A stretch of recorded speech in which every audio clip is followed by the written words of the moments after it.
Pleasant good afternoon, Virgin Islands. The Committee of Budget, Appropriations and Finance of August 7th, 2026 is hereby called to order. I want to say a pleasant good afternoon to all present here in the legislative chambers and those listening and viewing. Today's meeting was delayed in order for my colleagues and I to attend the ribbon cutting of the new Arthur Richards Pre-K to 8 school. This is a significant accomplishment for the Department of Education, the Office of Disaster Recovery, and the Office of the Governor, and particularly the people of the Virgin Islands of St. Croix. We have a packed schedule today as the committee will hear budget presentation of the Department of Licensing and Consumer Affairs, the Office of Cannabis Regulation, the Department of Agriculture, and the Virgin Islands Local Food and Farm Council. My thanks to Commissioner Hodge and her team at DLCA for providing a positive work environment for Kane Thurlang, an intern placed through my office as part of the legislature's summer employment program. The Virgin Islands Housing Finance Authority was originally on today's agenda, have requested a postponement to their budget presentation and have subsequent been rescheduled to appear before us on August the 18th, 2026. At this time, I'd like to remind my colleagues as well as those in the audience to please turn your cell phone off or on mute as to not to interrupt today's proceedings, and ask the Madam Clerk to please read Block 1 into the agenda. The Committee on Budget, Appropriations and Finance will meet on Friday, August 7th, 2026, 12 p.m. in the Frits E. Lawaetz Legislative Conference Room on St. Croix to receive testimony on the Fiscal Year 2027 budget. Block 1. The VI Department of Licensing and Consumer Affairs invited testifier, Honorable H. Natalie Hodge, Commissioner. Office of Cannabis Regulation invited testifier, Ms. Joanne Moorhead, Executive Director. Mr. Chairman, that ends the reading of Block 1. Thank you very much, Madam Clerk. We do have Commissioner Hodge as well as Executive Director Moorhead seated at the testifier's table. We'll go quickly for intro, a mic check from DLC, and then we'll come to the Office of Cannabis Regulation. Commissioner Hodge, good afternoon. Welcome. Hi, good afternoon. Natalie Hodge, Commissioner for Department of Licensing and Consumer Affairs. Good afternoon, Senators. Horace Graham, Department of Licensing and Consumer Affairs, Assistant Commissioner. Good afternoon, everyone. Good afternoon, Senators. Wilbur Francis, Director of Enforcement, Department of Licensing and Consumer Affairs. Myrna George, Deputy Commissioner, Department of Licensing and Consumer. Akil Brathwaite. Get a mic a little closer to you, please. Akil Brathwaite, Director of Consumer Affairs. Good afternoon, Sarah Maynard, Director of Boards and Commissions. Get a little bit closer to the mic. Good afternoon, Sarah Maynard, Director of Boards and Commissions. Good afternoon, Kasai Rondon Seals, Director of Admin and Business Management. At this time, Ms. Moorhead, can you do a quick mic check? Good afternoon, Joanne Moorhead, Office of Cannabis Regulation. Good afternoon, Vernon Carr, Deputy Director of Enforcement. Well, thank you. You recognized for your testimony at this time, Commissioner Hodge.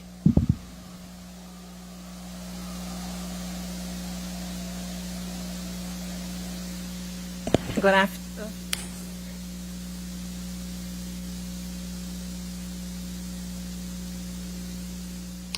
afternoon, Honorable Novelle E. Is this good?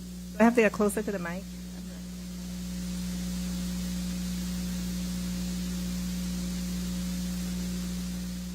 Honorable Novelle E. Francis, Chair, members of the Committee on Budget, Appropriations and Finance, Senators of the 36th Legislature, legislative staff, Team DLCA, and the listening and viewing audience. I am Natalie Hodge, Commissioner of the Department of Licensing and Consumer Affairs. Joining me today are Assistant Commissioner Horace Graham Jr., Deputy Commissioner Myrna George, Director of Admin and Business Management, Kasai Rondon Seals, Director of Boards and Commissions, Sarah Maynard, Director of Enforcement, Wilbur Francis, and Director of Consumer Affairs, Akil Brathwaite. Additionally, appearing with the DLCA team is Executive Director of Office of Cannabis Regulations, Ms. Joanne Moorhead, who will be giving testimony for OCR separately. Not able to be here today due to previously planned leave is General Counsel Geraldine Vaval. The Department of Licensing and Consumer Affairs, established under Title III, Chapter 16 of the Virgin Islands Code, is responsible for protecting consumers and regulating businesses throughout the territory. The department enforces several key statutes, including the Consumer Protection Law of 1973, the business licensing provisions under Title 27, and the laws governing the sale and distribution of alcoholic beverages under Title 8 of the Virgin Islands Code. The LCA is comprised of 7 divisions: the Office of the Commissioner, Office of Boards and Commissions, the Division of Admin and Business Management, the Division of Licensing, the Division of Consumer Affairs, the Division of Enforcement, and our Legal Division. The LCA is one of the government's most public-facing agencies. We serve residents, consumers, professionals, small businesses, contractors, vendors, boards and commissions, and visitors who interact with the Virgin Islands economy. Our motto is to serve businesses and assist, educate, and protect consumers. And our mission requires licensing, enforcement, compliance monitoring, consumer education, complaint resolution, professional regulation, legal review, admin due process, and continuous modernizations. Our fiscal year 2026 was one of transition, rebuilding, and implementation. Fiscal year 2027 must be a year of continuation, stabilization, and expansion. We have made meaningful progress, but the demands of the department continue to grow.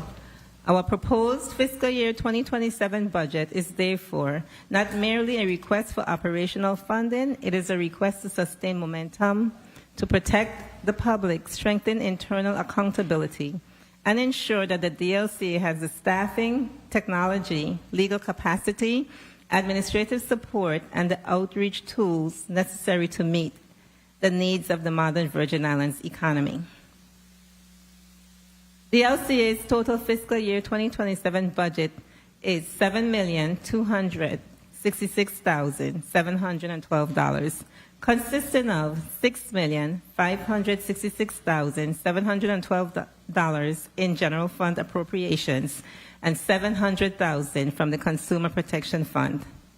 The general fund appropriation represents an increase of $323,888 over the revised fiscal year 2026 appropriation.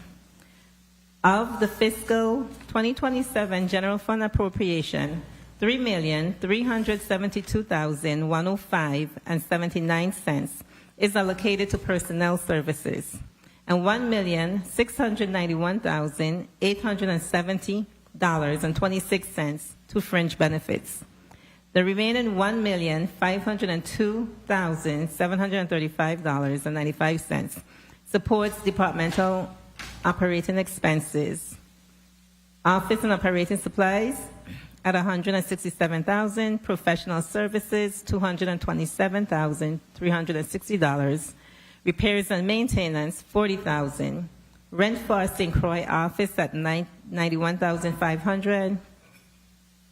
Other miscellaneous services, $864,875.95, and utilities at $112,000. The $323,888 increase in the fiscal year 2027 general fund appropriation will fund the completion of the territory's short-term rental market study.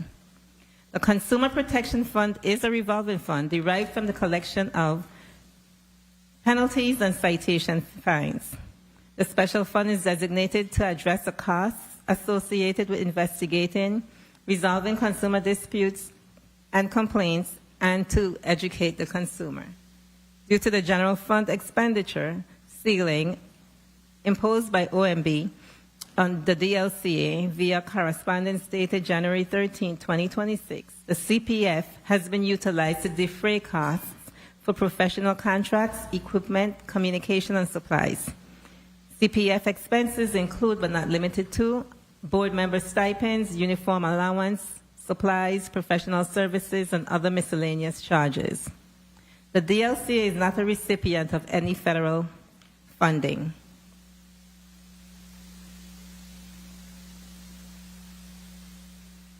A fiscal year 2026 statistical overview.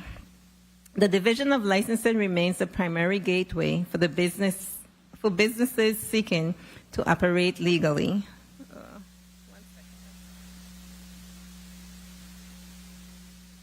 Once again, the Division of Licensing remains the primary gateway for businesses seeking to operate legally in the U.S. Virgin Islands. Through its online licensing platform, the division receives, reviews, and processes business license applications while coordinating required approvals from partner agencies, including the Office of the Lieutenant Governor, the Virgin Islands Police Department, the Department of Planning and Natural Resources, Virgin Islands Fire and Emergency Medical Services, and the Department of Health. The division continues to improve its operations through technology, staff training, and process enhancements to meet its statutory goal of issuing business licenses within the 10 days once a complete application and all required approvals have been received. Through the reporting period of fiscal year 2026, which was October 2025 through June 2026, the division approved licenses for 8,324 business entities. This represents an increase of 101 businesses over the 8,223 businesses approved during fiscal year 2025.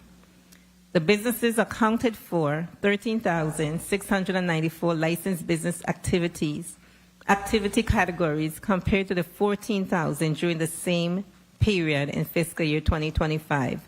This reflects a decrease of 385 activity categories. While the number of distinct businesses served increased modestly, the decline in the licensed activity categories suggests that the businesses on average renewed or applied for fewer individual license classification than in prior year. These results demonstrate the continued strength and stability of the Virgin Islands business community. While most licensing activity consisted of existing businesses renewed their licenses and remain in compliance, the approval of 1,588 new businesses and 2,336 new license categories reflects continued entrepreneurship, business investment, and economic growth throughout the territory. Our territorial licensing activity. Licensing activity remains strongest on St. Thomas, which accounted for more than half of all businesses' licenses issued and generated approximately 56% of total licensing revenue.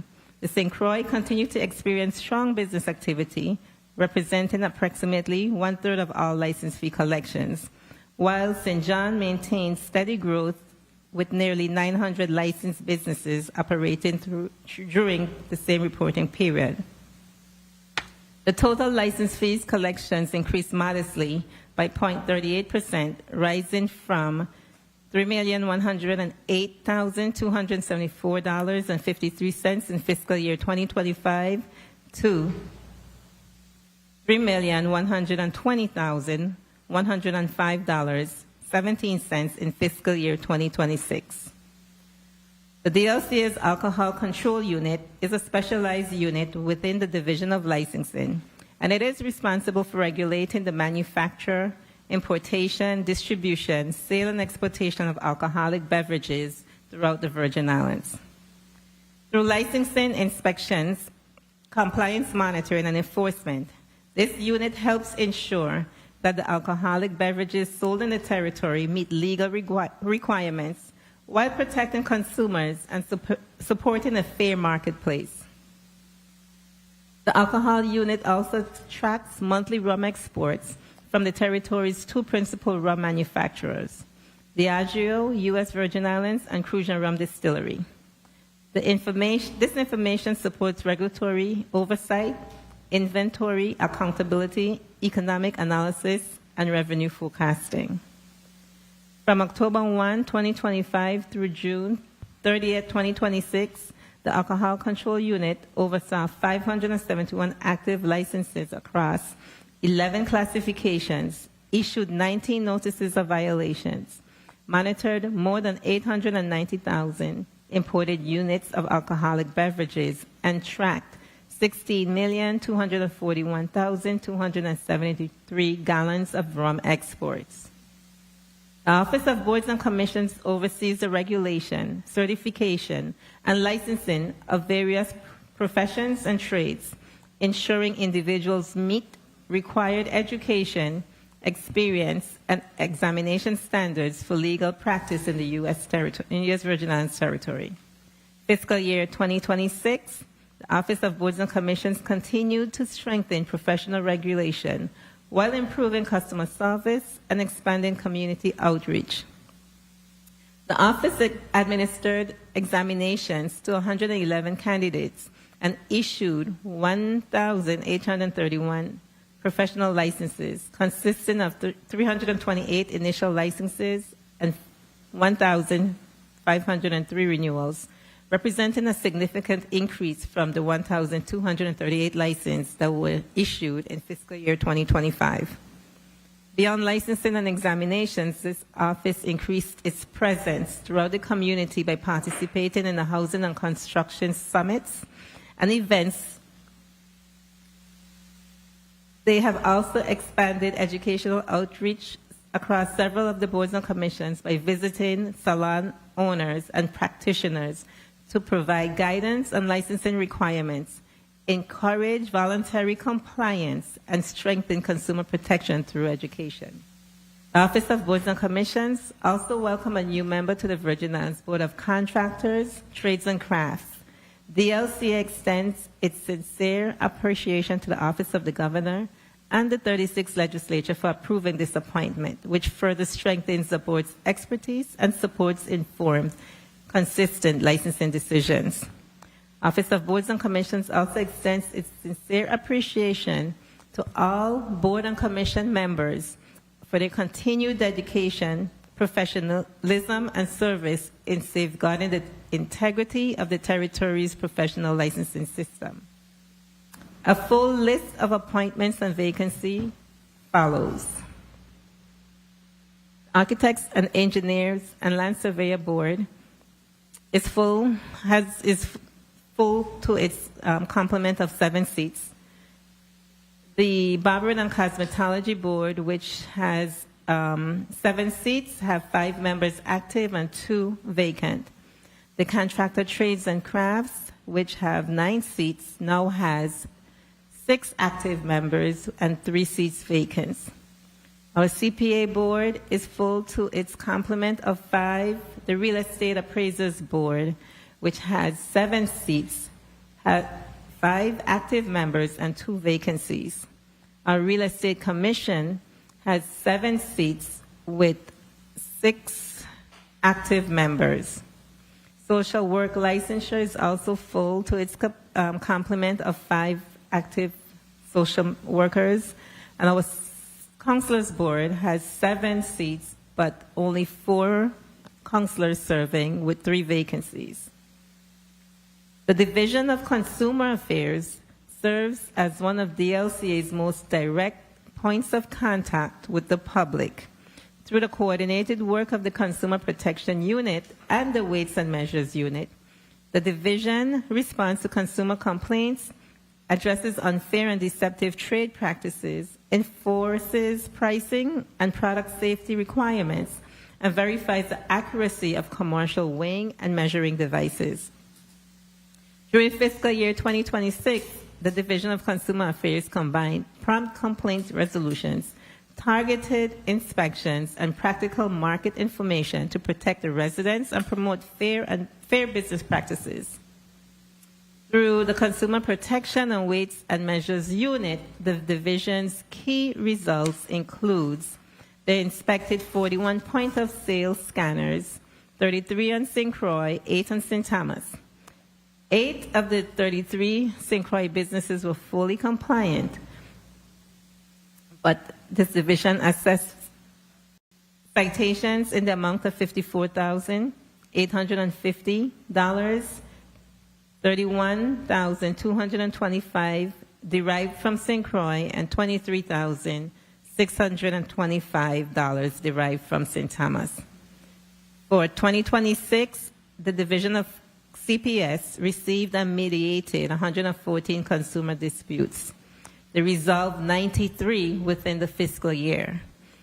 They enforced prohibitions against unfair and deceptive trade practices with an average case closure time fewer than 10 days. They secured $14,000 in consumer restitution. Consumer Affairs also published monthly supermarket comparisons using only identical commodities, quantities, grades, and package size. The Division of Weights and Measures inspected 90 businesses territory-wide. 60 was cited for expired goods. 28 came from St. Croix, 30 on St. Thomas, and 2 on St. John. 30 businesses were compliant. The Weights and Measures Unit also issued $69,213 in citation, which includes $4,400 to one gas station under Title 12A of the Virgin Islands Code. Weights and Measures also completed 68 commercial skills inspections, 44 in St. Thomas, while 24 was done in the St. Thomas and John district. Weights and Measures conducted weekly price surveys covering 55 gas stations, 8 marinas, and 4 propane providers, and inspected air pumps for safe operation and the public access. Together, these efforts demonstrate that consumer protection extends beyond responding to individual complaints. It requires a consistent presence in the marketplace, reliable enforcement, practical public information, and prompt assistance when residents encounter unfair practices. Through this balanced approach, the division continues to strengthen consumer confidence while encouraging businesses to comply voluntarily to the law. The decrease in fiscal year 2026 consumer protection citation values reflects staffing shortages and fleet maintenance issues that limited proactive field inspections. Available resources were prioritized for high-risk complaints, with enforcement activity expected to increase as staffing and operational capacity improve in fiscal year 2027.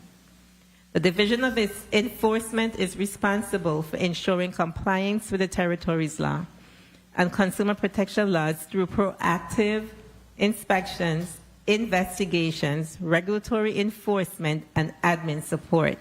In support to conducting compliance inspection, our enforcement officers review and process business license applications, investigate complaints, serve legal processes, provide security escort for departmental revenue deposits, and support collaborative enforcement initiatives with local and federal partners.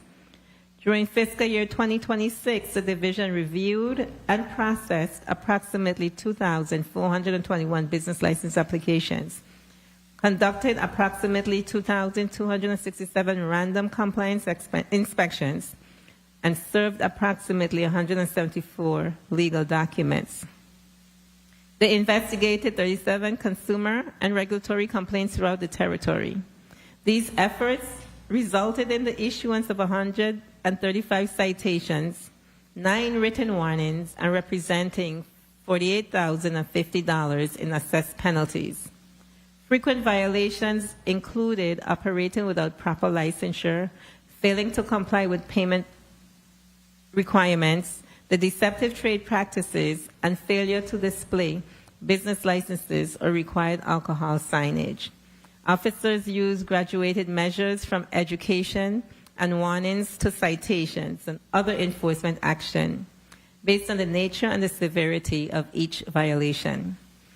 As commercial activity continues to expand across the territory, continued investment in personnel and operating resources is necessary to increase proactive and after-hours inspections, improve response time, and provide consistent territory-wide enforcement.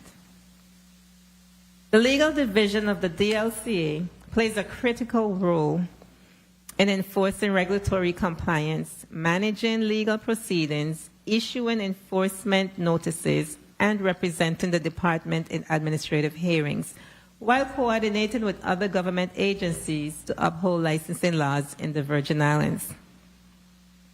At the request of the Virgin Islands Bureau of Internal Revenue, the legal division also processed 70 notices of intent to revoke licenses for non-payment of taxes, pursuant to 27 Section 304K of the Virgin Islands Code.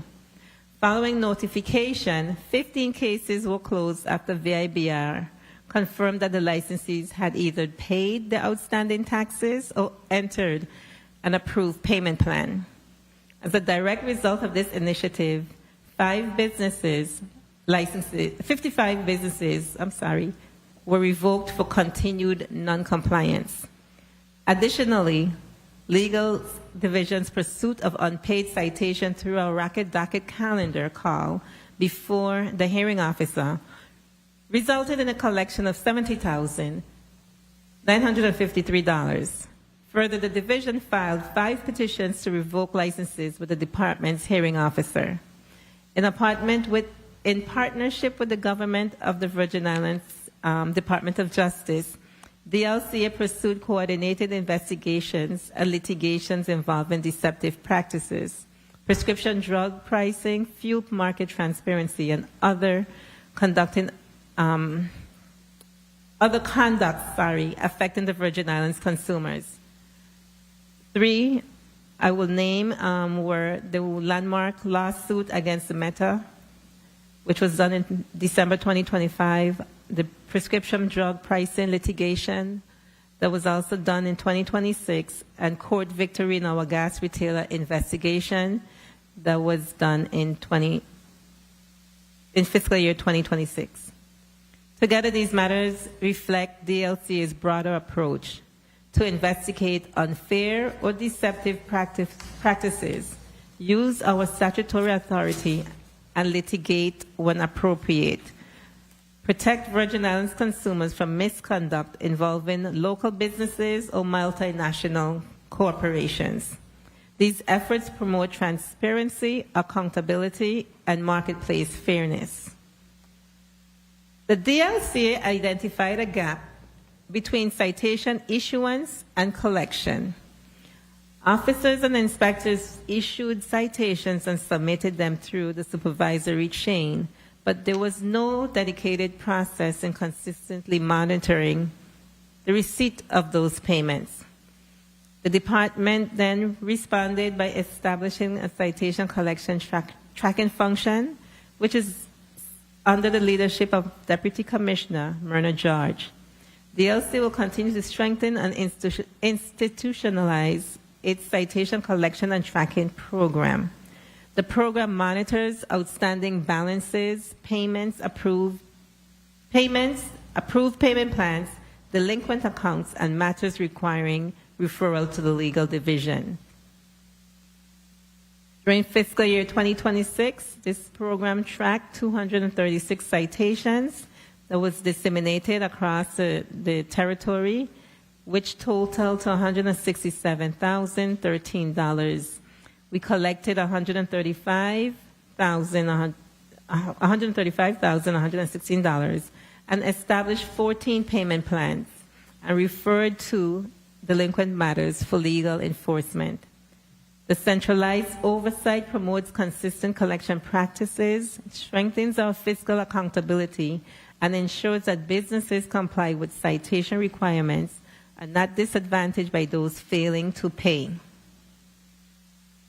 The DLCA's fiscal year 2027 staffing includes 57 general fund positions, all of which are filled or in the process of being filled. There are 28 in the St. Croix district and 28 in the St. Thomas St. John district. However, one position remains unfilled.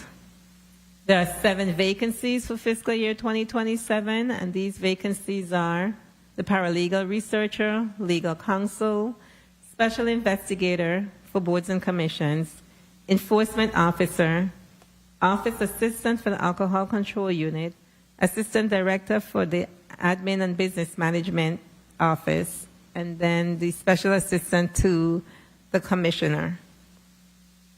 Filling these vacancies is important to avoid service delays, distribute workload more equitably, strengthen legal and investigative capacity, and provide adequate admin support to frontline operations.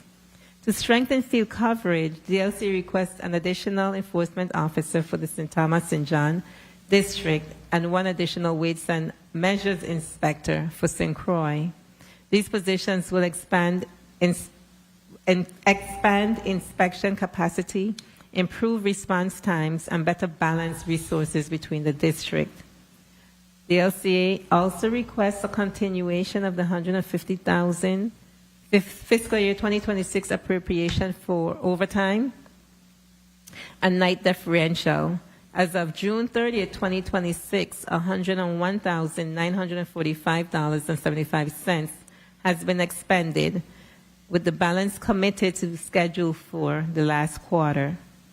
This funding allows our officers to work at night and inspect bars, nightclubs, and other alcohol establishments during the evenings and weekends, when these businesses operate and compliance concerns are most likely to occur. Our accomplishments, initiatives, and goals.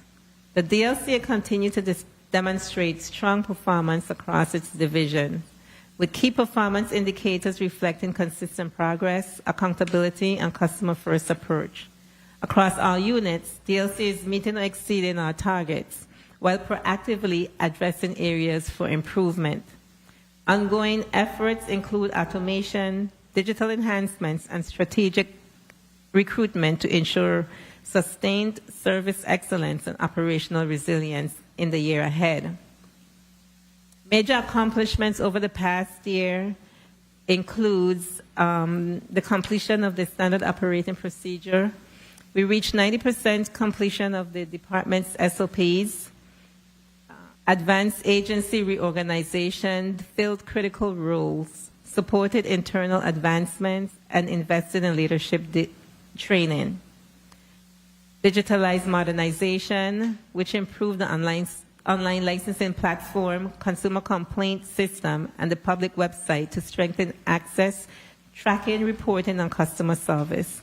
Consumer education and outreach, we have expanded by disseminating frequent press releases, weekly fuel prices, food basket comparison, and public engagement, while initiating a rebranding and public service campaign. The gas, food, and housing study, we advanced the market analysis with the Bureau of Economic Research and the Analysis Group. The LCA has subpoenaed all 63 gas retailers. 48 complied, and 3 inactive. There were 3 inactive St. Croix retailers that were exempt. The records are being analyzed to assess pricing practices and market conditions. Regulatory improvement, advanced priority in rulemaking and tier licensing pathways, which intends to reduce unnecessary barriers while maintaining consumer safeguards. We also established, as I said before, the citation collection tracking function to monitor payments, payment plans, delinquencies, and referrals to the legal division. These accomplishments reflect a department that is modernizing our system, strengthening internal controls and due process, developing our employees, supporting lawful entrepreneurship, and protecting consumers. Fiscal year 2027 strategic priorities and goals. Building on the progress achieved in fiscal year 2026, the LCA's fiscal year 2027 priorities are focused on measurable improvements in customer service, regulatory oversight, operational efficiency, and revenue collection. Through investments in technology, staffing, enforcement, and process improvements, the department will strengthen accountability, promote compliance, and support a fair and competitive business environment. DLC will continue to process complete business license applications within the statutory 10 business day time frame, while expanding online services to improve transparency, reducing processing times, and enhance the customer service. Fiscal year 2027 performance projections. Looking ahead to fiscal year 2027, our focus is on measurable results. The LCA projects serving approximately 8,500 to 8,700 businesses, and approving more than 14,000 license categories and issuing over 1,900 professional licenses. We also anticipate business license collections of approximately 3.2 to 3.35 million, with the departmental revenues reaching between $3.35 and $3.5 million. Beyond the numbers, our goal is to resolve consumer complaints more efficiently, strengthen the collection of our outstanding citations and penalties, and increase weights and measures and after-hours alcohol inspections. We also intend to complete and publish the gas, food, and housing study, advance the priority rules and regulations, and launch improvements to our online licensing and complaint systems. Simply put, in fiscal year 2027, we intend to build on this year's progress by improving our service, increasing compliance and collections, modernizing our operations, and strengthening consumer protection throughout the territory.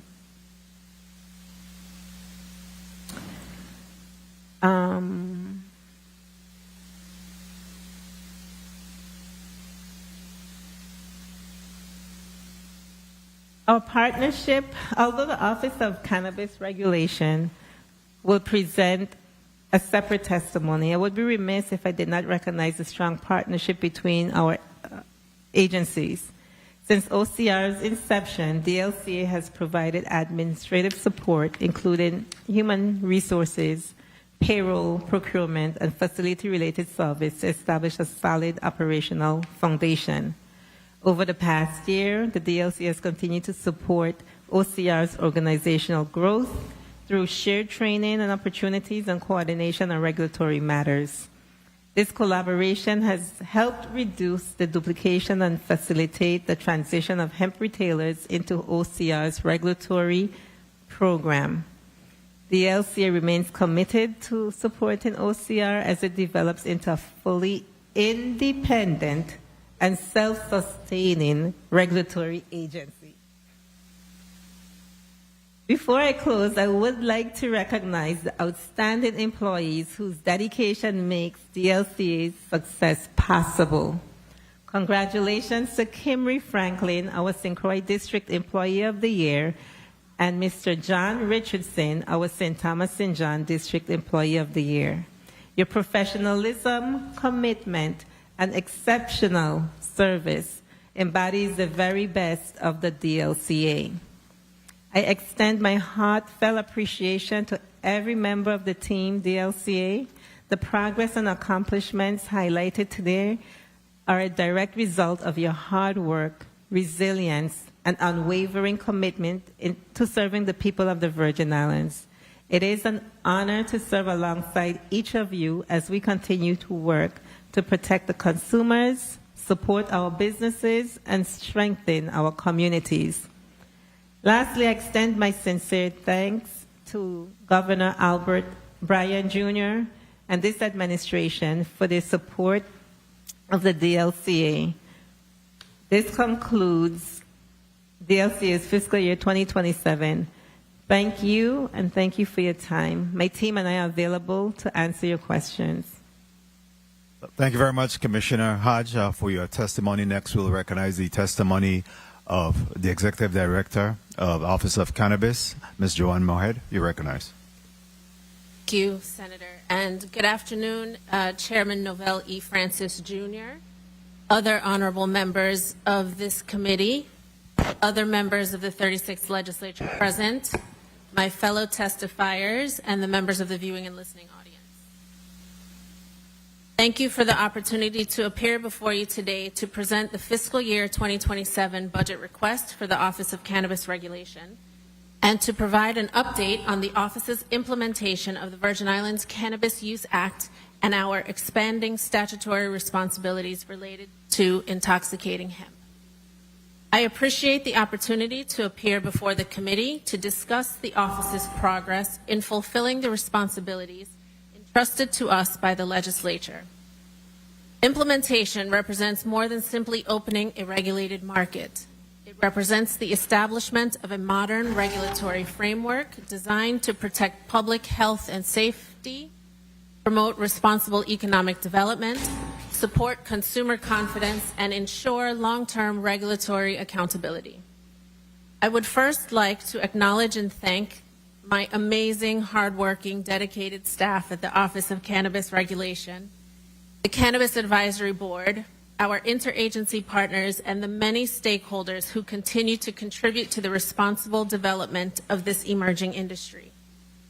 I would also like to express my sincere appreciation to Commissioner Natalie Hodge, thank you, and her entire staff at the Department of Licensing and Consumer Affairs for their continued support of OCR during its formative years, particularly for generously sharing the department's workspace, which has allowed the office to grow while responsibly minimizing costs to the government. Work undertaken by OCR over the last fiscal year has required significant coordination, persistence, and adaptability as the territory moves further into operational implementation of the cannabis industry. Fiscal year 2027, the office respectfully requests an operating budget of approximately $1.61 million, supported through appropriations from the General Fund, Tourism Advertising Revolving Fund, and the Cannabis Fund. Since its establishment, the Office of Cannabis Regulation has evolved from a newly created office into a functioning regulatory agency responsible for licensing, compliance, enforcement, laboratory coordination, medical cannabis, intoxicating hemp regulation, public education, and interagency coordination. Today, the office administers 2 regulatory programs, has established the core regulatory systems necessary to support a safe and accountable marketplace, and has generated nearly $200,000 in operational revenue as of July 31st, while continuing to prepare the territory's regulated cannabis market for implementation. The fiscal year 2027 budget supports the personnel, technology, compliance, enforcement, and operational infrastructure necessary to continue that work while advancing the Virgin Islands toward a safe, transparent, and increasingly self-sustaining regulatory program. Regulatory environment surrounding cannabis, intoxicating hemp, and related products continues to evolve rapidly at both the territorial and federal levels. Throughout implementation, OCR has been building the Virgin Islands regulatory framework by drawing upon the experiences of jurisdictions that have already navigated many of these challenges. This process has reinforced an important lesson. Responsible regulation requires continual adaptation. As laws, science, markets, and public health considerations continue to evolve, the office must remain flexible and responsive while maintaining its core commitment to protecting public health and safety, ensuring regulatory accountability, and supporting a stable, well-regulated marketplace. Many stakeholders understandably focus on one question: when will the regulated market open? While that milestone is important, it is only one measure of success. Our responsibility extends beyond opening businesses. We must ensure that the marketplace opens safely, protects consumers, supports compliant businesses, operates transparently, and earns public confidence from the very beginning. Those objectives require careful planning, effective regulation, strong partnerships, and sustainable institutional capacity. Implementation is inherently iterative because OCR exists at the intersection of public health, public safety, economic development, consumer protection, and regulatory policy. Every significant decision requires balancing these interests in a manner that is consistent with law, informed by science, fiscally responsible, and responsive to the needs of the people of the Virgin Islands. During fiscal year 2026, OCR continued strengthening the institutional capacity necessary to regulate a modern cannabis industry. That work included preparing for the launch of the regulated adult use cannabis market, administering the territory's medical cannabis program, implementing new statutory responsibilities related to intoxicating hemp, and strengthening the office's role as the territory's primary regulatory authority for cannabis and cannabinoid-related products.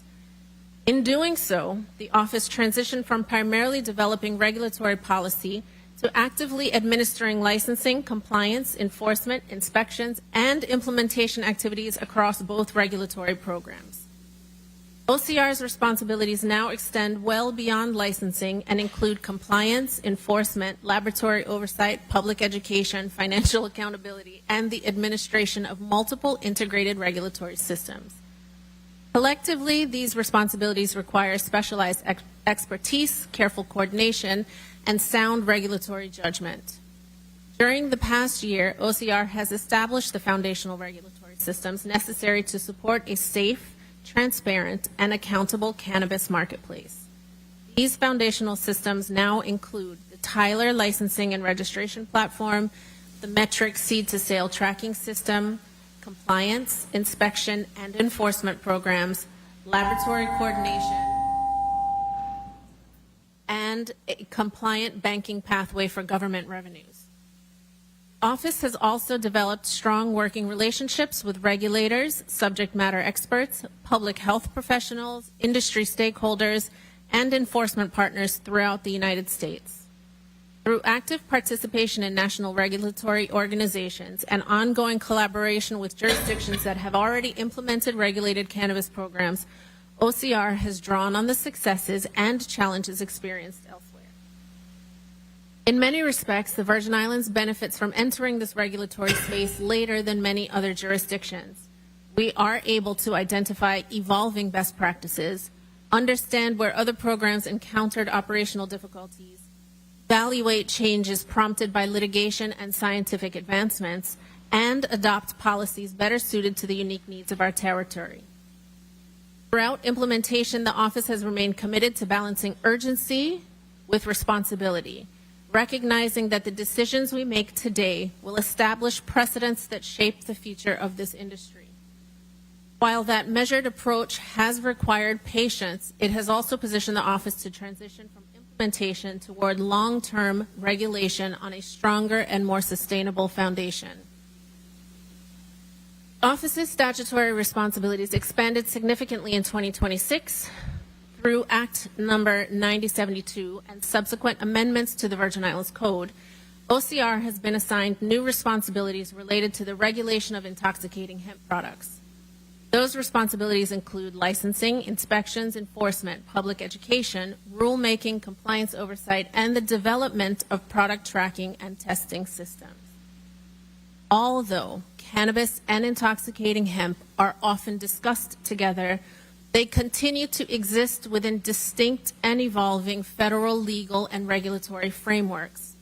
As a result, the office cannot simply apply a one-size-fits-all regulatory approach and must instead develop separate policies, compliance strategies, and enforcement mechanisms appropriate to each program. These additional responsibilities were assigned without a corresponding increase in appropriations or staffing and have required the office to balance competing priorities while continuing to advance implementation of the regulated cannabis marketplace. Accordingly, the office's work today reflects a broader mission than many anticipated when the Cannabis Use Act was first enacted. OCR is no longer simply preparing for implementation, it is actively functioning as a regulatory agency while continuing to build the institutional capacity needed to support its expanding responsibilities in the years ahead.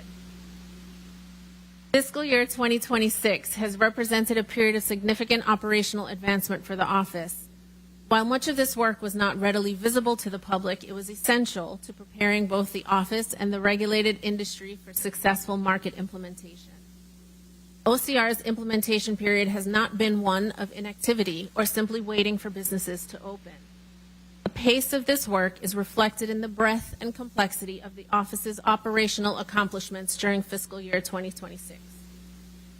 During this fiscal year, the office expanded its licensing activities to include 4 new cannabis license categories and launched a second open application round for all license categories, while working closely with all applicants to ensure compliance with statutory and regulatory requirements.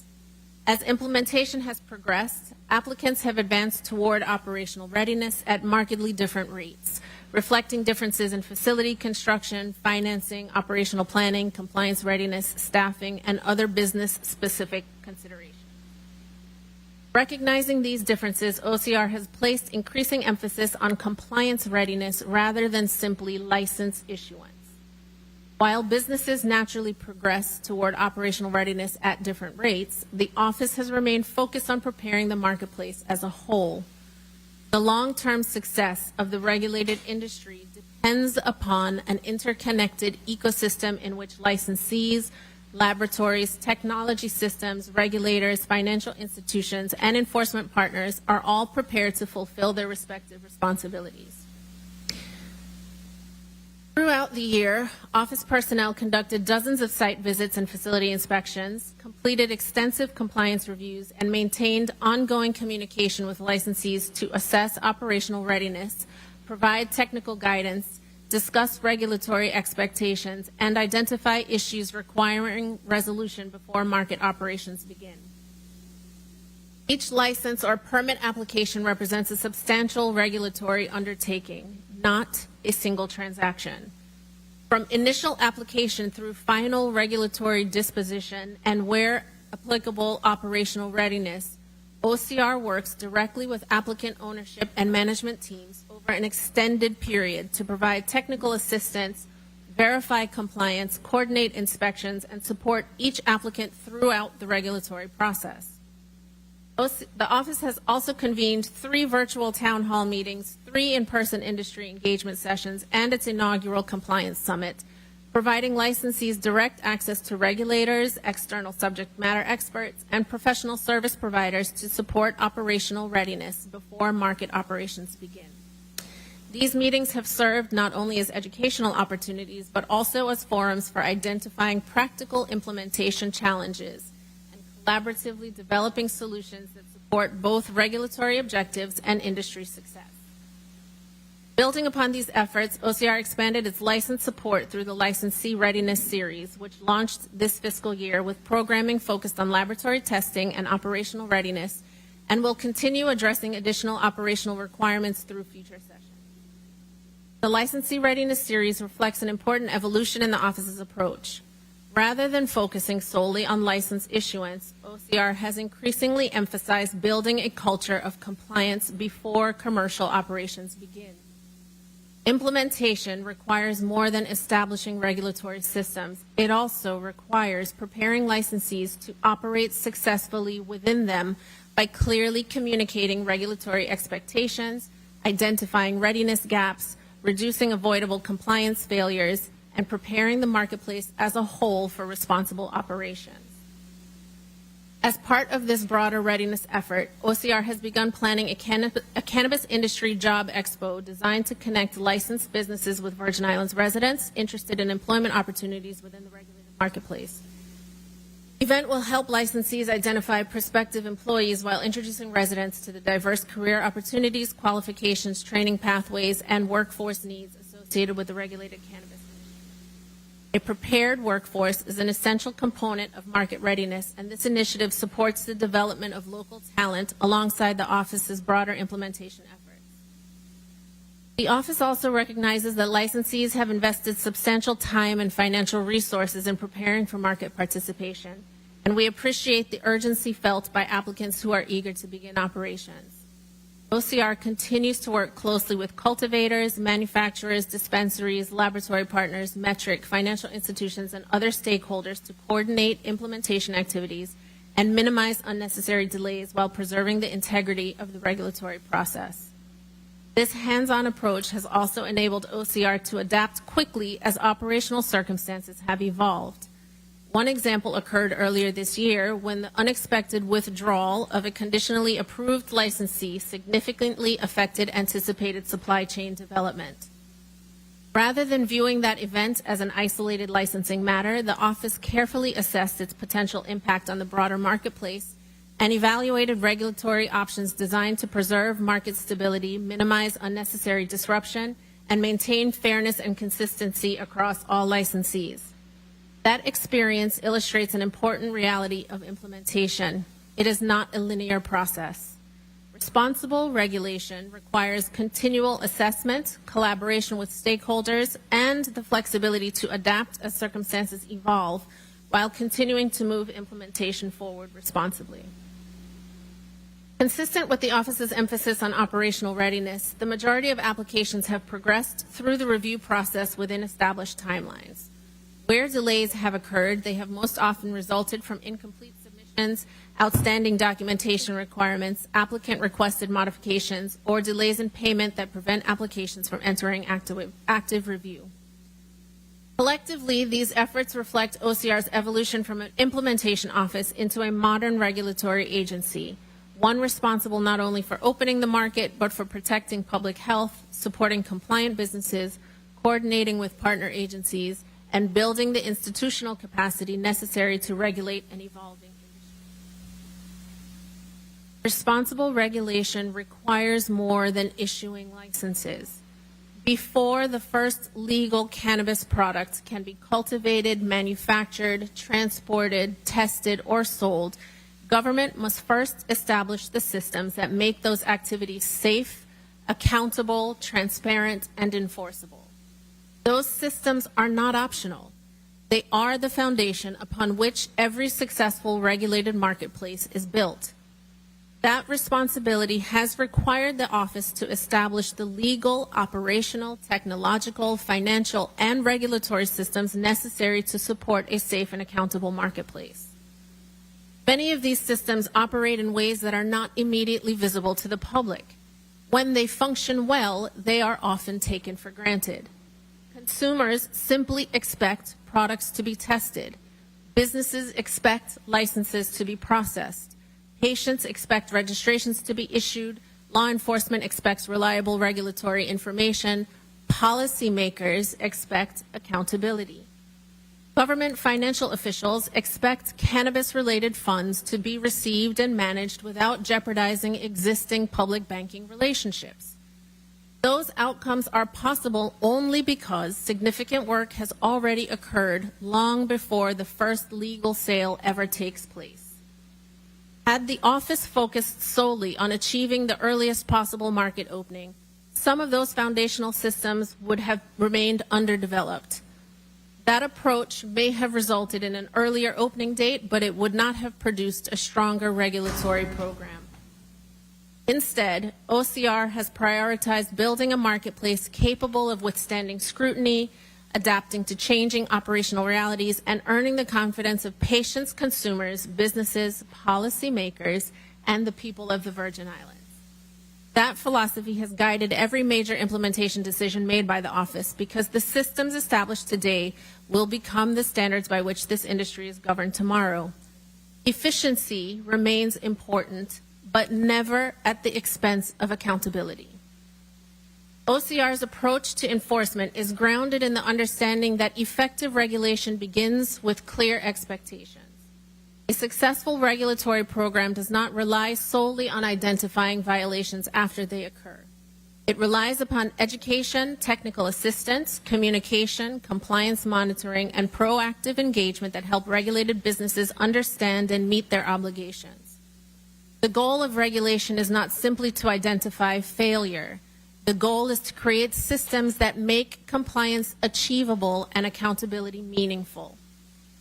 that reason, OCR views education, inspections, compliance monitoring, corrective action, and enforcement as parts of a single regulatory continuum.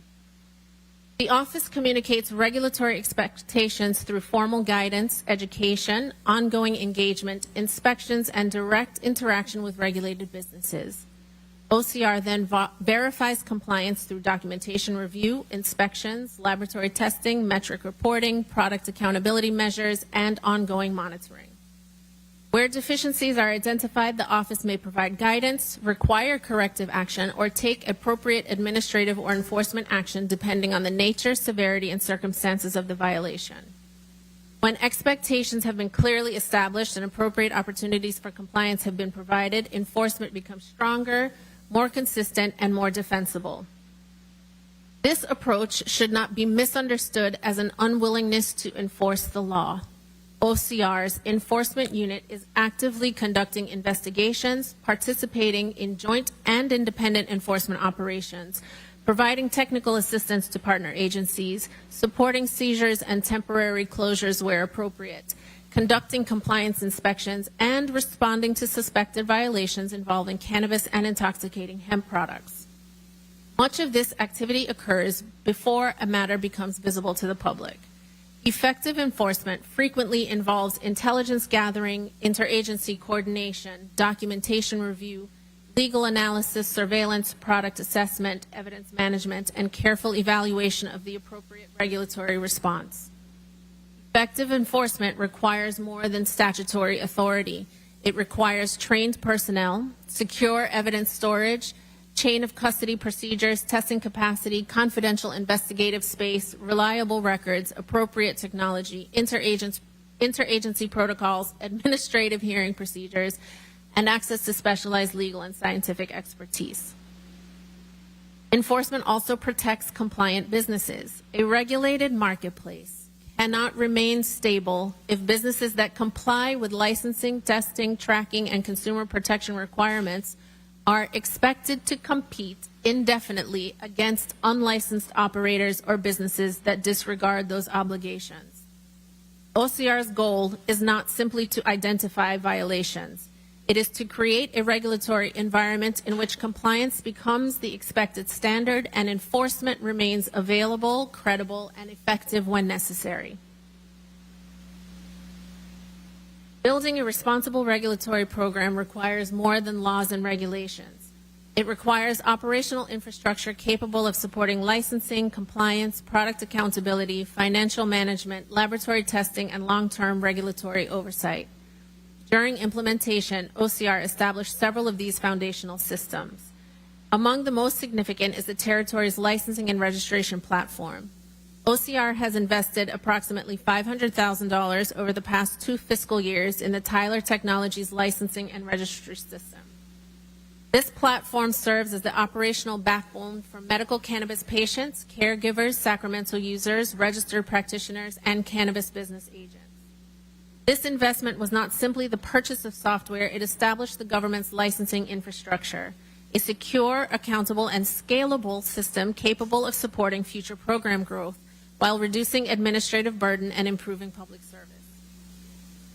Similarly, OCR has continued implementing the territory's seed-to-sale traffic tracking system through Metric, the nationally recognized inventory tracking platform used by regulated cannabis programs throughout the United States.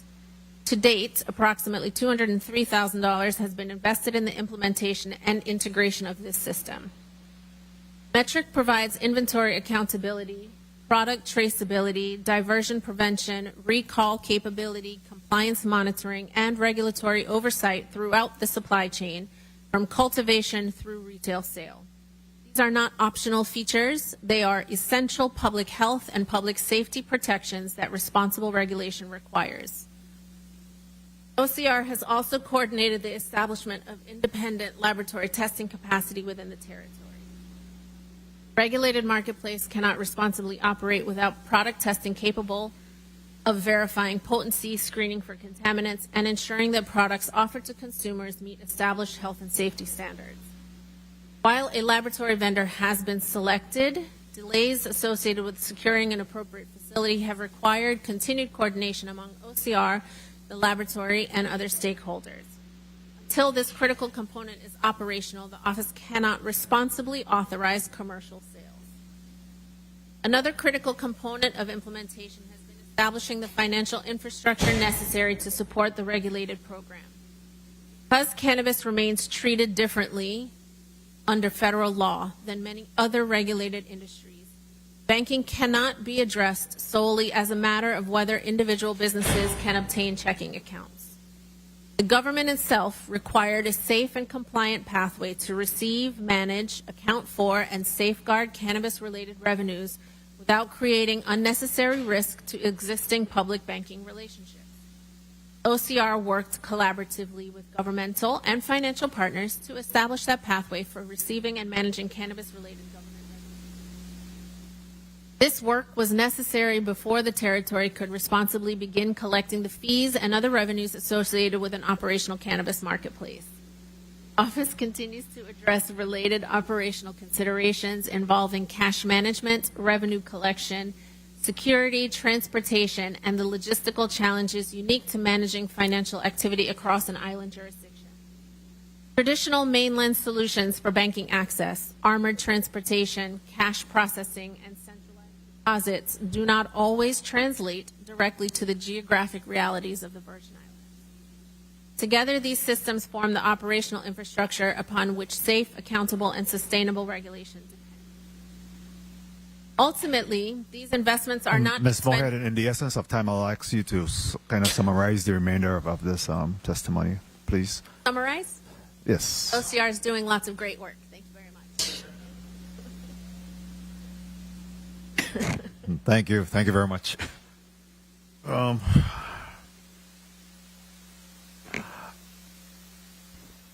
Yeah, for the benefit of my colleagues, the remainder pages, we got another 14 pages. I think that we could just go over some of those. So thank you for that summarization. And just real quickly before we go into, let me first of all let's get a roll call done, please. One second. Let me just acknowledge my colleagues, please. Let me first acknowledge the Employee of the Year for the LCA, of course, Kimari Franklin, as well as Mr. John Richardson. We too want to join you in commending them for being recognized as Employees of the Year and thank them for their work, hard work, contribution, and the recognition that was given to them for Employee of the Year.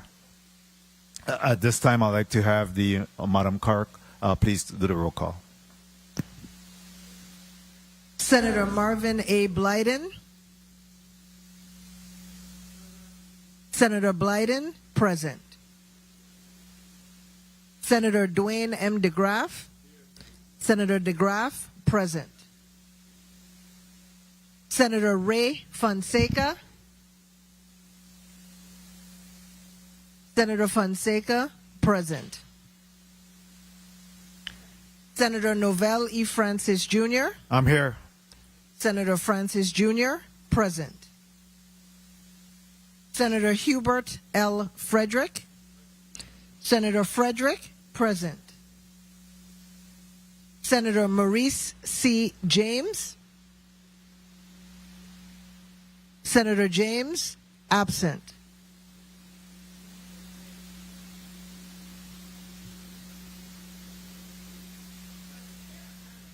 Senator James, present. Senator Kurt A. Vialet. Senator Vialet, present. Mr. Chairman, 7 members present. Thank you very much, Madam Clerk. We also want to recognize the presence of non-committee member, Senator Carla J. Joseph. Good afternoon, Senator. Thank you for joining us. So, Commissioner Hodge, I just wanted to get some housekeeping out of the way in terms of your actuals thus far. Have you received all of your allotments from OMB, the Office of Management and Budget, to date? Mic test. Good afternoon, Senator. Yes, we have. Okay. And can you give me your actual and give me up until what date you're tracking this, but your personnel, fringe, supplies, other services and charges, utilities, capital outlay? Defer to Director Seals. Afternoon, Senator Kasai Rondon Sales, Director of Admin and Business Management. As of August 6, the breakdown is as follows. Personnel, $1,894,683.98. Fringe,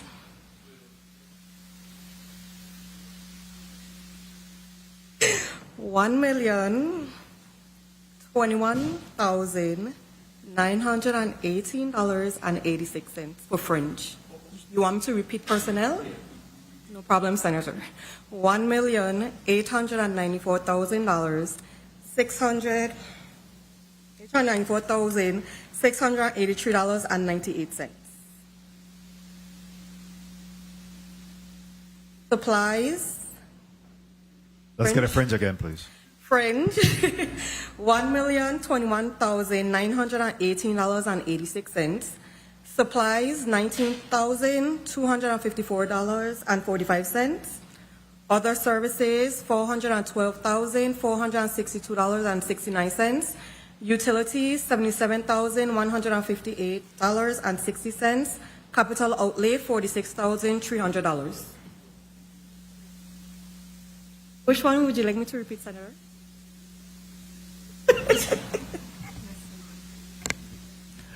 I think we got you. You said other service and charges of $412,462.69.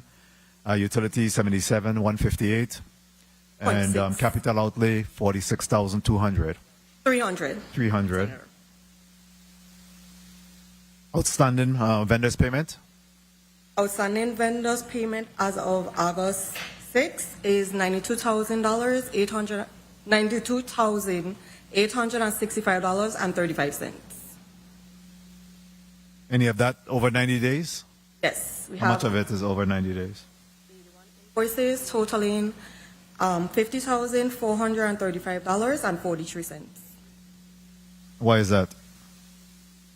Most of those invoices were submitted late or the contract has not been executed as yet.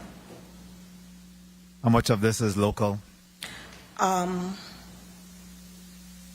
Local is 80 of all the outstanding invoices that is not over 90 days, or $88,265.35 is Local. and $4,600 is off island. Revenues collected for this fiscal year thus far? Revenues collected as of August 6 is $3,859,590.74. 590.74. Have you received any federal funding during FY? No, we do not. None. Any judgments pending against DLCA? I like that same information from you, Ms. Moorhead. Actuals, personnel fringe supplies.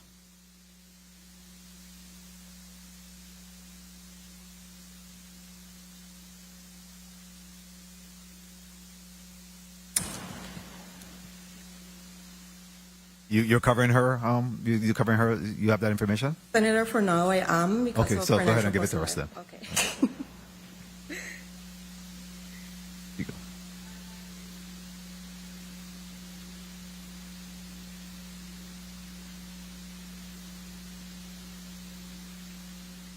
Personnel, Senator Francis, is $168,977.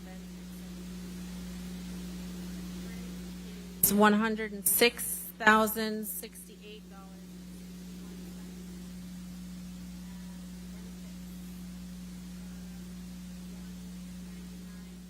$199,000. What was that category you said? I have. The next item I'm interested in is supplies and other services and charges.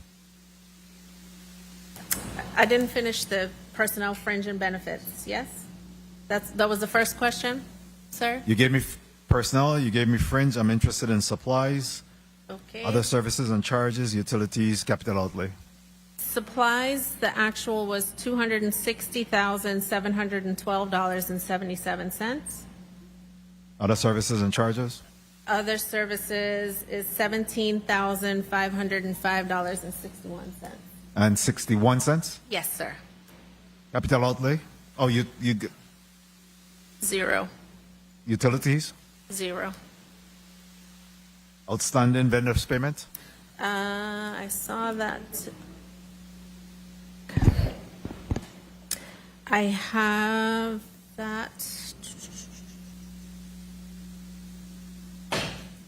Outstanding vendor payments of $297,000. Nope. No, sorry. $249,284. 249, Yes. 284. 284. How much of that is over 90 days? Yes. The bulk of that, $249,284, $617 is to one vendor, and the rest of that is to a contractual vendor. So we're just waiting on the payment process. Have you been able to collect any revenues whatsoever for this fiscal year? Yes. Okay.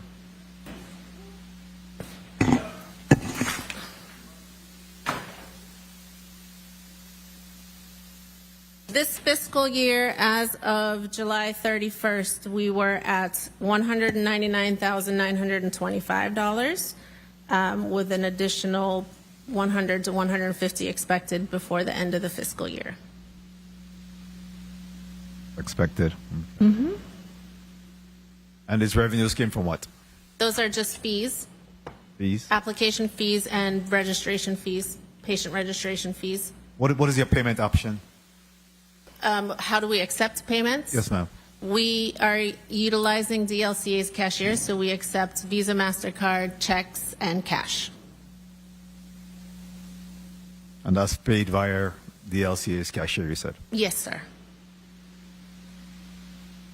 All right. In the essence of time, I'll go ahead and open up to my colleagues and the order so far. We got Senator College Joseph, Senator Marvin Blyden, Senator Ray Fonseca, Senator Maurice James, Senator Dwayne DeGraff, Senator Frederick, and Senator Vieira. Senator Joseph, you're recognized for your 5 minutes. A pleasant good afternoon, Mr. Chairman and members of the Budget, Appropriations and Finance Committee, as well as the hardworking men and women from the Department of Licensing, Consumer, and Affairs. Again, starting off, and it's okay, they cleared it up.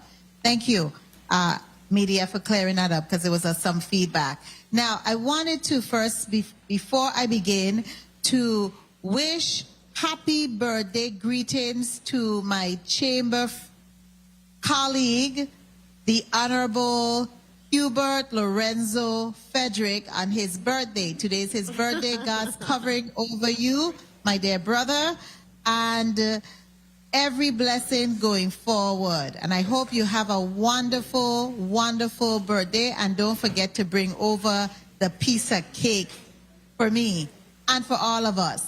Thank you so much. And I also wanted to congratulate the 2 employees of the year from the Department of Licensing and Consumer Affairs, Ms. Kimmery Franklin and John Richardson. Congratulations to the both of you. Now, I heard when the chairman was asking the finance person relative to the outstanding obligations, and you mentioned that, and you could correct me if I heard incorrectly, that you had invoices for a contract that hasn't been fully executed. Is that correct, or did I mishear? Kasaira Non-Sales, Director of Admin and Business Management. That is correct, Senator. How is it you could have a contract, invoice for a contract that isn't executed? That goes against financial and fiscal controls. I don't understand that. Good afternoon, Senator. Commissioner Hodge, if I may, what would happen is we've entered into a contract with the vendor, and the contract needed to be renewed, and they just haven't renewed timely. However, this vendor has been providing services to the territory. This is PSI. PSI provide the examination services for all professional examinations in the territory, and they're providing the service. The professional candidates can go to UVI cell to take the exam. It's just that the process in completing the renewal of the contract has not been completed. Commissioner, I'm sorry to interrupt you. My time is limited.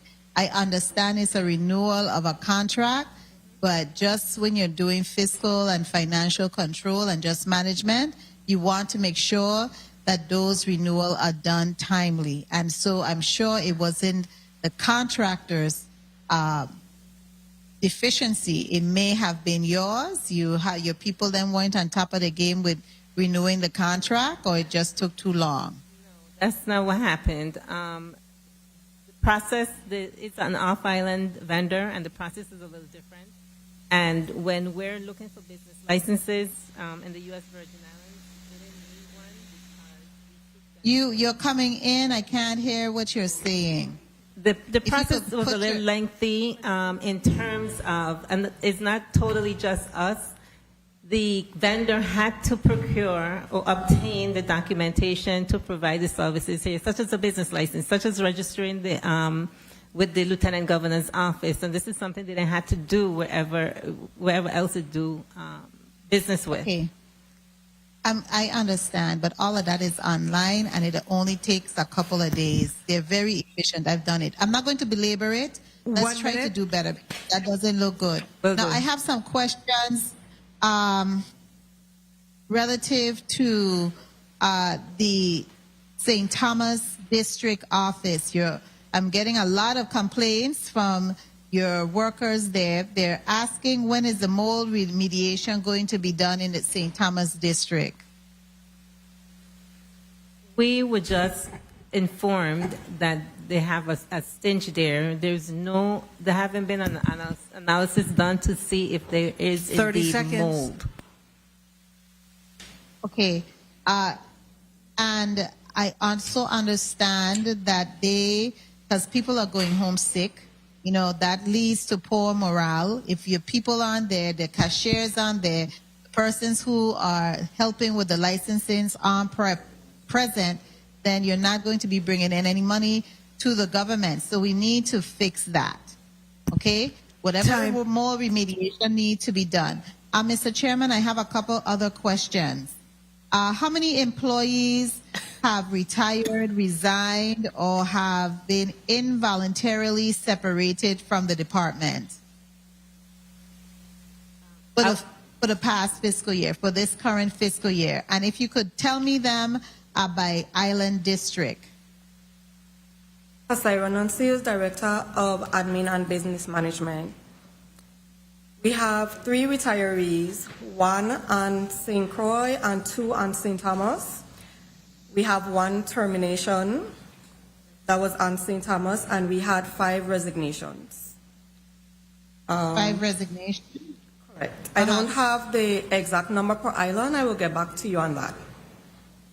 Okay. And kindly indicate for me if all of these human beings have received their payout based on their annual leave.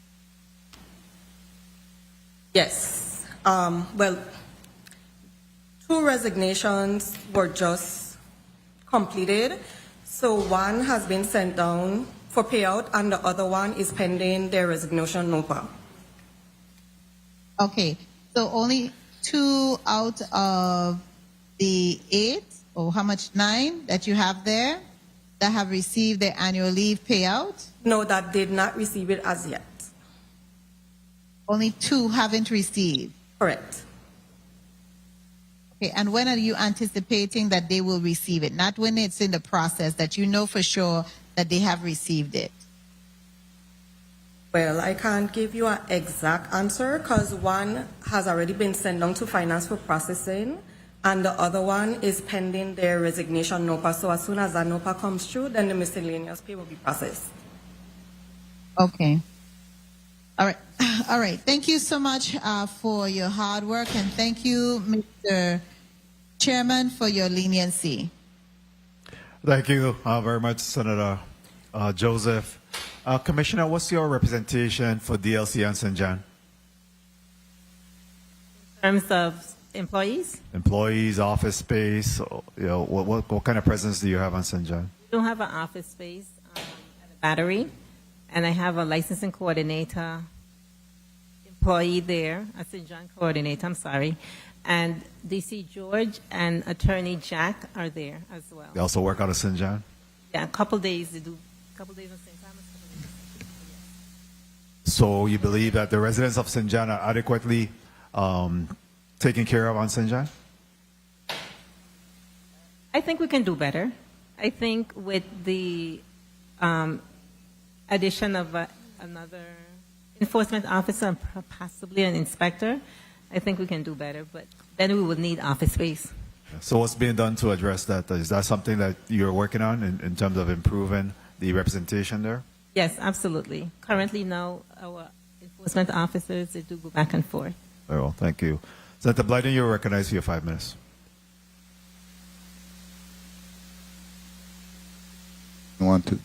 Thank you so much, Mr. Chair. Good afternoon to my colleagues, listening, viewing audiences, staff, Central staff. Good afternoon, Commissioner Hodge and AC Grant, and the other management team there, and thank you so much for your testimony. Before I go to the post-article report, two things jumped out at me in your testimony on page 9 of the testimony. You mentioned that in the weights and measures poll date inspections, you had 90 businesses inspected territory-wide. 60 were cited for expired products, 28 on St. Croix and 30 on St. Thomas, 2 on St. John, and 30 were incompliant. Those numbers are staggering, aren't they to you?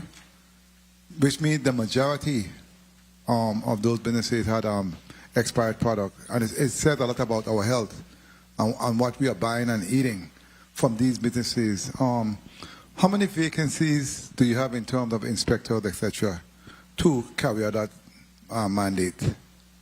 Guys, it really jumped off the page to me in terms of the disrespect in terms of those businesses not following the law. Okay, so your question is how many? Vacancies do we have in terms of inspectors, etc.? Because I know you cited that you have 14 vacancies, correct? 14 vacancies. No, there's 7. Oh, only 7? Mm-hmm. Okay, how many of those? There's 1 in St. Croix. 1 is on Island St. Croix? Okay, and 2 currently in St. Thomas. What's being done to fill that vacancy? We're currently filling them. So you're in the process of filling them, yes. Okay, so by when it should be filled, do you believe the timeline? I am praying and hoping by end of fiscal year 2026. Okay, very well. Also, on page 11, I want to say congratulations on your court victory versus the gas retailers investigation. I know last time you came here we spoke about that, and I've been advocating for that for some time. Because it's critical that they do their part and be part of this community and follow all replicable laws. Because it supports the gas, food, and housing study that DLC have been doing in order to hold them at bay, because I know I have a bill to deal with food control, etc., and it can't be done without the data. So I appreciate that. I really, really respect and appreciate that. Let's go to page 3 of the post-auditor's report. On the other services and charge, there's a $329,000 difference in terms of recommendation for a 27 budget. Why is that? Say that again, Senator, please. Under page 3, other services and charge, other services, there's a $392,000 discrepancy in terms of the 26 budget season and 27. Why it had decreased by so much? Exhibit 3. You don't see it? On the French, benefits, supplies, other services. Your 26 budget was what, 1.1 million, 21, and you're requesting 629 for the 27 budget season. Again, Senator, I'm so sorry. Please.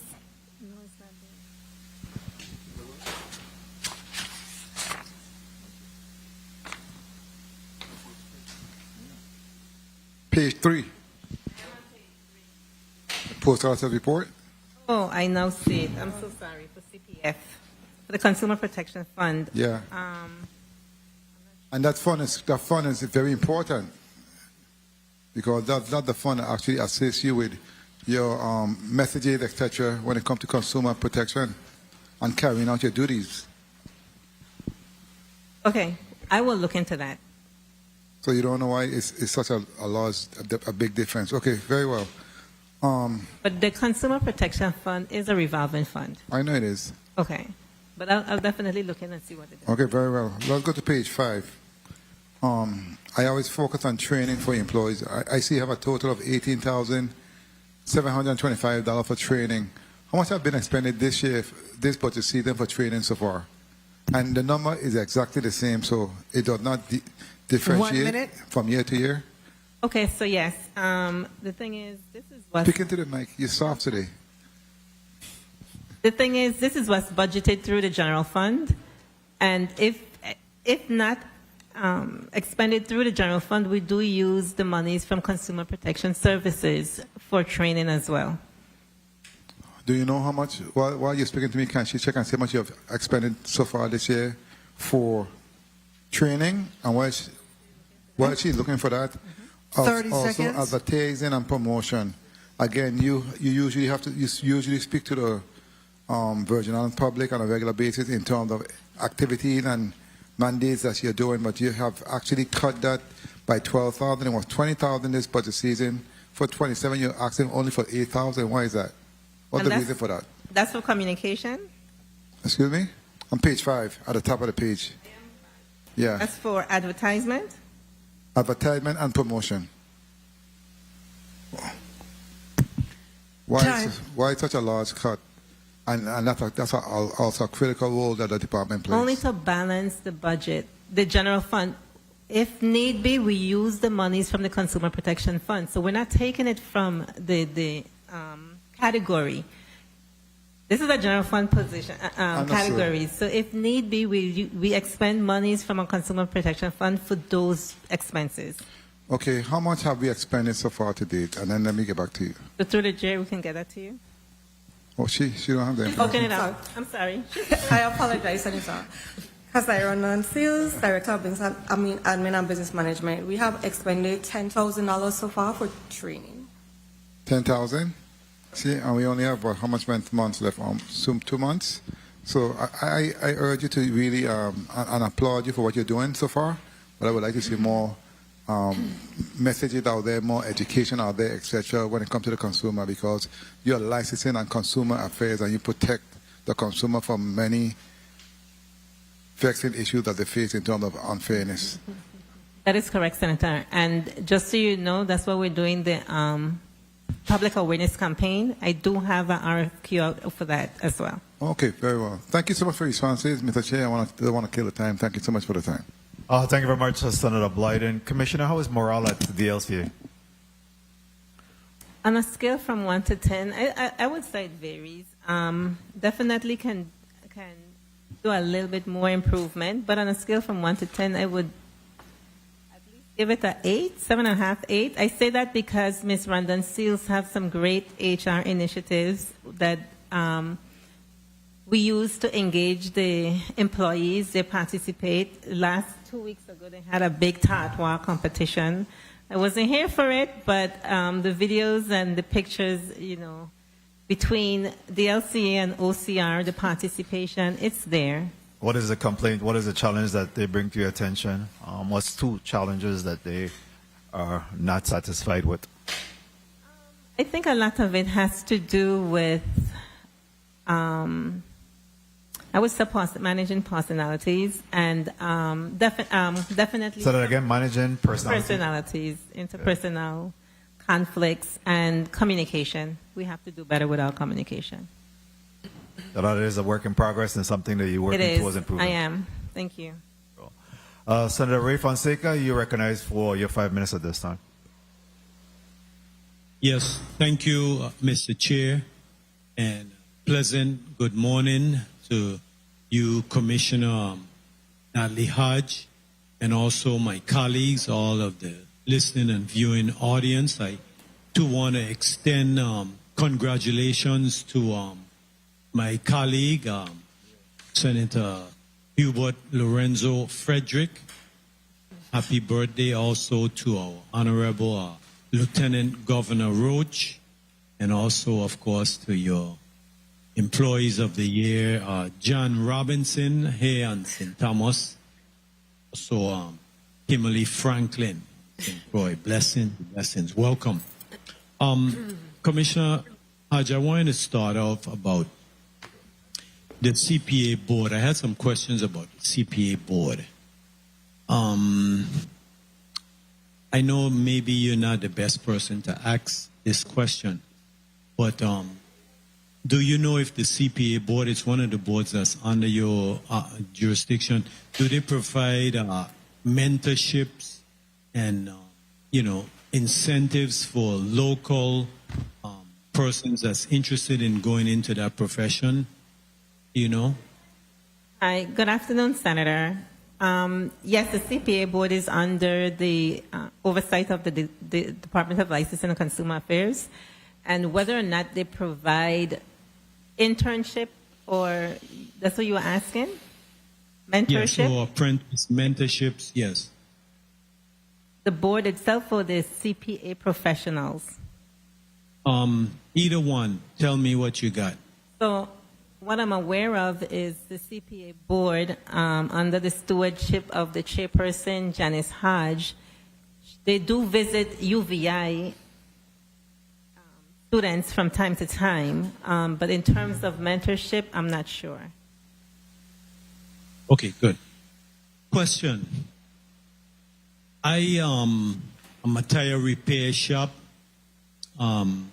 Commissioner Natalie Hodge bring her car for me. I change the tires. Now I'm disposing of the tires. Actually, you're not a good person to use. I'll say client A brings the tires to me. What does License and Consumer Affairs require me to prove that I've disposed of that tire properly, and anyway I just go and throw it in the bush? Do I have to provide, do the tire places who change the tires have to provide some kind of certification, proof, evidence that the tires are disposed of in the proper way and not just thrown inappropriately, on the roadside or whatever? Well, what do you require? Good afternoon again, Senator. That is, the tire shop or the disposal of such tires do not fall under the DLCA jurisdiction. I do believe it falls under the jurisdiction of waste management. Okay, but you never called to instances like that, or to fine a business or suspend the license, etc. You never involved with that? No, Senator. You don't have any cases like that of a business disposing of tires improperly in the territory? Okay. Any complaints? So, if those complaints will come through yes. the DLCA, we have not received such complaints, Yes. sir. You have not? Okay. Because, you see tires all over the place. And normally if someone goes and they change the tire, they're not changing them themselves. They're changing them at a approved, place that sells tires. So I think that's something we need to look into, because there's a lot of tires all over the place being disposed. Okay, so let me go now. Some questions with a online consumer price comparison dashboard, like, for example, to educate the public about internet scams, telephone scams, false investment scams, identity tests, etc. Do you do that? Do you provide that service, a dashboard to the public where they can be aware of these, scams that are being, proliferated in the community? Yes, Senator. We disseminate press releases and on our Facebook pages if scam alert is there. Just this morning, I sent out a scam alert to the businesses of someone impersonating to be a DLC employee and collecting or attempting to collect monies. So yes, we do. Okay, good. The two forms of payment. Time. How many businesses are utilizing that? How is your monitoring? Well, what's your report on that? I will defer that to the Director of Enforcement, Wilbur Francis. Good afternoon, Senator. Can you ask the question once more, please? The forms of payment, two forms of payment. How many businesses are in compliance and how many are not? What's going on? As it pertains to compliance, what I can say is that we had issued citations to several businesses for this fiscal year against those who are not in compliance. Whenever an entity is not in compliance, a consumer complaint can be launched, one of several ways. When that information comes to us, we verify with the Bureau of Internal Revenue before we take any action. So overall, I would imagine that maybe everybody isn't in compliance, but whenever that information does come to us, we do our part in reviewing and ensuring that we have the right to do so before we take any necessary action against any particular business. Okay, awesome. So, Mr. President, Mr. Chair, I'll just wrap up real quick on a follow-up question. So that includes bars and restaurants. They're supposed to comply with that, beauty salons, etc., right? Yes, Senator. Once they're grossing more than 50K. Okay. Thank you. Thank you, Mr. Chair, for your lenience. Thank you very much, Senator Fonseca. Commissioner, do you have any issues or concern with bounce checks or insufficient documents that have been returned to the LCA? Yes, Senator. How much of that are you seeing? That I will defer to Assistant Commissioner Graham.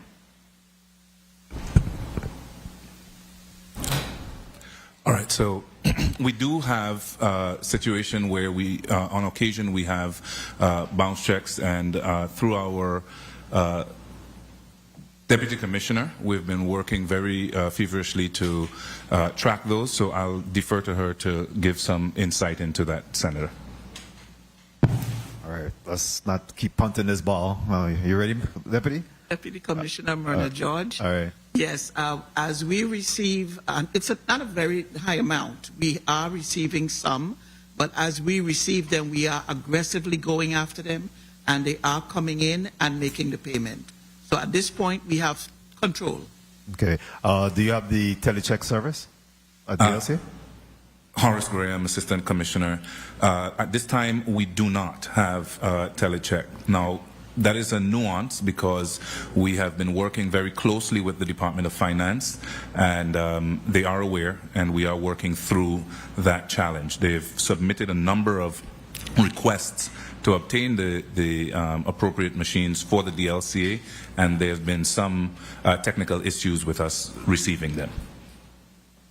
Okay, let's get back to the committee in regards to path forward to address that particular concern. All right. At this time, the chair will recognize Senator Maurice James. You're recognized for your 5 minutes. Thank you. Thank you, Mr. Chair. Good afternoon to the testifiers. Good afternoon, colleagues. Good afternoon to everyone in and outside the room. Good afternoon. I'm going to start with a question that I feel is important right now in terms of your years in this administration, and do you think that the public is satisfied with the services that are and have been provided by your department? Absolutely. I think especially with the online dashboard, the online business license system currently. I mean, I've received compliments, Mhm. and I've also received some complaints, but the complaints were easy, just user friendly and user error. Uh-huh. Especially with our community that may not have patience, using the system. But when the public visit any one of the offices, I'm hearing a lot that the agency is by far one of the best agencies of the government. So I would say yes. Okay, that's good to hear because you do interact with the public to a large degree, right? But I want to also focus on, well, first of all, I don't understand when you say business activity categories. What does that mean? Like it says a decrease of 385 activity categories. What does that mean? So one business can have multiple license categories. The market, the business, the market can have a retail shop, they can have alcohol licenses. So that's what it is, the different license activity categories they have. Okay, so you know what I want to focus on though is what's happening now in the VI with construction. Okay. And contractors, right? Because we're still in the recovery, disaster recovery and construction cycle. Have you seen an increase in the number of individuals applying for contractor, trades, crafts licenses? Have you seen that at all? I have. I'm hoping that you're going to tell me yes. No, yeah, definitely, yes. So you have. Do you? How does that compare to the years immediately before the recovery? I guess the years has. Let me put it this way: has it been increasing yearly in terms of people recognizing that the construction activity is going to increase tremendously? Okay, and so I'm hoping that there are people out there who are seeing opportunities for them to work and to, of course, make money. So I would say because not just because of the storms. So the storms were 2017, right? So right. 2017, the numbers have been increasing, especially with all the projects now coming on board. And not just for general contractors, but the different trades, roofing, carpentry, masonry. Do you have data? Sorry to interrupt you. Like data and the percentage increase over the years. Definitely, we can get that. Mm-hmm. Okay, I'd like you to provide that through the chair. When there was a page where you so of all the different businesses by industry, would construction be the one that is now the most active? Would that be? I will defer to the Director of Boards and Commissions, Ms. Maynard. Okay. Good afternoon, Senator. Sarah Maynard, Director for Boards and Commissions. No, our real estate community is actually one of the highest right now for this year in activity. The real estate community? Yes, and then contractors after that. That's good for me. You guys don't understand that one, right? Yes, and then our contractors, trades, and crafts come right after. That is correct. 30 seconds. Okay, that was good. That was such good news that I was digesting it. Next question, right? Okay. So it caught me off guard. It actually caught me off guard. I did not think that would be it. Okay, there's one issue that I'm hoping that we can resolve in this legislature before the new administration comes in, and that is the issue of appraisers. We had time. Just Mr. Chair, just we had thank you. We had the University of the Virgin Islands in front of us, and they talked about the fact that there was an obstacle or a challenge, let's say, with the appraiser board. I guess, hopefully I'm not messing this up, but it seems to me as if they want to have online supervision. Now, I'm not sure if I like that personally. I just need you to know that. I'm giving a little bit of my opinion on that one. But her statement was that there was no response from the board, or the board was taking too long. Can you shed some light on that for me? So, yes, you're talking about the PARIA course that Yes. they'll be offering. What happened is the real estate appraiser's profession is a very minute. I think we only have 29 real estate appraisers in the territory. Yeah. And for one to find someone to supervise under is where the challenge is. It is. We went out and we looked. Nationally, the real estate appraisers have introduced this coursework where you can do it online. As to the challenge with the board, I don't want to steal Ms. Maynard's thunder, but the board will be moving on that topic, their next board meeting. It is on the agenda. I think it's Well, let me ask Ms. Maynard this too.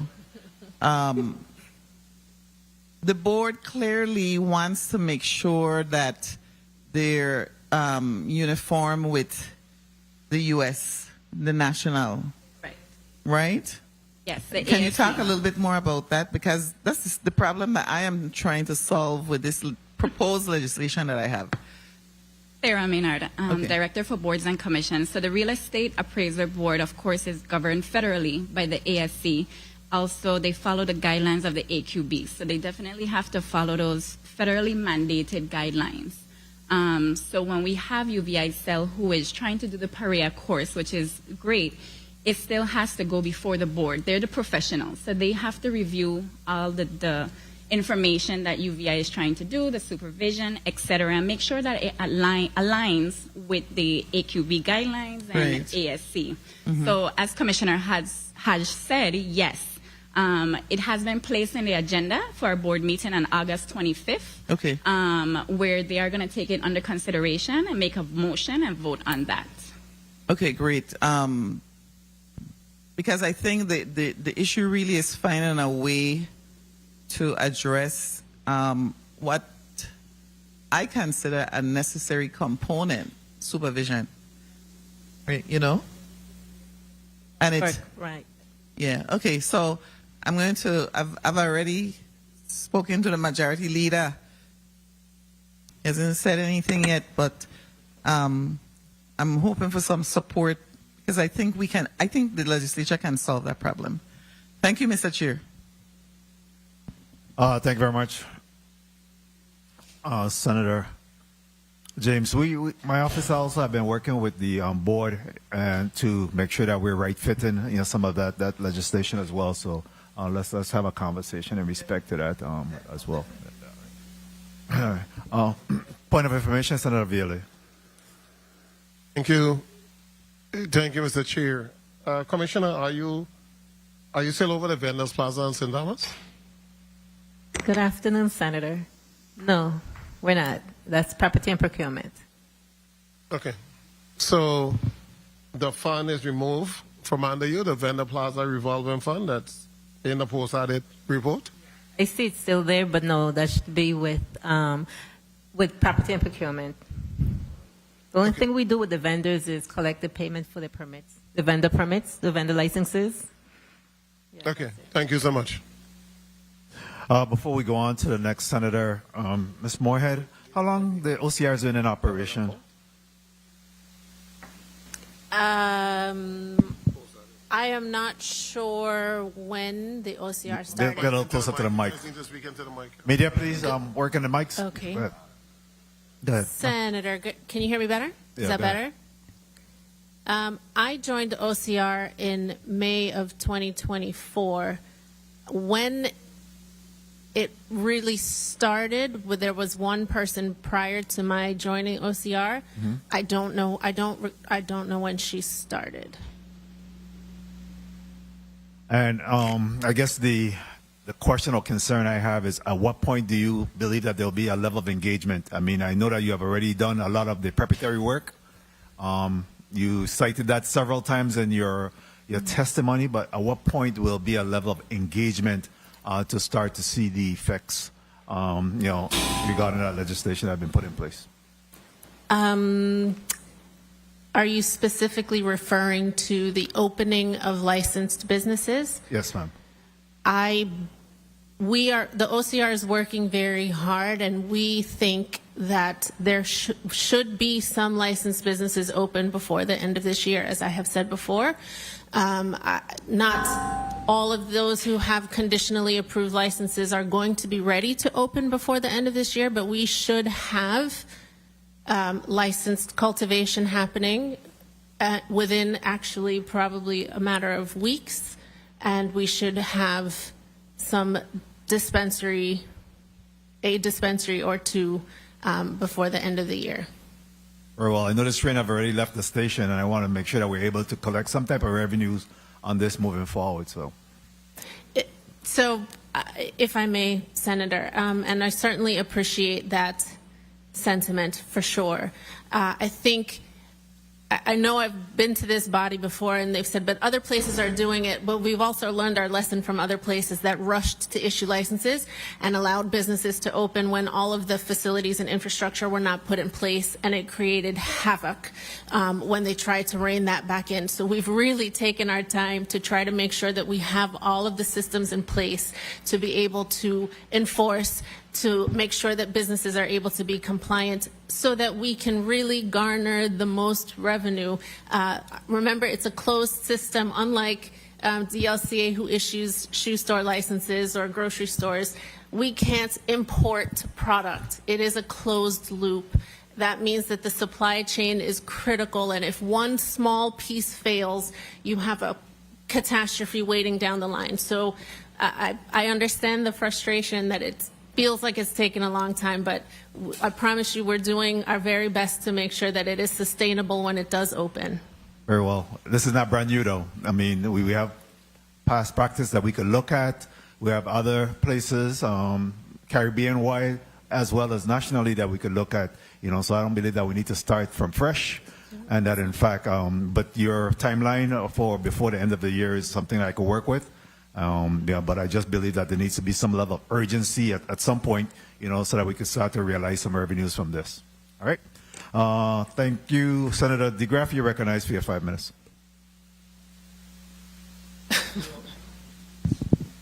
Thank you, Mr. Chair. Good afternoon, colleagues. Good afternoon, testifiers. All of you listening and present. Budget questions right now. That one hard. Yeah, we for boss it. Yeah. Get ready for the rapid round. You have a copy of the post-audit report? Yes, Senator. When you received it? Monday? Okay, so you had a while to look it over. Okay, anybody receive wage increases? Yes, Senator. How much people? I'll defer to the Director of Business. Yes. I'm sorry. Raises? Director. Talking to the mic. Speaking to the mic. No wage increases. No raises? What? Negative. You get nowhere. Okay, how many people had increased to 35,000? None. We last year we had already increased the wages. Mm-hmm. Okay, and no retro owed to anyone? No retro owed. Okay. How many vacancies you have? 7 currently. Okay, post-audit report had 7. At what % are they filled? 100%. 100%. Okay, how many employees do you have? Currently 57. Wow. 57 is going downward. Okay, how many GS employees? 1. 1. Is their wage increase reflected in the 27 budget? Yes. The latest wage increase, because they were the latest wage increase, well, it would be up as of October 1. Right. So it's not Well, it would be, we will pay the wage increase, but it's not reflected in the budget. Because the budget has the current salary. But what you say? Yeah, you got talking to the mic. So Sorry. here you go. Pull it on there. Yeah, pull it on. Yeah. Okay, good. I had a fight with this mic last year. Yes. Okay, so one, and they will receive. They the will wage receive the increase. Okay. You know, it's what actually you said, Commissioner, you receive your full allotment. Yes, Senator. How much was that? Referring to the business office. Okay.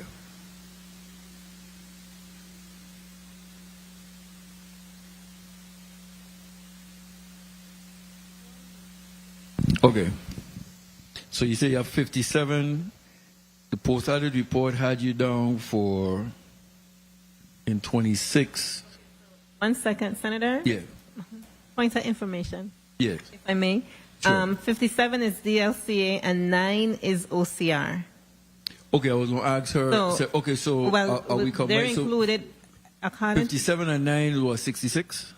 plus the 2 unfunded comes up to the 66. Yes. Okay, so post-audit had you for 69 on the general fund.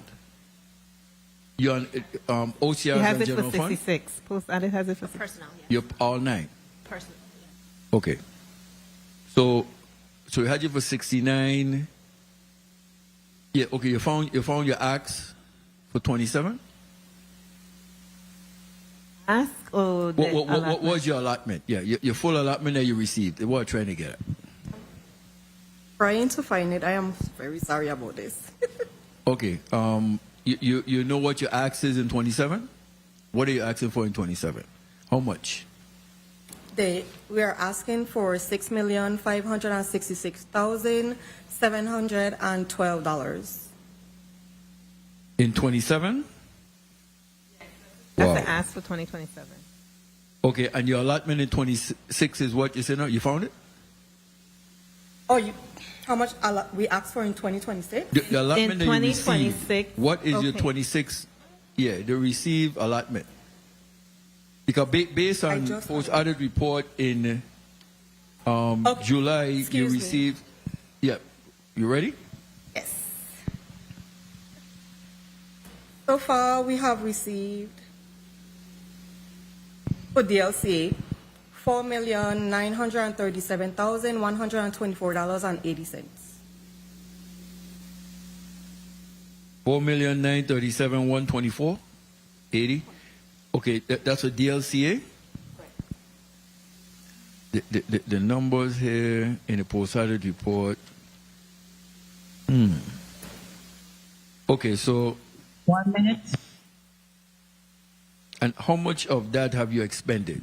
Of your 4,900,000, how much have you expended thus far? So far, as of August 6th, we have expended $3,569,969.21. Okay, so you will not spend 4,900,000. So that's what we're looking at.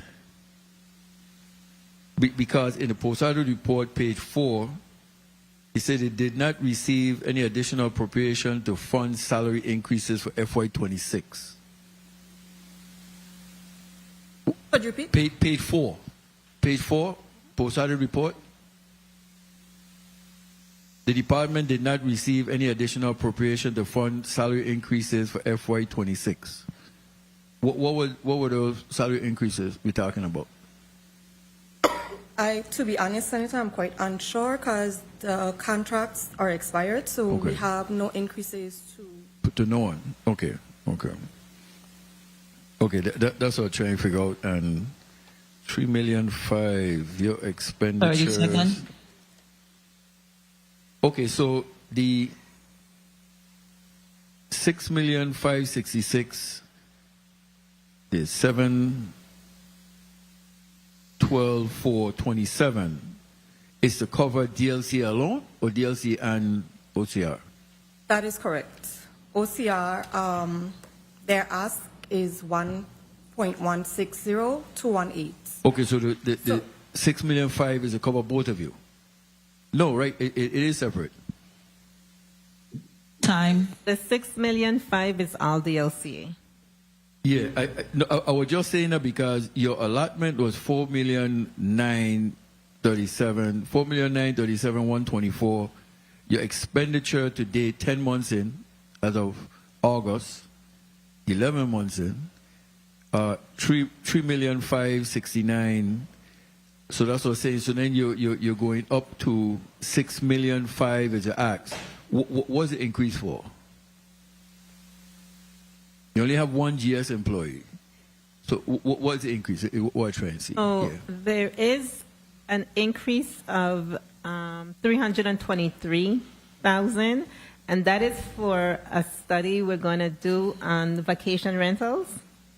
Oh, okay. Now that's because the 6,500,000 is not just all personnel. No, I got that. So I the was just 300,000 difference. That's one of the difference. Is for a study we're planning doing fiscal year 2027. 27. Okay. All right. Thank you for the time, Mr. Chair. Thank you. Thank you so much, Senator DeGraff. Senator Fredericks, boy, you recognize for your 5 minutes. Thank you, sir. Thank you very much, Mr. Chair. Pleasant good afternoon, everyone. Testifiers, listener, viewing audience. The office of Hubert Frederick and the wonderful staff and central staff here at the legislature. Commissioner, good afternoon and welcome. Good afternoon, Senator, and happy birthday. Yes, thank you. I wanted to make sure birthday didn't stop the work, right? Hey. There you go. I wanted to start off with one of the complaints I've been getting at my office real quick is about businesses rounding up on purchases and taking a couple pennies here and there. And I don't know, they keep showing us receipts that they pay X, but they're being charged Y. Have you had any of those issues, any complaints? Again, happy birthday. And I would be remiss if I don't wish a belated happy birthday to the dynamic Sarah Maynard, my director of Boards and Commissions. Regarding the roundup of the fees, no, we have not received. I'll have to check Not with fees. consumer. It's the prices. actual receipt. Yeah. On the receipts? Mm-hmm. No, but if that happens, please feel free and bring those receipts. We will investigate that. That is illegal. Nobody should be rounding up. Yes. So I actually saw ones. I was surprised. I'm like, okay, that doesn't seem right. When But- matters like that are brought to our attention, we do actively look into it. Okay, great. In reference to your budget now, my colleague previously stated that you guys, your total appropriations thus far is $4,937,124. Man, that's.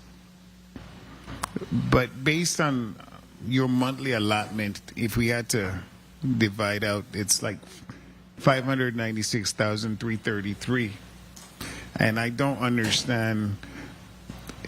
You have all this vacancies listed here. You're going to have a huge vacancy savings at the end of the year.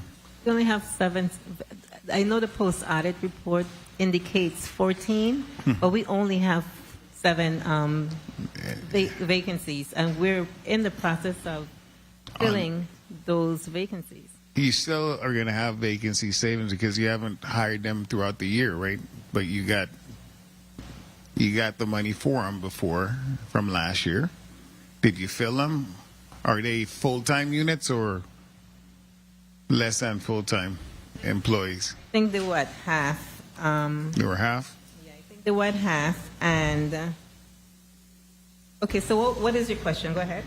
So what are you going to do with the extra savings? Are you going to be able to expend this money by next month? Because you're running against a clock here.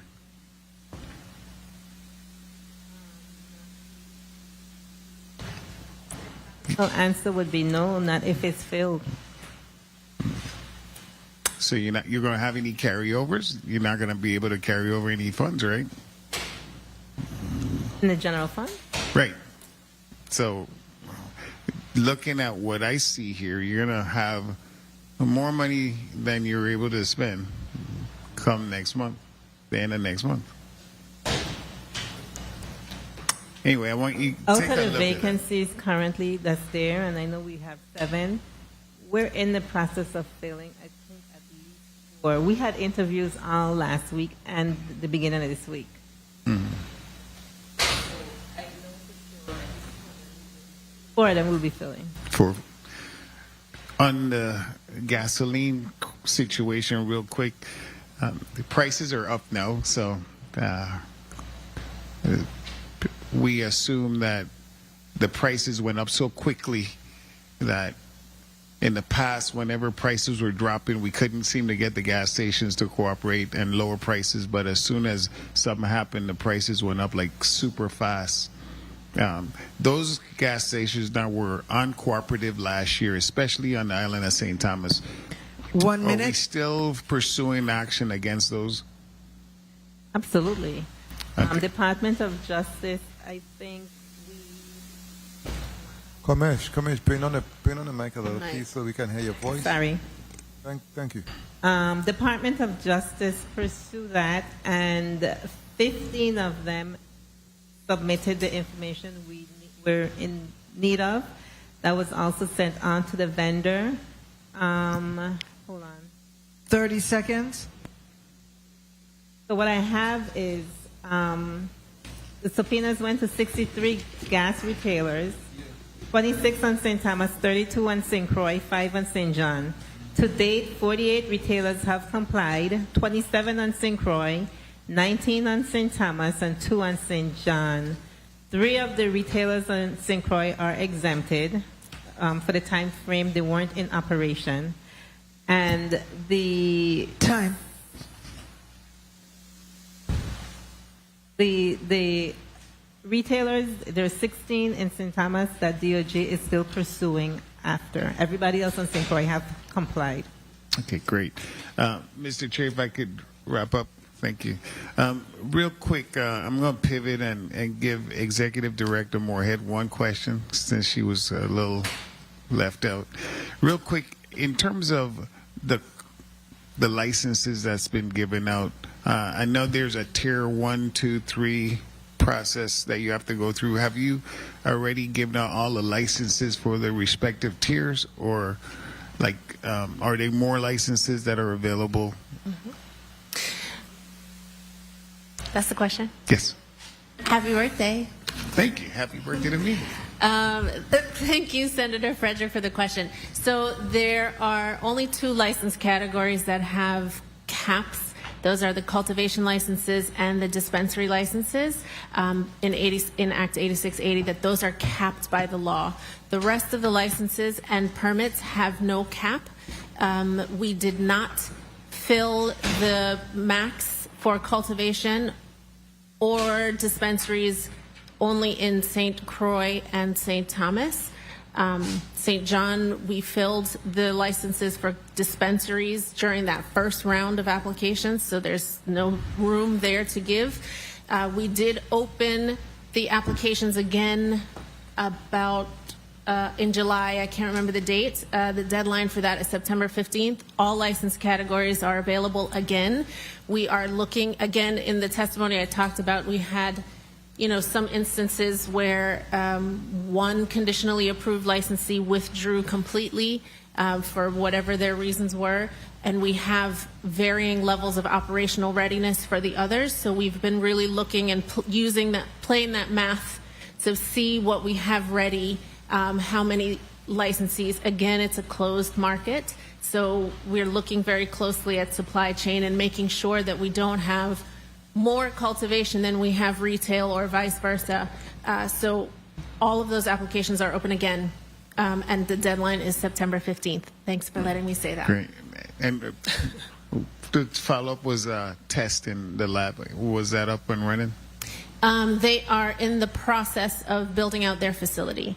And so, again, the math there, Senator Frederick, is we need time for the plants to grow before they're tested anyway, so we're doing sort of chewing gum and walking at the same time and trying to manage everybody's timeline. So we have been in very close communication with the laboratory testing partner and the cultivators as well to make sure that we're not putting the cart before the horse. But the lab should be ready, they told me, by October. Thank you very much for your leniency, Mr. Chair. Thank you so much, Senator Frederick. Before I go to Senator Viale, let me ask you, let me follow up on that in terms of, let me follow up on that. Turn on my mic, please. Turn on my mic, please. Turn on my mic. In terms of, where they say that ready to come forward, come before the end of the year, how much do you have in a queue in terms of businesses that you believe that's ready to come forward? Thank you, Senator Blyden. Off the top of my head, and I can get those numbers for you before the end of the day or shortly, but we had approximately, until somebody will give me the exact numbers, I think we had approximately 15 conditionally approved cultivation licenses across the territory. We had 10 conditionally approved dispensary licenses across the territory, and we have recently, I believe it was 10 manufacturing licenses conditionally approved across the territory, and we have 2 research and development, and I believe we had like 9 microcultivation permits. That does not mean that all of those conditionally approved applicants are moving at the same pace.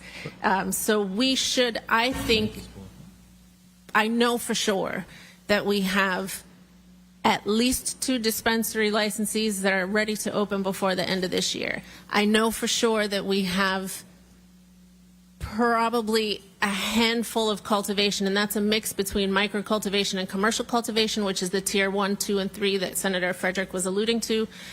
We have a handful of those who are ready. So we're, again, balancing that supply and making sure we have enough. Okay, thank you for that. Commissioner Hodge, let me ask you, in respect to page 16 of your testimony, you spoke to the weights and measures inspection when it comes to your performance projection for 27. You have increased inspections territory-wide and greater marketplace accuracy and consumer protection. Do you have the staffing and or resources to accomplish that measure? Currently, no. However, those are the positions we interview and we're filling right now. Okay, very well. Thank you for that. Commissioner, Senator Viale, you recognize for your 5 minutes. Thank you. Thank you, Mr. Chair. Good afternoon to the people of the Virgin Islands. Good afternoon, colleagues. Good afternoon to the testifiers. In reference to all the various licensure, cultivation, dispensary, manufacturing, if all of those are supposed to come online, what are the fees that would be collected? All of those applicants that I've already referenced here today have already paid their application fees, which is their license fee for the first year. That application fee, with the exception of the cultivation licenses, which that fee was split in recognition of the fact that, number one, it was the highest licensing fee, and number two, What is that amount? I'm sorry? What is that amount? $25,000 annually. So the application fee for dispensary licenses is $10,000. And then with their certificate, their full issuance of their license, which is not the conditional approval, but their full issuance of their license, they pay the balance of $15,000. So what is your expected collection? Well, our expected collection was what we actually collected already for applications. So tell me that amount again. So this year we collected about $200,000, and about probably 150 of that approximately, I could get you the exact number, but about 150 of that was due to license application fees. And Okay. only, sir, Okay, hold up there. That's good, because I have some other questions. Okay. Your vendors, Tyler Technologies and Metri LLC, Yes, sir. between those two vendors, it's $297,000. Yes, sir. Are your fees going to cover the $297,000? For this fiscal year? Yes. No, sir. Then something wrong with your fees. Why is the government paying to subsidize marijuana? Marijuana is supposed to generate money. for the government of the Virgin Islands, not we're paying extra money. So I don't understand. I know you guys are working with the fees cutting and all type of stuff. It's like a sin tax. You are supposed to cover your expenses. This government is not supposed to be utilizing general fund to cover the industry. The industry is supposed to cover and bring monies back to the coffers of the Virgin Islands. And right now, the fees that you're collecting, we're losing money. And in addition to that, we already lose over $1 million that was appropriated before in prior fiscal year. But back to the budget for DLCA, the numbers that you gave were very low. So I'm really looking at it and saying something seems to be off, or you had a lot of vacancies that won't fill, or you had a lot of people that left the agency and went home. Because for August 6th, the numbers you said were 1,894,683. At that pace, you're only going to spend about 2.2 million, at the most 2.4 if you miss a payday. So you're like between 1.6 and 1.8 million under what was allocated for personnel. So you're going to have a tremendous personnel savings for such a small budget. So what was it? Individuals didn't come on, and at the same time, individuals retired? Yeah, a little bit of some of that and a little bit of this, but definitely that. We had, where the Director of Consumer Affairs, we had lost that personnel twice within the year and had to go out and interview, fill it again. And then we did had, I think, 5 employees that retired. And it's just the process, going through the process to fill the position took a while. So yes, I would say so. Okay, so I'm estimating between personnel and fringe, you're going to have anywhere between $2.2 to $2.4 million extra. So we are going to look to see how this body is going to reappropriate those monies. In reference to the Ram Kavova, who follows that? Ram Kavova. Defer to Assistant Commissioner. So Assistant Commissioner we're Graham, having a better year this fiscal year in terms of proof gallons. Yes. The proof gallon collection for this year is slightly up, and we don't do the calculation for the actual number, but generally speaking, we do the calculation for the total proof gallons. And so yes, in the report we shared with you what the current year is, and we could also provide you with the previous year. Okay, I think I looked at the previous year and it was like 13 million gallons. It seemed like we're up a bit, and I'm saying that it might, if we follow this trend, it might be 21 million by the end of the fiscal year. Yeah, which would be good for us because that's more the RAM cover over more money for the retirement system. So that would be really, really good. In reference, Mr. Chair, to your positions listed, if you turn quick to page 10 of the post-audit report, and you look at the personnel listing, unclassified filled. If you go down the first listing, and you start with the office assistant under the St. John coordinator, those positions are no longer there because you don't have them funded for fiscal year 27, so they're out. Office assistant, HR administrator. Where is the executive director Cannabis board position gone? I'm not seeing a funding here for. There, on the unclassified fill, the executive director of Cannabis is. We're there. Okay, then go across. That's filled under FY26. Go across to FY27. It's there. Yeah, but it's blank. There's no dollar figure. But if I may, Senator Casairano, Sales Director, that was one of the questions that was posed to the post auditor. I sent an email to the post auditor about that. The human resources administrator position is not filled for fiscal year 27. Right, but the position exists.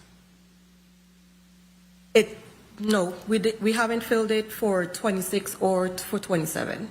So you zero funding the position? Correct, we did. Okay, so look at those 5 positions for me, please. 1, 2, 3, 4, 5. And you see that there's an amount under fiscal year 26? And Yes. then when you go down under fiscal year 27, it's blank? Yes. Are any of those positions going to be filled? You have a director there, so her position is filled, right? Yes. So And that was a question Okay, so we try to clear it up. that was posed to the post auditor. Clarification. Sorry, Senator. I hate to jump in like this, right? But if you look to the top, 2, 4, 6, 8, 9, at the 9th line, it has an executive director, officer, OCR there. Okay, so the position is I think that's duplicated. So the position is listed twice. Right.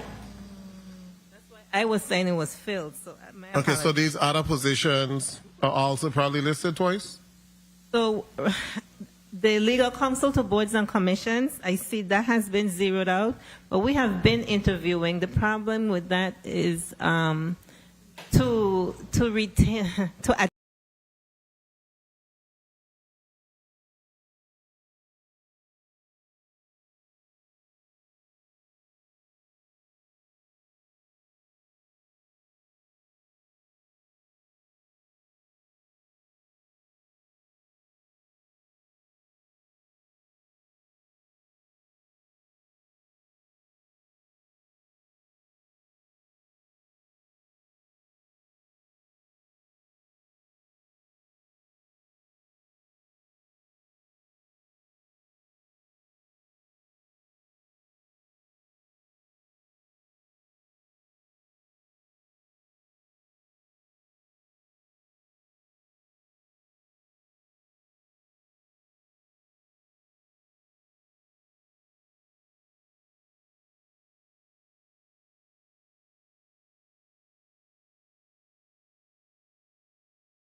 The Committee of Budget, Appropriations and Finance is back in record and out of recess. We had a power surge, so we're back in record at this time, and we're wrapping up with the DLCA. We do have the Virginals, Agriculture and Standby on deck to come forward. So, Senator Viola, you recognize at this time. Thank you, Mr. Chair. Just going back to the budgetary part quickly, because we have different amount in the post-audit reports. I know now you're saying that the position is now the Executive Director, Office of Cannabis? Yes. Okay, and what is the amount? Because there are two different amounts in the post-audit report. Is it 115 or 100 for FY27? Speak into the mic. Mike is not on. Is it on? Oh. It should be 100,000. Okay, we need to know because that is what we're going to budget. So 100,000 now. The Deputy Director of Enforcement is at 75,000. Correct. And the Cannabis Enforcement Agent, they're at 70? Correct. Okay. So those same positions were listed on the DLCA budget. So they were funded on the DLCA budget last fiscal year and also funded on the OCR. So we're going to separate them out. And that is, so you're going to see a decrease in your overall amount because they're going to be funded under the line item for OCR. That is correct, Senator. Okay. So I just wanted to put that on the record. Thank you so much, Mr. Chair. Thank you. Thank you very much, Senator Viola. Commissioner, I saw that there is a news article right now in regards to a fraudulent scheme that's going on with businesses where there's apparently individuals that's going there and try to collect fees. You want to use this opportunity to shed some light on what's transparent there and what's the course of action? Sure, Senator. I'll defer to Assistant Commissioner Graham to expound, but just to summarize what's going on is we received a phone call from a retailer, one of our licensees, with someone impersonating one of DLCA's personnel and was at the store indicating they're there to collect monies on behalf of the DLCA, which was not true. And so, Senator Horace Graham, Assistant Commissioner, Department of Licensing and Consumer Affairs, we want to share with the public to be aware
Thank you. We're back on record at this time. The Committee of Budget, Appropriations and Finance, Assistant Commissioner Graham, you explaining the situation with this complaint of fraudulent collection that was being made by some individual that was. Yeah, thank you so much, Senator, for bringing that back up. I want to just let the community know that the Department of Licensing and Consumer Affairs under no condition would be sending its agents, officers, inspectors, etc., to collect fees from the individual businesses. We will, if we do that, we'll do that in writing or through our standard collection process. So due diligence should be made by all parties. If someone approaches you indicating that they're coming from the DLCA requesting payment of fees in the field, let them know that you would first check in with the department to confirm. But we don't do that. Thank you. Very well, thank you. Thank you for that information. Any burning questions from my colleagues at this time? If none, I'll allow for you to do a closing. Commissioner? What do you see as the 2 or 3 challenges going into FY 2027 for DLCA?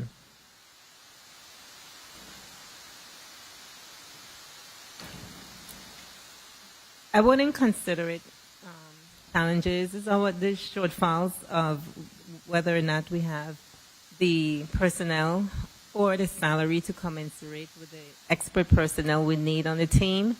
And just funding to complete the projects that we have started, the gas study and food study, and then also the one with the short-term rentals. There are a lot of niche markets out there that are untouched, and we definitely need the fundings to do those studies. Very well, and what will your legacy be? Obviously, this is the perhaps the last, at least for this administration, this will be your last budget presentation. What would you see as your major accomplishment, and what would your legacy be? I would like to think that my legacy would be finding a healthy balance in regulating our establishment, our entrepreneurs, and educating the public. I say that because under me, we found the lapse in the citation where citations have been given out but weren't being collected. So we voided that by creating the division. I'm sorry, by voiding a division, and now we're doing collection tracking. That is one of my legacies. Completing the SOPs, completing the rules and regs that we have been working so hard to complete with, in terms of the professional boards and even the limousine rules and regs, where I would say we have sent to Government House the rules and regs for those industries, for those licenses, and it's just a matter of completing those. So I just want to create a healthy balance between the entrepreneurs we serve, and the public. At this time, I'll give you 30 seconds to do your closing statement. Early on, when I read my testimony, I thanked everyone but you, the 36th legislature, and that was inadvertently. So I just want to thank you. I want to thank you, Senator Francis, and the other senators, such as Senator Lewis and other senators. I'm not going to stay here and call everybody name and then hurt feelings, but who have worked hard with the department. Without you and your partnership, we wouldn't have contributed to the LCA's success. So I want to thank you. I want to thank the hardworking men and women at the Department of Licensing and Consumer Affairs. I want to thank my executive team for being here and their constant support. Well, thank you. I didn't get from you how many businesses closed. I know that you mentioned you had a lot of new applications on business license open. Did you provide any information on how many business closed during this last fiscal year? No, we actually didn't put on the record, the Horace Graham, Assistant Commissioner, how many businesses were closed. There's an interesting nuance because we do have some businesses that we terminated due to the IRB notification, but we don't have a full handle because we have some businesses that literally just did not renew and we consider them delinquent until such time as they do. So I could say maybe about, let's say, 150, 200 businesses that we could track that actually submitted a termination notice. But and that's not necessarily that the business itself terminated. They may have terminated a category of activity. And I think in the reporting that the commissioner shared, you would have heard her say that we had a reduction in the number of categories, but yet still an increase in the collections. And so basically what we're seeing is that kind of scenario where people may have been streamlining. They may have had 5 categories of business activity and then now they streamline to just 3. So we still have to work that out, Senator, to be able to give a more I think it's important that when we look at the trends that we're able to capture and look at you spoke about the nuances, what's, in terms of what may be some of the circumstances that may have resulted in business closure, so that we could be able to address that as a government moving forward. If there's some opportunity, if there's some policy statements that's required, if there's some funding, that we could help to subsidize businesses, because of course small business is the backbone of our economic engine. So it's important that we're able to keep doors open and keep business wherever possible to keep them thriving. So I think for us to be able to look at those trending and kind of work within that framework, so that we can be able to make some improvement there is something I'd love to see us be able to capture moving forward. Certainly. So again, thank you for coming before me. Thank you for the work that we have done, collectively to move the needle on these particular issues as we talk about the professional boards and a number of legislation that we have worked on collectively. Certainly our appraisal areas board and all those other boards that we real estate, engineer, yes, cosmetology and all those other ones that we worked on. So at this time, you're free, and again, good luck. And we'll be taking a quick recess, and then we'll come back with the Department of Agriculture. The Committee of Budget, Appropriations and Finance stands in recess for 5 minutes. 2 minutes.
The Committee of Budget, Appropriations and Finance is back on record. At this time, Madam Clerk, please call up the second item on today's agenda. Block 2, PI Department of Agriculture. Invited testifier, Honorable Louis E. Petersen, Jr., Ph.D., Commissioner. Virgin Islands Food and Farm Council. Invited testifier, Dr. Usman Adamo, Co-Chair Designee. This concludes the reading of today's agenda, Mr. Chair. Thank you very much, Madam Clerk. We do have Commissioner Dr. Petersen in the audience, as well as his team, Agriculture, as well as I'm seeing in the St. Thomas District, we do have Dr. Safiya George and members of the Virgin Islands Food and Farm Council. At this time, we'll go for a quick mic check as well as introduction here in St. Croix, and then we'll come over to St. Thomas. Good afternoon, Commissioner. Good afternoon, Senator Francis. Testing. Thanks. Good afternoon. Let's give your name. Put your name on the record, please. Yes, thank you. Louis Petersen, E. Petersen Jr., Commissioner of the Department of Agriculture. Thanks. Billy Abraham, Assistant Commissioner, Department of Agriculture. Chantal Douglas Francis, Marketing Director. Tafari Tizadi, Director of Department of Property Management. Nathaniel Olive, Local Farm and Food Council Representative. Aaron Bryan, Director of Administration and Management, Department of Agriculture. St. Thomas.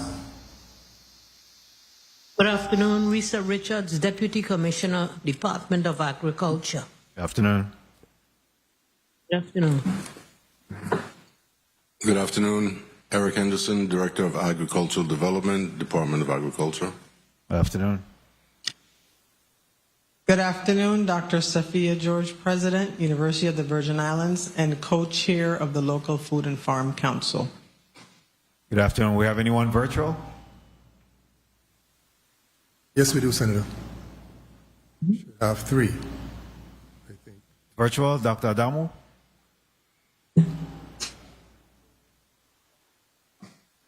Go ahead.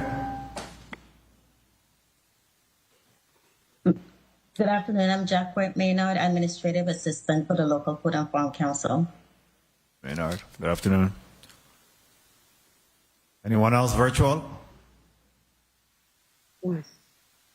Yes. No. Well, at this time, Commissioner, you recognize for your testimony. Okay. Good afternoon again, Senator Francis, Senator Blyden, Senator Frederick, and my team here. Besides the one who've introduced themselves already, Senator, we also should have online at some point soon, I hope, our Administrator Fiscal and our Fiscal Officer, Ms. Renee Charles, should be with us. I also anticipate our Financial Supervisor, Ms. Geraldine Abraham. In the audience here, we have Ms. Curleen Rogers, our Director of Abattoir Services. We have as well Mr. Jamal Rogers, Property Inspector, as well as our Hemp Director, Mr. Clifford Joseph. We have as well our Forestry Stewardship Coordinator, Ms. Mathilde Wilson. We have the Urban and Community Forestry Coordinator, Mr. Preston Brooks.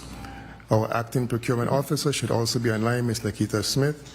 We have as well our Director of Vet Services, Dr. David Wenger, and I trust I didn't miss anyone. The Virgin Islands Department of Agriculture was created pursuant to Title III, Chapter 17, Section 291. Act number 5265 repealed this section and established the Department of Economic Development and Agriculture in 1995. Act number 5265, as amended by Act number 6070, abolished the Department of Economic Development and Agriculture and created 2 separate entities, the Department of Agriculture and the Department of Tourism. Our mission, Senators, is to develop, support, and promote an economically lucrative agricultural industry in the USVI, while supporting farmers, consumers, and the environment. According to Title III of the VI Code, Section 291, Our primary responsibilities include providing basic agricultural services and technical support. We fulfill our mission and responsibilities through our operational divisions, including the Division of Food Production, Marketing, Agricultural Development, Abattoir Services, Veterinary Services, Administration and Management, Forestry, Nursery, and the newest of them, the Industrial Hemp Division. Fiscal Year 2027 Budget Projection. The Fiscal Year 2027 General Fund request for the VA Department of Agriculture is $5,330,880, which reflects a 1.54% decrease from our Fiscal Year 2026 budget level. An amount of $4,954,009 is appropriated to personnel and fringe benefits, while $107,000 is allocated toward supplies, $160,000 toward utilities, and $107,871 toward other services. The recommended budget for the Department of Agriculture also includes $500,000 contributed to the Agricultural Revolving Fund from the Tourism Advertising Revolving Fund, based on Act 7767, and $246,277 for the Industrial Hemp Commission under the miscellaneous category. This brings the total appropriation to $5,830,880 for fiscal year 2027. We also anticipate approximately $212,600 in non-appropriated funds from the Agricultural Revolving Fund, generated from sales and services related to planting materials such as seeds, seedlings, equipment rentals, and land rentals. The remaining balance of federal funds already awarded, such as the multi-year USDA Specialty Crop Block Grant Program, the Forest Legacy Grants, Urban and Community Forestry Grants, and others, total $10,789,547.38. This results in a grand total of $16,629,427.38 in fiscal year 2027 funds. We are proud to share with you a recent major development, I would call it, and we're speaking of our agricultural conference.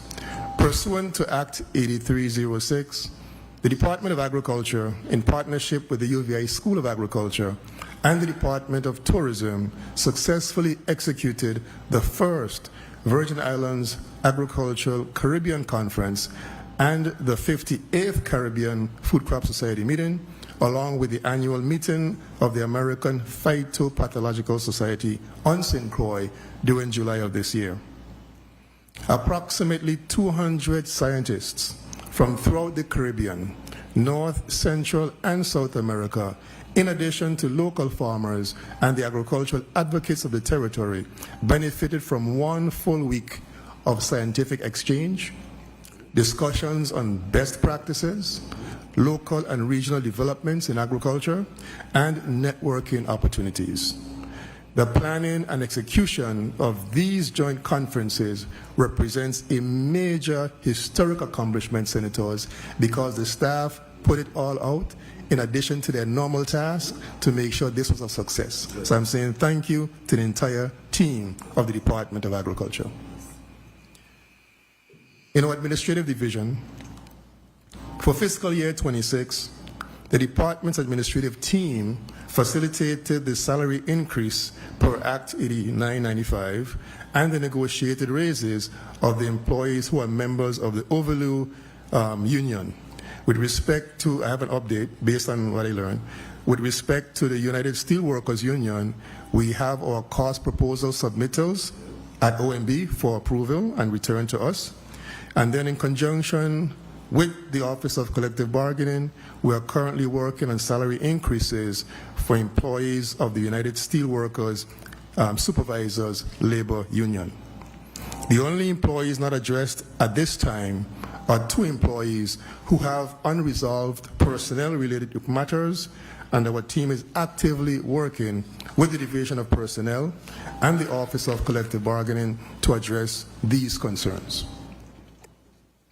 It is my pleasure to publicly applaud our 2026 Employees of the Year.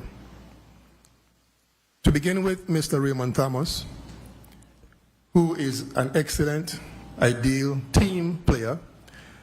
We want to stop and pause and remember him because he is right now ailing, not even at work. He is actually addressing some medical challenges, so we want to keep him in our thoughts and our prayers. With respect to our second employee, Mr. Anthony Brown in the St. Croix district, I have to pause and say this. I landed on St. Croix on Tuesday of this week, only to learn that Mr. Brown broke a record.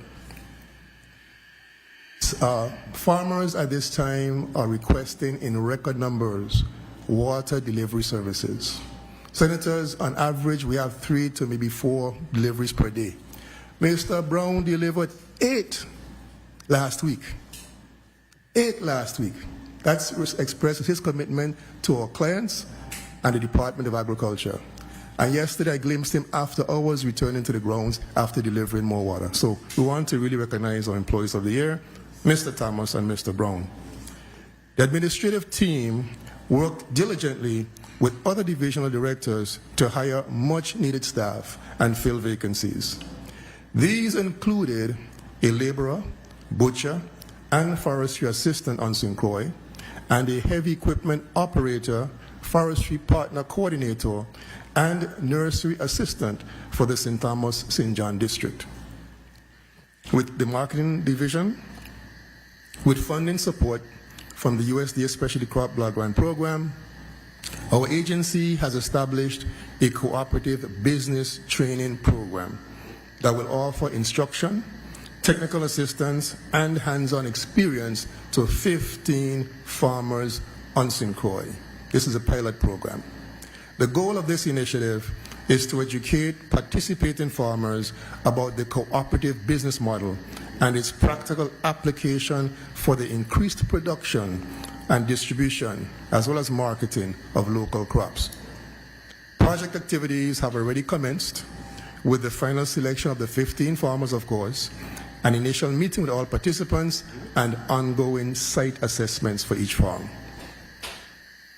The marketing division also executed the WIC Farmers Market Nutrition Program, which benefited 1,077 recipients, while the Senior Farmers Market Program, Nutrition Program, served 845 recipients territory-wide in 2025, fiscal year 2025, by providing, of course, fresh local produce to households. Both programs also benefited and encouraged local farmers who registered with our agency and sold fresh produce to eligible applicants. Both programs are funded, and the purchase of the produce from the farmers is funded by our funds, of course, from our federal support programs. As we speak, we are celebrating National Farmers Market Week and National Health Center Week. As we have done in the past few years, we have partnered with farmers, the Mary Keaton Smith Center on St. John, the Department of Health, and the Frederiksted Health Center to celebrate these observations. Farmers Market Week and health screening events were hosted on St. Croix and St. John, and the St. Thomas event is planned for 2 days from now on August 9th. These activities do well to promote awareness of the importance of farmers markets while providing free health-related testing for attendees. The Cooperative Agricultural Pest Survey Program.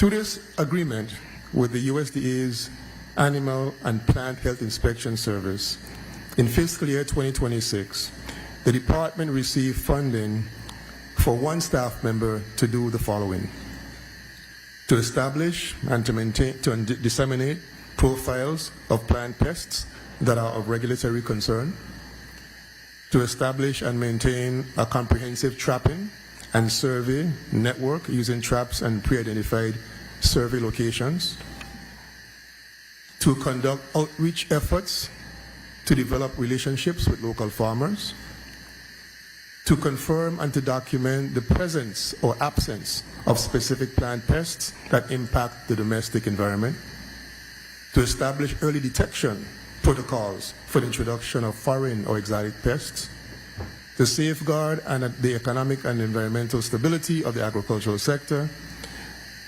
and perhaps, Senators, the most noteworthy development in this particular area was the detection of specimens of the Mediterranean fruit fly, which is an invasive species to the territory, capable of causing havoc to the local agricultural sector.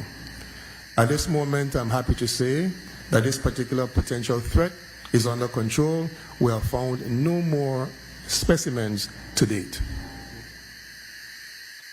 The Veterinary Services Division. Our veterinarians are on the front line of animal disease diagnostics. As a result of collaboration with our partners, a communication network has been established with all practicing local veterinarians for purposes of allowing a more efficient reporting of animal and human disease concerns. As a result of this communication network, import as well as export changes and concerns are more quickly conveyed to those who are most involved with compliance or likely to note cases of non-compliance. These developments are very important because animal and human diseases can sometimes overlap. The veterinary services staff as well attended and successfully completed a foreign animal disease training program.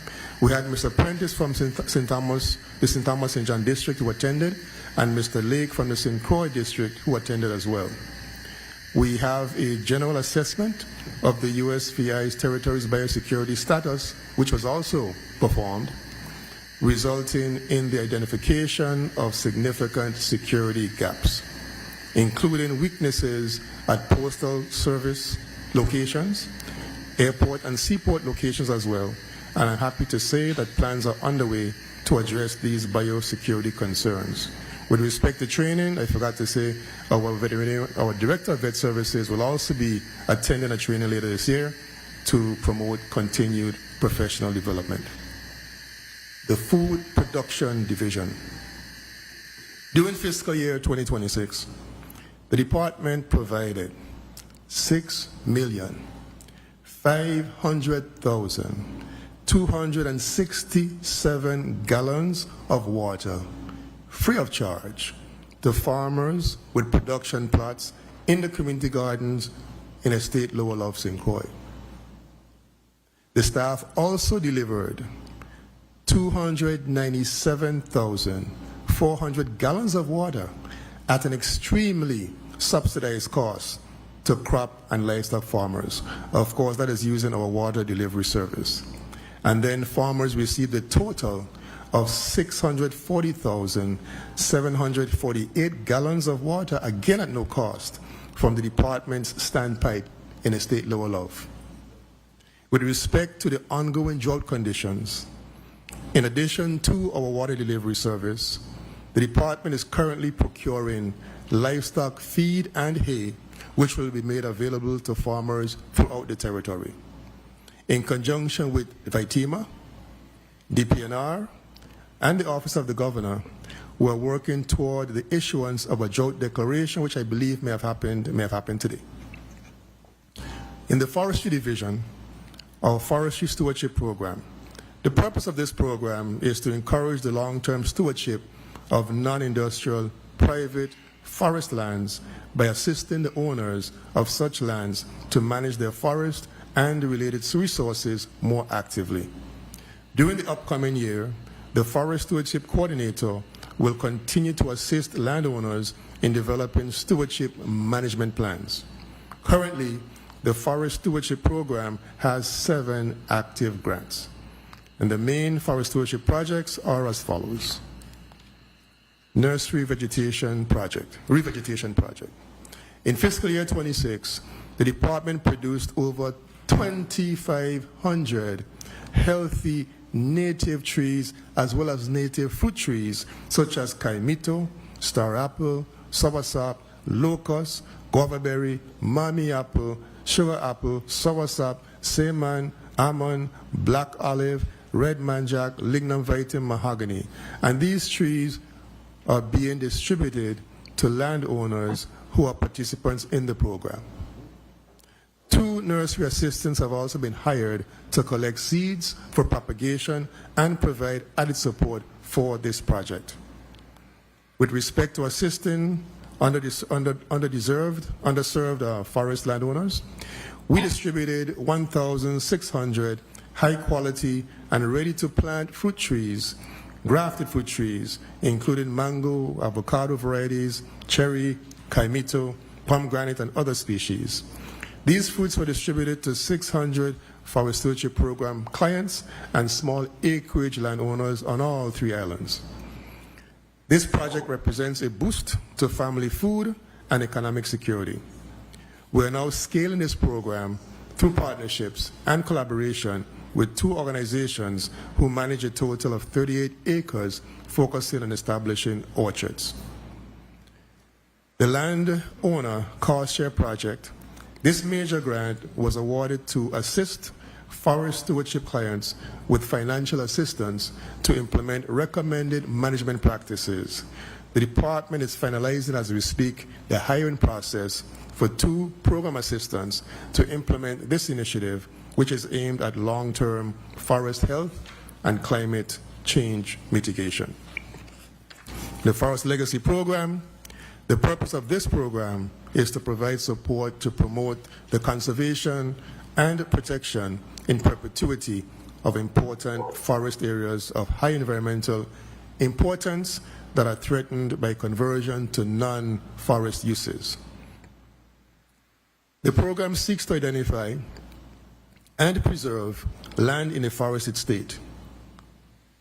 Our present efforts focus on the purchase and acquisition of 91 acres of land on Innerbrass Island. I'm pleased to say that an offer for purchase was made and that offer was accepted. Our team is diligently working, Senators, with the landowners and organization partners toward the completion of the purchase documents. Once the purchase process is completed, the acreage, all 91 acres, will become the property of the Virgin Islands government. It is our hope that this pending acquisition will eventually become as well a part of the USVI territorial park system. The Urban and Community Forestry Program, the goal of which is to enhance and manage the urban forests of the United States Virgin Islands, and here are our accomplishments to date. Our team significantly expanded the availability of trees throughout the USVI by propagating more than 2,000 native fruit and ornamental trees to support reforestation, urban greening, and community resilience initiatives. The program also distributed more than 347 trees free of charge to residents, encouraging homeowners, schools, community organizations, and local partners to plant trees that enhance the environmental quality of the USVI. The administration of our Urban and Community Forestry Grant Assistance Program, the department successfully managed the Urban and Community Forestry Grant Assistance Program by awarding funding to 4 community-based projects, all of which remain on schedule, within budget, and on track to achieve their proposed objectives. These projects are expanding environmental education, they are improving access to green spaces, supporting urban forestry initiatives, and strengthening community stewardship of natural resources throughout the territory. For the first time in the history of the Department of Agriculture's Urban and Community Forestry Program, a dedicated Urban and Community Forestry Program coordinator was hired for the St. Thomas-St. John District.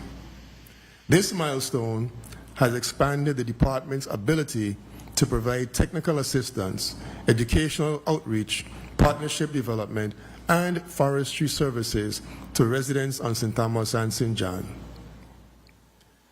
The Urban and Community Forestry Program substantially increased direct public assistance by providing technical assistance to tree owners and community members throughout the territory.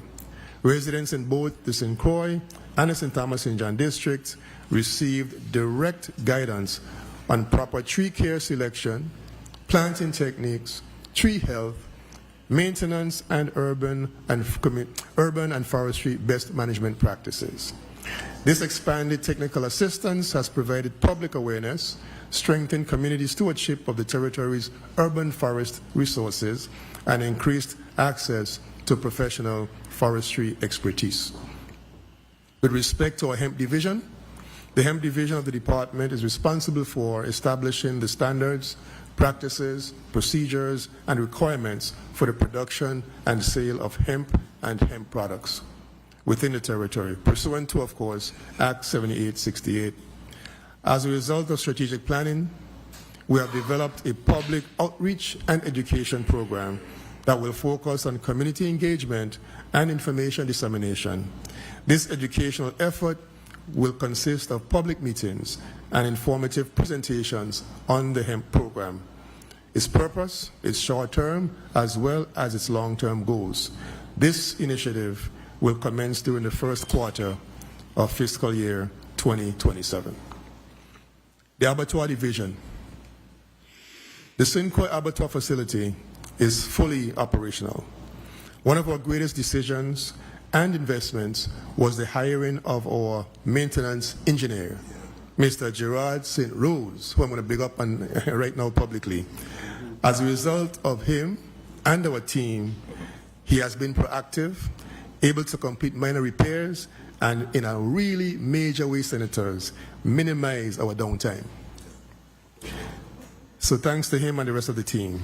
Within the past few weeks, the Gutting Station elevation platform failed and it negatively impacted our slaughtering operations.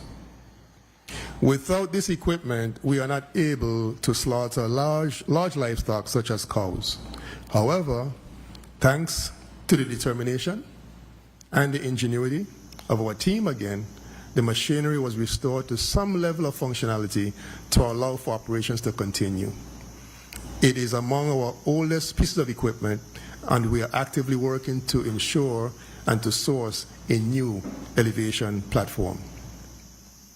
To support ongoing professional development, the director of the Abattoir Division participated in the Black Belt Meat Summit in Tuskegee, Alabama, and she received really advanced training in sustainable meat production practices, and she was able as well to work along with and develop a network of regional supporters. The St. Thomas Abattoir. In the district of St. Thomas St. John, we are painfully aware of the impact of the absence of the abattoir facility on St. Thomas. Since our last hearing before this committee, our team has been working diligently in partnership with the Department of Public Works and the VI Housing Finance Authority to address this concern through a facility renovation project. Following the development of a scope of work by DPW engineers, Ms. Sherry Spen and Mr. Jelani Monell, the VI Department of Agriculture's team prepared and submitted a project proposal to VIHFA to seek funding through CDBG's mitigation grant program for approximately $2 million. Our proposal is currently being vetted. We're at stage 1, the environmental assessment stage of the evaluation process. Of course, we're all aware of HUD's recent decision to suspend funding for the territory's program activities. We are hopeful that this will be a short-lived situation, resolved very soon in the best interest of the territory. Nevertheless, because of this reality, the department's team has remobilized, and we are applying to and seeking 2 alternate sources of funding for said project. In the St. Thomas St. John district, we are looking toward the successful completion of the USDA's Emergency Watershed Project. There are 3 sites in Estate Bordeaux that have been approved for culvert repair or replacement as a result of road damages caused by Tropical Storm Ernesto in 2024. We are currently working with DPW, once again, to ensure that we have our required matching contributions for this much-needed project. We anticipate work to commence before the end of this calendar year. With the acquisition of our new 2,500-gallon capacity water truck and the hiring of a new heavy equipment operator in the St. Thomas St. John district, VIDA has been actively making water deliveries to farmers at a very, and I mean very, subsidized cost. Requests for this service has increased, especially during our current dry period. 2 100,000-gallon cisterns are currently under construction in Estate Bordeaux. This project is approximately 40% complete, with a projection of a completed date of October 1st, 2026. This important ARPA-funded project will significantly increase the available water resources to support increased production in the Estate Bordeaux farmland area. The Bordeaux Watershed Project and Improvement Project, Protection and Improvement Project, represents an agreement between the VA Department of Agriculture and the USDA's Natural Resources Conservation Service, Caribbean Area Office. And this project is designed to enhance the Bordeaux watershed area. Upon the conclusion of this multi-year project, water quality and quantity will be improved to support farmers once again and increase their production significantly, as well as improve the roads in Estate Bordeaux. The planning phase, as well as the design phase, have been completed. And again, we look forward to the construction phase being not too far away. Other anticipated expenses in 2027. The Virgin Islands Agricultural Caribbean Conference, again pursuant to Act 8306. The Department of Agriculture, in partnership with the UVI School of Ag and the Department of Tourism, looks forward to hosting our second conference. However, based on our recent experience, Senators, the cost of planning and executing this important event exceeds the $50,000 allotted per Act 8306. So we are requesting an additional $50,000 to ensure the success of this important conference. Other expenses. Despite our need to hire and to expand our staff, one of our limiting factors is the unavailability of adequate office space in both districts. On St. Croix, the construction of our new administrative building has been hampered by the lack of matching funds to supplement our available FEMA federal funds allocated for the project. However, good news. With the support of the Office of Disaster Recovery and the Office of Management and Budget, funding was recently identified to address this matching requirement.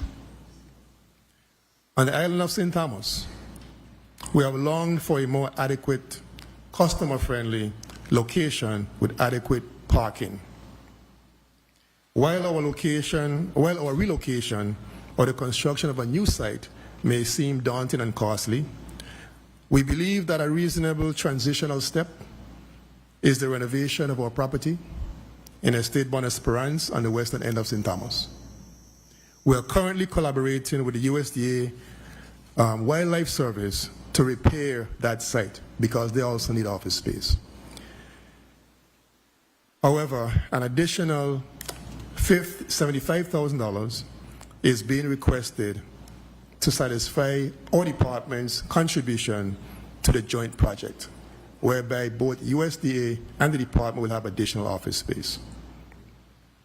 Funding in the amount of $45,000 is also requested for the successful operations of the Virgin Islands Conservation District, which is an entity that serves as a liaison between our agency and USDA's Natural Resources Conservation Service, supporting and enabling the Conservation District to function to its maximum capacity will provide access and opportunities to increased federal funds and the continued enhancement of our much-needed critical farmland infrastructure.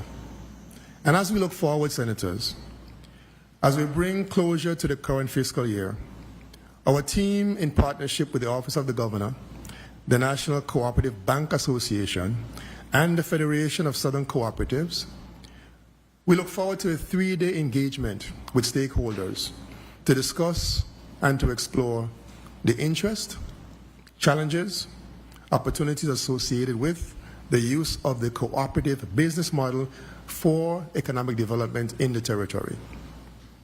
The dates are scheduled for August 26th to the 28th. As we look forward to fiscal year 27, we focus on a strategic approach to modernizing and improving our overall operations and the efficiency and effectiveness of our programs and services. We also look forward to hiring adequate quality staff to execute the mission of the Department of Agriculture, along with enrolling staff in certified training programs. Our ideal complement of staff would include a new division, including enforcement officers, animal control officers. Another aspect of the new paradigm and the modernization plan involves working closely with our farmers to enhance their business approach by developing profitable business models on their sites. This undertaking will be accomplished in conjunction with the UVI School of Agriculture and students majoring in business and agriculture through internship projects. An important component of our forward movement to modernize and our operations is the No Pound Left Behind campaign. The goal of this initiative is to work closely with our crop and livestock farmers to collect production and sales data, which would be established in a digital base, analyzed and published. Pursuant to Act 6836, licensed farmers are required to submit annual production records to the Department of Agriculture every year by June 30th. Subsequently, our agency is mandated to compile and to present said production data to this body, the legislature of the VI. I am proud to share with you, Senators, for the first time, and I mean for the first time, since the passing of Act 6836, a summarized graphic report of the harvest data submitted by the farming community on St. Croix for 2023 production year. But before I share this information, allow me to recognize 3 young people. Miss Talia Stanley, to begin with. She is a UVI student in the field of agriculture. She was a major player in this effort. Mr. Razai Denbo, another young person, a student at Clarkson University. And then we have our new public information officer, Miss Lainisha Richards, who represent a dynamic trio of young talent who are committed to improving and modernizing our agency and who are at the heart, like I said, of this effort. We call them our elite team. Additionally, the elite team has already begun to upgrade and to improve our social media presence and begun the development of a listserv for the farming community. Our Facebook page and our websites have been restored thanks to this team. And now, if you will, the slides very, very quickly, please, by your media center. What we are going to be looking at, Senators, is simply this. We have been for years collecting data, just collecting data, not having the staff to do much with it, or the time. So what you're looking at is the production data for 2023 St. Croix only. It tells you the production in poundage, how much was sold, how much was harvested, and for 5 or 4 given crops, 5 crops. The data now by graphic depiction shows you in this case the amount that was sold. Of course, I think watermelon being the greatest of them. Next slide.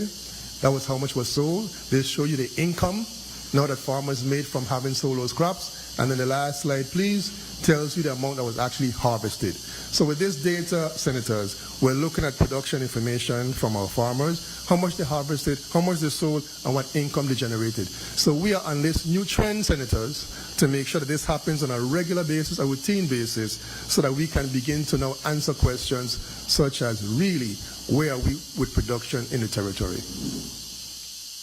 In addition to the efforts I just described, the Department of Agriculture is also an integral part of a forward-thinking collaboration of public and private sector partners that seeks to elevate the agricultural sector through technology and the development of a multifaceted and multi-purpose dashboard of local agricultural information.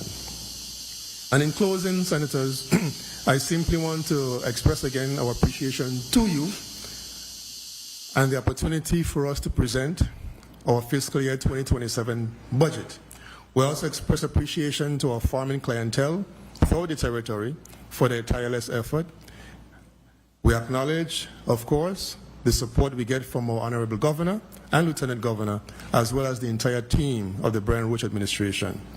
I would also like to, of course, express my appreciation sincerely to the hardworking team of the VA Department of Agriculture for their sacrifices, their support, and dedication to our mission. And thus ends my testimony, Senators. Thank you very much, Dr. Petersen, for your testimony there. Next, we'll go to, I guess, Nate Olive. You're the one that's presenting the testimony? I believe, thank you, Senator. I believe that Dr. Adamu... Get a little closer to the mic. I believe that Dr. Adamu is now online. Okay. Got a point before you hear from him. Point of information, Senator Blyden. Thank you. Thank you, Mr. Chair. Dr. Petersen, can you put up the chart one more time quickly, please? Oh, sure. Or do you know all 4 plants? Sure. Your office, media would do it. Media, yeah, please. I got pepper, tomato, eggplant, and there were 1 more plant. Excuse me? There were 4 crops, right? 5. I think it's 5. Can you put it back up, please? Media, can you put back up the slideshow? And while he's doing that, how did you come up with those 5 crops? Oh, well, Senator, we simply took a look or consideration of... No, first of all, Senator, when our farmers submit their data, it includes much more than the 5 crops. We just couldn't show you every crop today. So we selected 5 that we thought were really noteworthy in terms of how much they sell in the territory, the demand, I should say. That's why we chose those 5 crops. But there are more. There are more. Thank you very much for that. Dr. Adamo, you may proceed with your testimony at this time.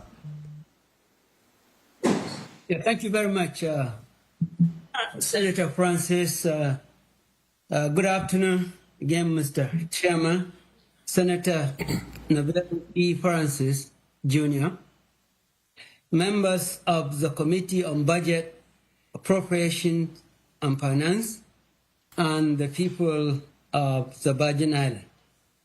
Again, my name is Osman Adamu, Dean and Director of the University of the Virgin Islands School of Agriculture. I appear today as the co-chair designee of the Virgin Island Local Food and Farm Council on behalf of the council co-chairs, Dr. Safiya George, President of the University of the Virgin Islands, and Dr. Louise Petersen, Commissioner of the Virgin Island Department of Agriculture, as well as the council members of the council. Thank you for the opportunity to provide an update on the implementation of the Virgin Island Agriculture Plan and to present the Council Fiscal Year 2027 budget recommendations. The Council recognizes the difficult choices before this committee as it balances computing needs with limited resources. Accordingly, our recommendation focuses on sustaining programs that are producing results, addressing critical implementation gaps, and protecting the territory's prior investment in agriculture. 1. The agriculture plan at work. At Pleasant Valley Farm on St. Croix, wildlife pressures, unreliable irrigation, and the absence of the tractor limited production through the public-private partnership investment funds, the farm obtained equipment, irrigation, durable hives, and fencing. Vegetable and honey production increased, and 2 workers were hired. This example demonstrates what implementation of the agriculture plan can accomplish. Targeted public investment can increase production and strengthen local businesses and increase employment. Direct investment alone, however, is not enough.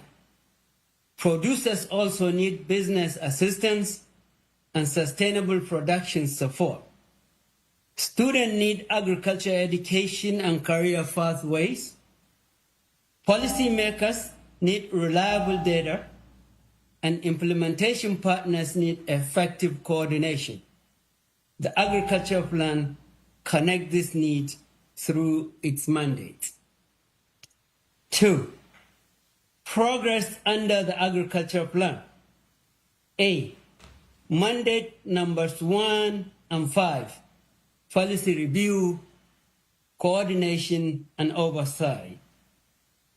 Act number 8716 charged the Virgin Island Local Food and Farm Council with coordinating implementation among government agencies, UVI, farmers, fishers, educators, nonprofits, and private sector partners. During the past year, the Council convened meetings, coordinated with partners, engaged stakeholders, developed policy recommendations, and reported to the legislature. This work advances mandates number 1 and 5, and support implementation across the remaining mandates. Mandate number 2, strengthening agriculture businesses.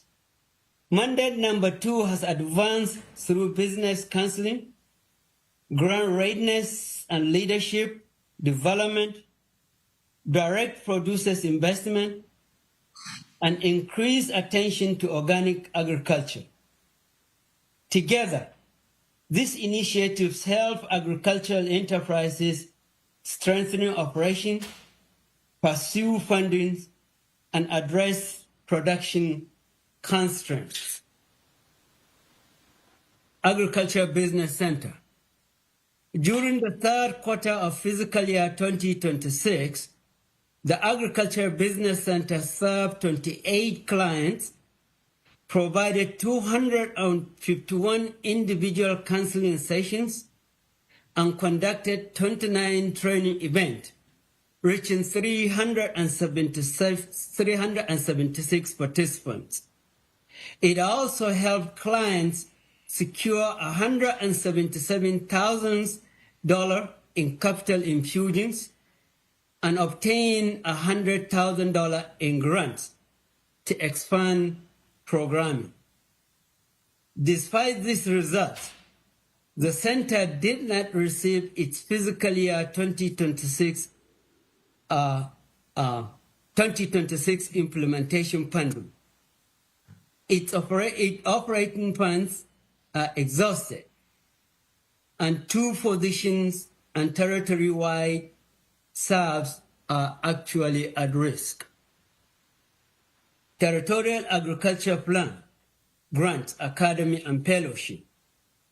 From January through March 2026, UBI Office of Sponsor Programs and the Council offer 3-part Territorial Agriculture Plan Grant Academy.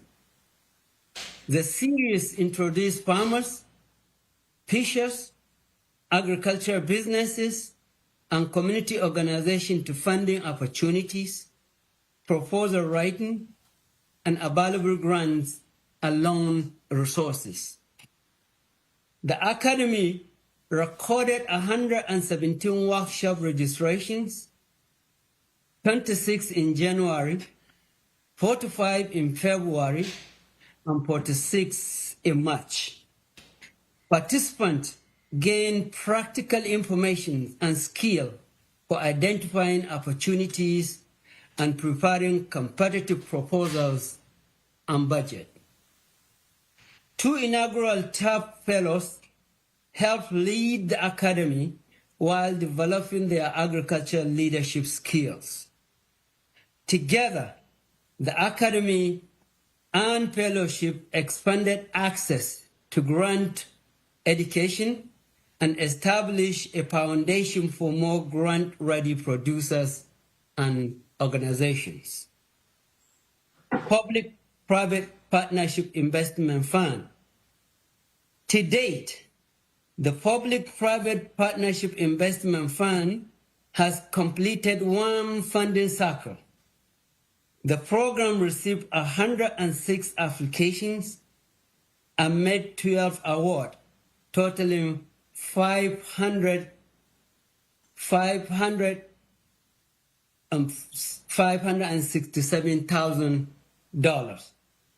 Follow-up reporting in 2025 found that 80% of the awardees increased production capacity.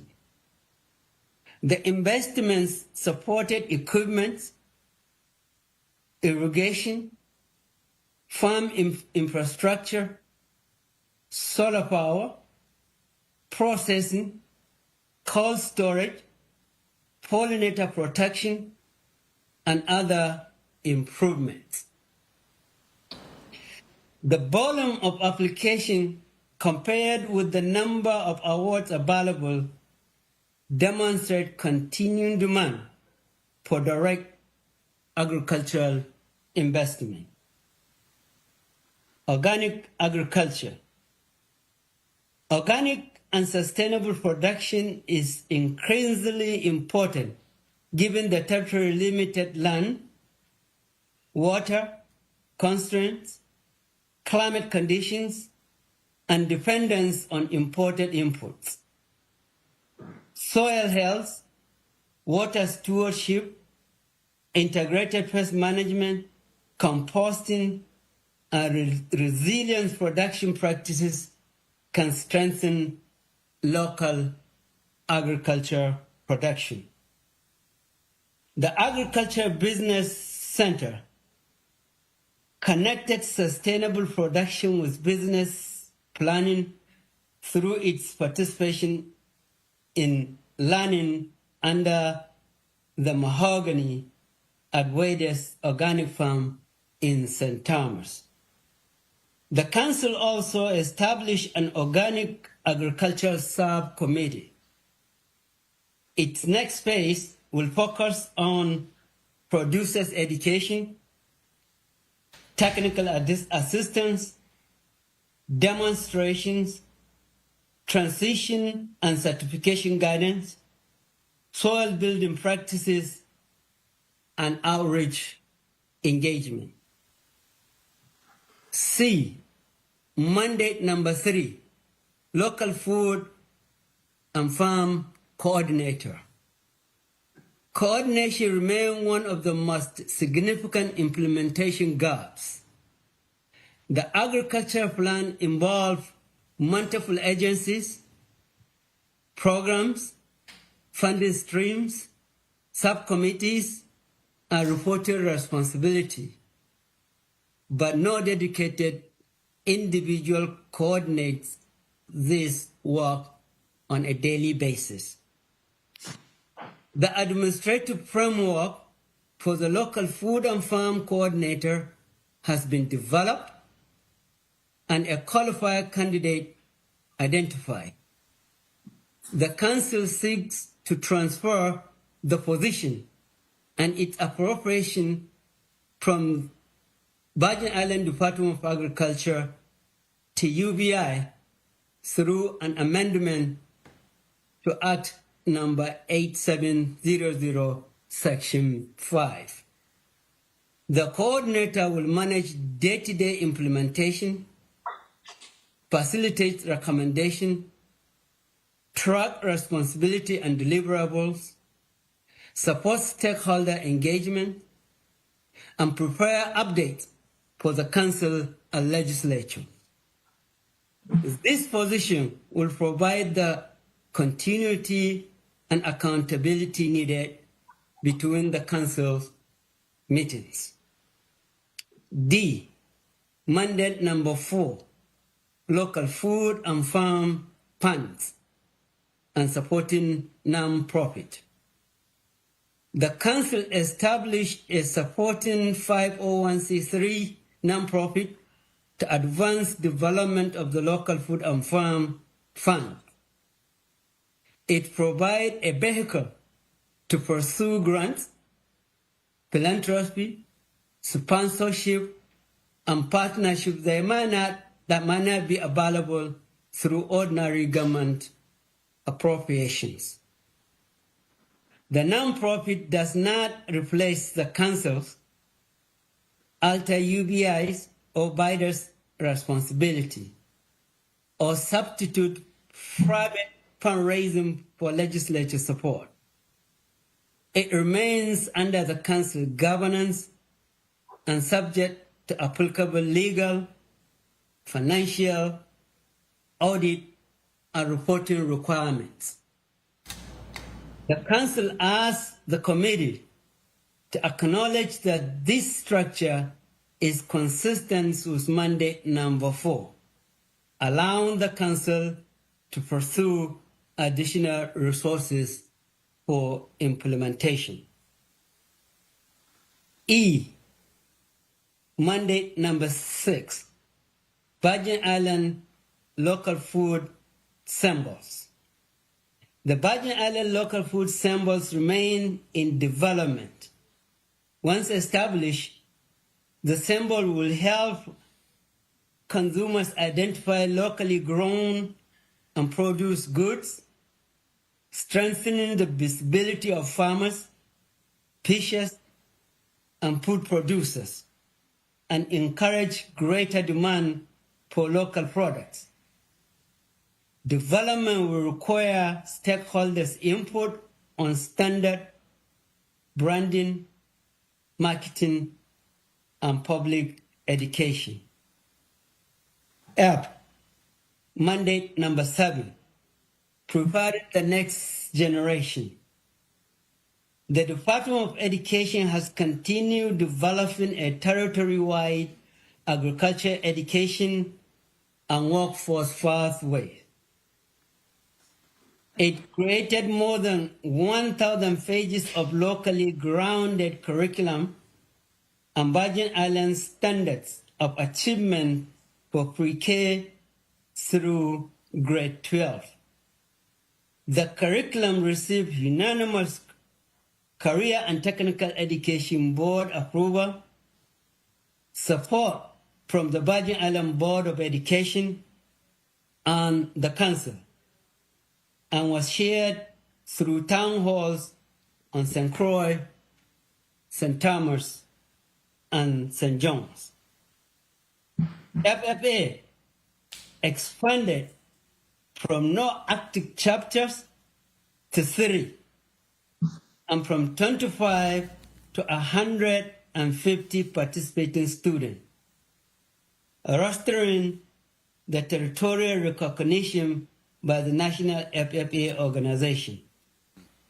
10 students are preparing for the 2026-2027 National FFA Convention, and more than 10,000 seed packs and grow kits have been distributed so far. 6 industry-sized greenhouses are planned, irrigation systems are being installed, and additional agricultural facilities are advancing. Along with curriculum implementation, teacher training, animal husbandry programs, school gardens, and experiential learning. This investment will help develop the territory's future agricultural workforce. G, mandate number 8, strengthening data and accountability. During the fiscal year 2025-2026, the Eastern Caribbean Center conducted field and telephone surveys, trained interviewers, managed quality assurance, and continued developing a territory-wide agricultural data system.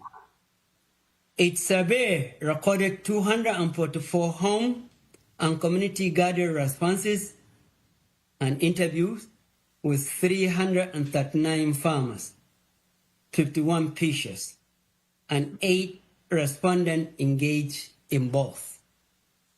Continued data collection will help the Council and the Legislature measure production, food security, business sustainability, geographic reach, and program outcomes. H, additional recommendation number 5, grant writing capacity. Grant writing capacity remains an implementation gap. The Council seeks one dedicated grant writer to work with the coordinator, the supporting nonprofit, VIDA, UBI, and other partners to identify opportunities, develop competitive applications, and secure resources. Dr. Adamu, you're fading off a bit. You need to get a little closer to the mic or speak a little louder. You're fading. Okay. Thank you very much, Senator Francis. Can you hear me better now? Can we hear me? No, we're not hearing you as loud as you were before. Okay. I'll be much louder. I'll come very close. Thank you. Apology for that. H, additional recommendation number 5, grant writing capacity. Grant writing capacity remains an implementation gap. The Council seeks one dedicated grant writer to work with the coordinator, the supporting nonprofit, VIDA, UBI, and other partners to identify opportunities, develop competitive applications, and secure resources for coordinated agricultural plan projects. The nonprofit will approve, administer, account for, and report on the funds it received, while the grant writer and coordinator will develop project concept, assemble support data and budget, and coordinate partner commitments. This role will not duplicate the TAP Grant Academy. The Academy prepares producers and organizations to pursue funding for one operation. The grant writer and coordinator will focus on projects benefiting the broader agricultural community. Number 3, fiscal year 2027 recommendations. The following budget table summarizes the Council Fiscal Year 2027 recommendations. These investments sustain programs producing measurable results and address critical implementation gaps. The Council is maintaining the same overall request as the prior fiscal year, reorganized by implementing entity to clarify responsibility, reflects the preferred transfer of coordinator to UBI, and identify critical BIDA positions. Requested legislative actions.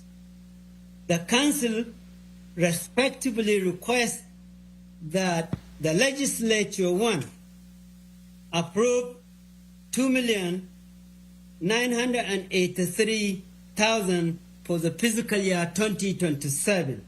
Priority summarized on the following pages. 2. Amend Act Number 8700, Section 5, to transfer the local food and farm coordinator position and its supporting appropriation from BIDA to UBI. 3. Fund the identified critical position, including one dedicated grant writer. Number 4. Acknowledge the Council supporting 501c3 nonprofit as a vehicle for fundraising, grant administration, and implementation of mandate number 4, subject to the applicable legal, financial, audit, and reporting requirements. 5. Authorize reasonable reallocation of previously appropriate UBI agricultural plan funds among council-related activities, subject to appropriate oversights and reporting. And the summary of the requested 2000 and fiscal year 2027 appropriation. UBI, University of the Virgin Islands, have 6 priority areas. 1 is agribusiness center, mandate number 2, requested amount $250,000. Organic agriculture, mandate number 2, requested amount $150,000. Council operation and administrative support, mandate number 5, requested amount $300,000.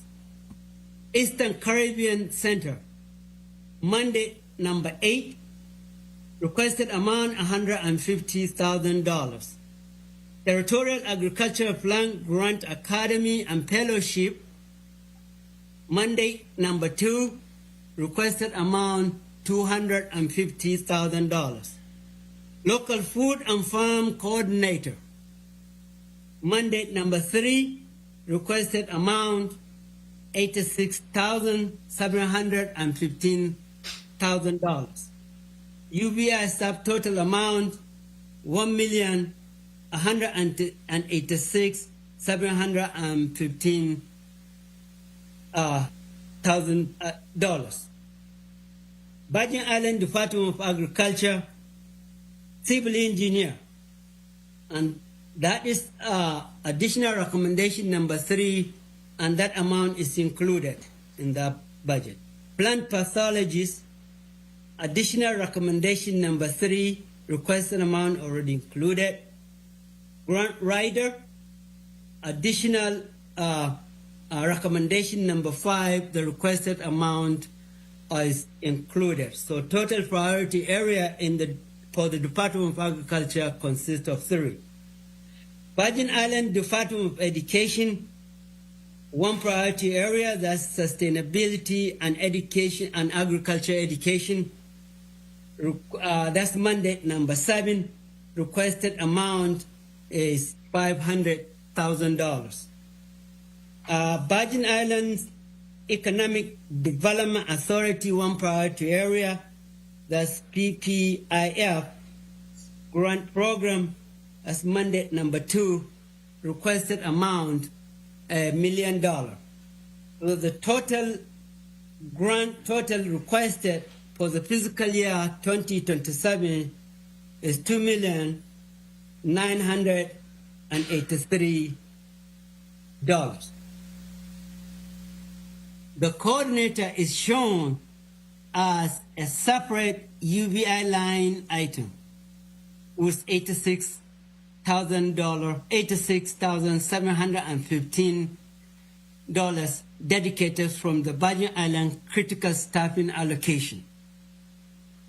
The civil engineer, the plant pathology, and the grant writer remain within a combined Virgin Island Department of Agriculture allocation. This adjustment do not increase the overall requested fund. Closing remarks. Mr. Chairman, a member of the committee, the results presented today demonstrate that the Virgin Islands Agriculture Plan can produce meaningful outcomes as a result. The question now is how much more the territory can accomplish with sustained investment, adequate staffing, and consistent implementation. The Council respectfully asks the Legislature to build upon the progress already made and support its fiscal year 2027 recommendation as an investment in a more productive, resilient, and food-secured Virgin Island. On behalf of our chair, Dr. Safiya George, and Dr. Louis Petersen, the member of the Council, and our implementation partners, I would like to thank you for your consideration, and we stand ready to answer any question that you may have.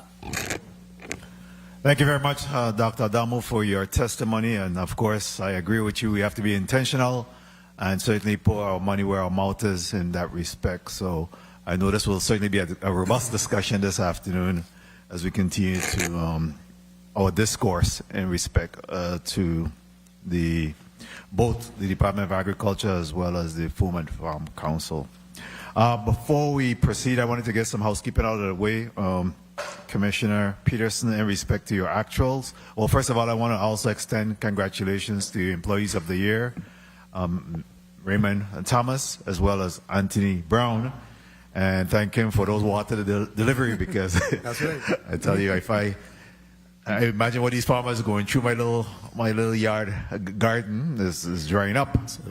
Yeah, so I can imagine what these farmers are going through right now. So, and you did say that, in fact, there is some discussion in respect to a declaration of a drought in Ireland, and that should be materializing or manifesting. It should be any minute now, Senator. Any minute now. We look forward to that because the place is really dry. Saw a little bit of an overcast today, and we started to get a little happy, but I don't know, it didn't last too long. It was just a drizzle. So we're hoping we'll see some improvement there. In respect to your actuals for FY20 in terms of your expenditures for FY 2026, personnel, fringe, supplies, other services, utilities, and capital outlays. Can we get those categories as well as to the date that you last tracking on those? As of what date? I will ask Mr. Bryan to respond, please. Aaron Bryan, Director of Administration and Management. Let's get a mic a little bit in front of you, Aaron. Yes, sir. Aaron Bryan, Director of Administration and Management. As of July 24, 2026, expended $3,217,663. That's your total. What's the breakout for personal fringe supplies? Let's break that out. Personnel, $1,828,655. 625? 655. 55. Fringe benefits, $969,726. Supplies? Supplies, $112,737. Other services, $306,546. And that's it. Utilities? Paid by the Yeah, we still want to track to see what. single pay, Yeah. What are you contributing to that? 160,000. 160,000. Any capital outlays? Not budgeted, no. I mean, not spent under that fund, no. Okay. What's your outstanding vendors payment?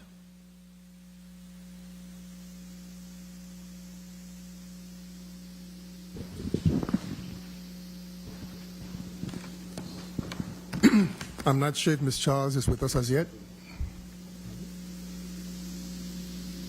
Oh. I am noting from the post-audit report an amount of $83,632, Senator Francis. Any of that 90 days or beyond? You know? I honestly don't know. I don't think so. I hope not, but I don't know. Okay.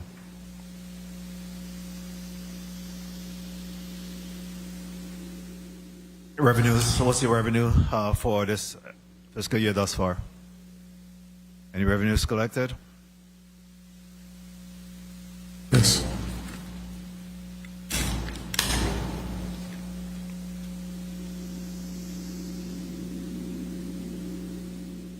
Total revenue for the year, $58,063.73. That's as of March of this year. How was that in comparison to the same time period last year?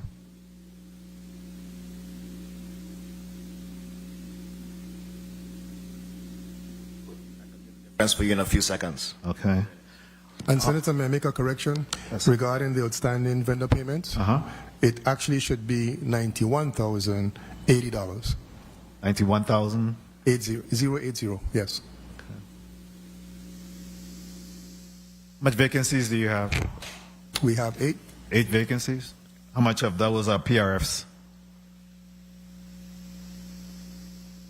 Pending PRFs? Yes.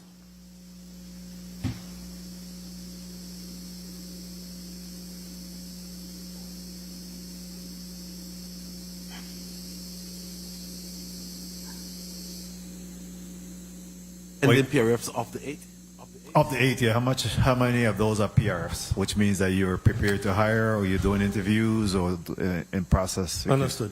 Yeah. I'm looking at the list, Senator, and I would say to you that 6 of them are PRFs in process. So you're doing interviews. You have a advertisement and everything on those. As early as next week, yes. Okay. Any federal funding in jeopardy?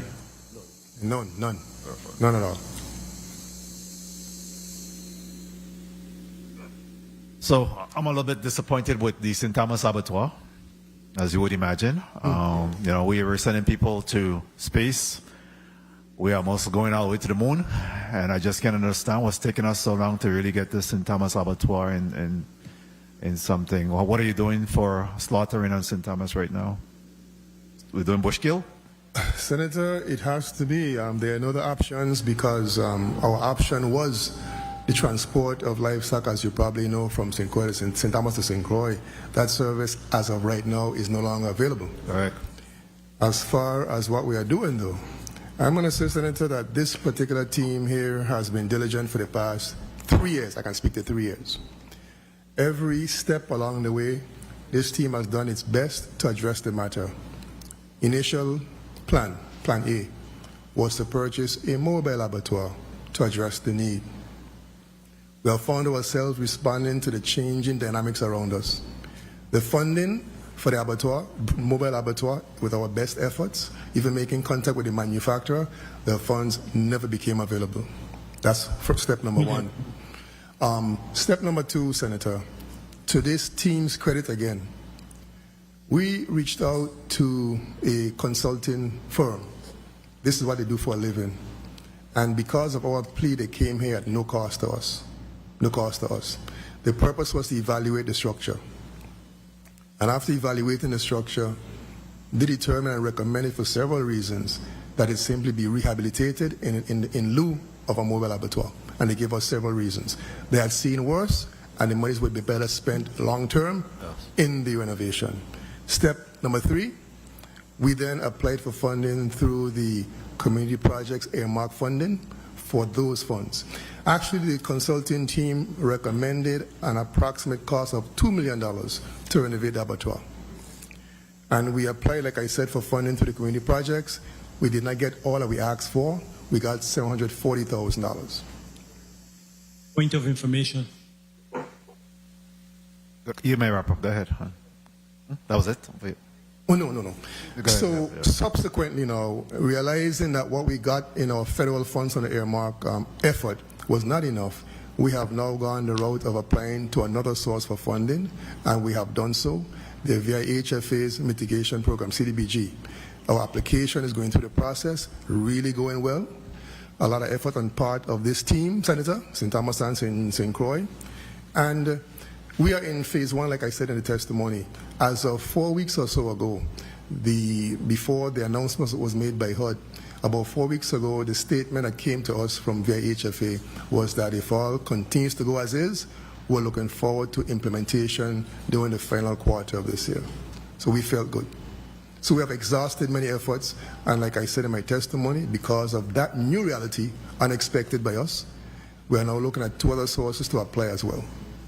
Yeah, my fear is that we find ourselves in a crisis situation. I know that there were some concerns about a stomach virus recently in the St. Thomas district. You know, I don't want us to get to that extreme where we're starting to impact our restaurants and you know those places are selling food. I think it's critical that we're able to get something moving. We agree. Point of information, Senator Fonseca, you recognize.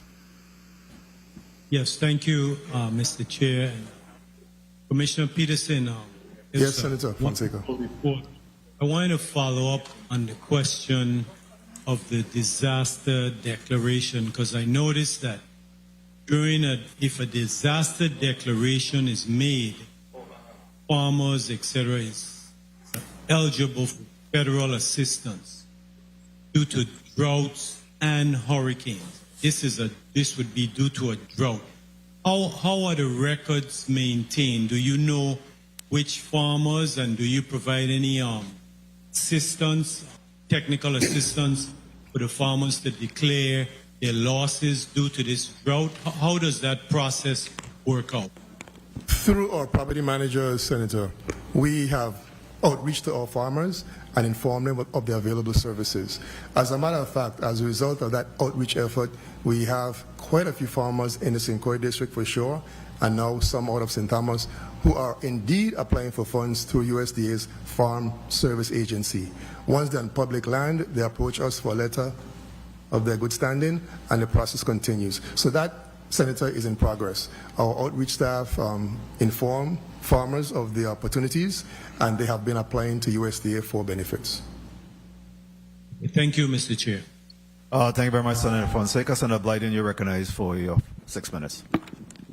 Thank you, Mr. Chair, and good afternoon, Commissioner Petersen and your support team there. And thank you so much for the testimony. And I was going there because I was going to ask you what funding and or services are available instantaneously once that declaration is declared. That was my question. So, succinctly.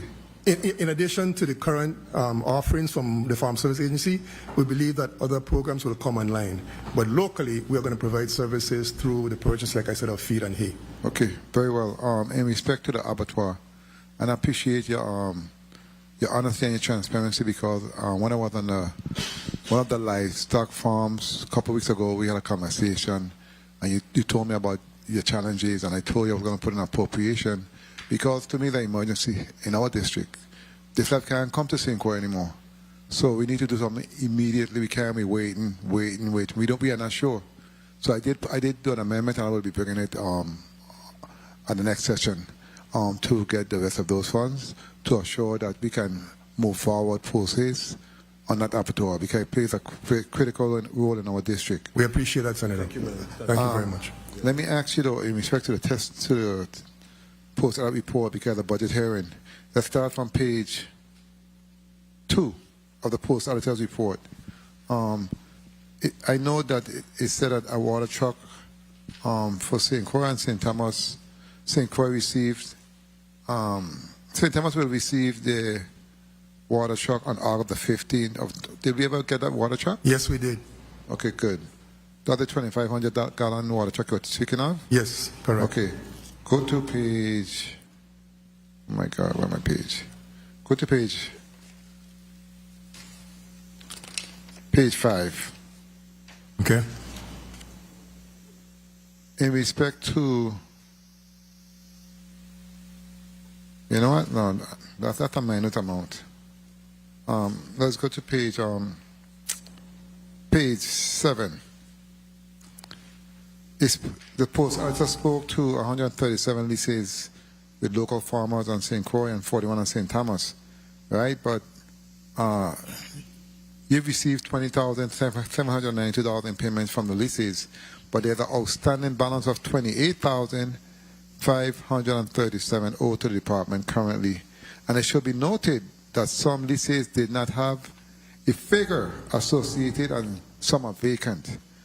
So therefore, they're not an accurate account of that figure at this time. Let me ask you though, because as I went further, right, I note that your charges for the leases is less than the amount owed, both for St. Thomas and St. Croix. I know you probably have prior year outstanding balances, but what's going on in that space and what's being done? Because we talk about food security, we talk about the shortage of this and that, because we talk about everything, but yet many farmers have land and the minute amount to pay, they have paid now. So are they serious or not? And what are you doing to assure that others who are serious and want to get in the space can do that? That's my question to you. Great. So, Senator, a couple of responses. Number one, we are trying very hard to, unlike what some people think, we're trying very hard not to dismiss farmers if they are serious, if they want to improve, but to improve farming operations. So our outreach staff keeps that in mind. If we go to a farm site and that farmer is underproductive, we work with the farmer through outreach and even with the UVI School of Agriculture. And that farmer may be put in a probationary period for 1 year maximum. There are some now who really need to be moved. But in general, Senator, we are working to improve those who are on sites so that they are more productive. And I would say to you that incrementally we're getting responses because the same harvest data that I showed you, we're getting more responses with respect to submission of those because of the outreach. So we're really trying hard to increase the number of farmers, not really to remove them. But there are some that really, yes. Because on the chart on page 17, it's showing 137 individuals. Annual amount is 18,925. Outstanding 23,000. St. Thomas St. John District, 41 total individuals. Annual amount 1,867. Outstanding 4,867. That's unacceptable, in my opinion. Let's go to your testimony now. I'm going to start on May I add one thing, Senator? I really believe that, briefly, that enforcement unit that we referenced in our division would really be a big part in addressing this. We would be sitting here having a very different conversation were we to have an enforcement unit. Okay, very well. And as to your primary responsibility is to provide basic agricultural services and technical support.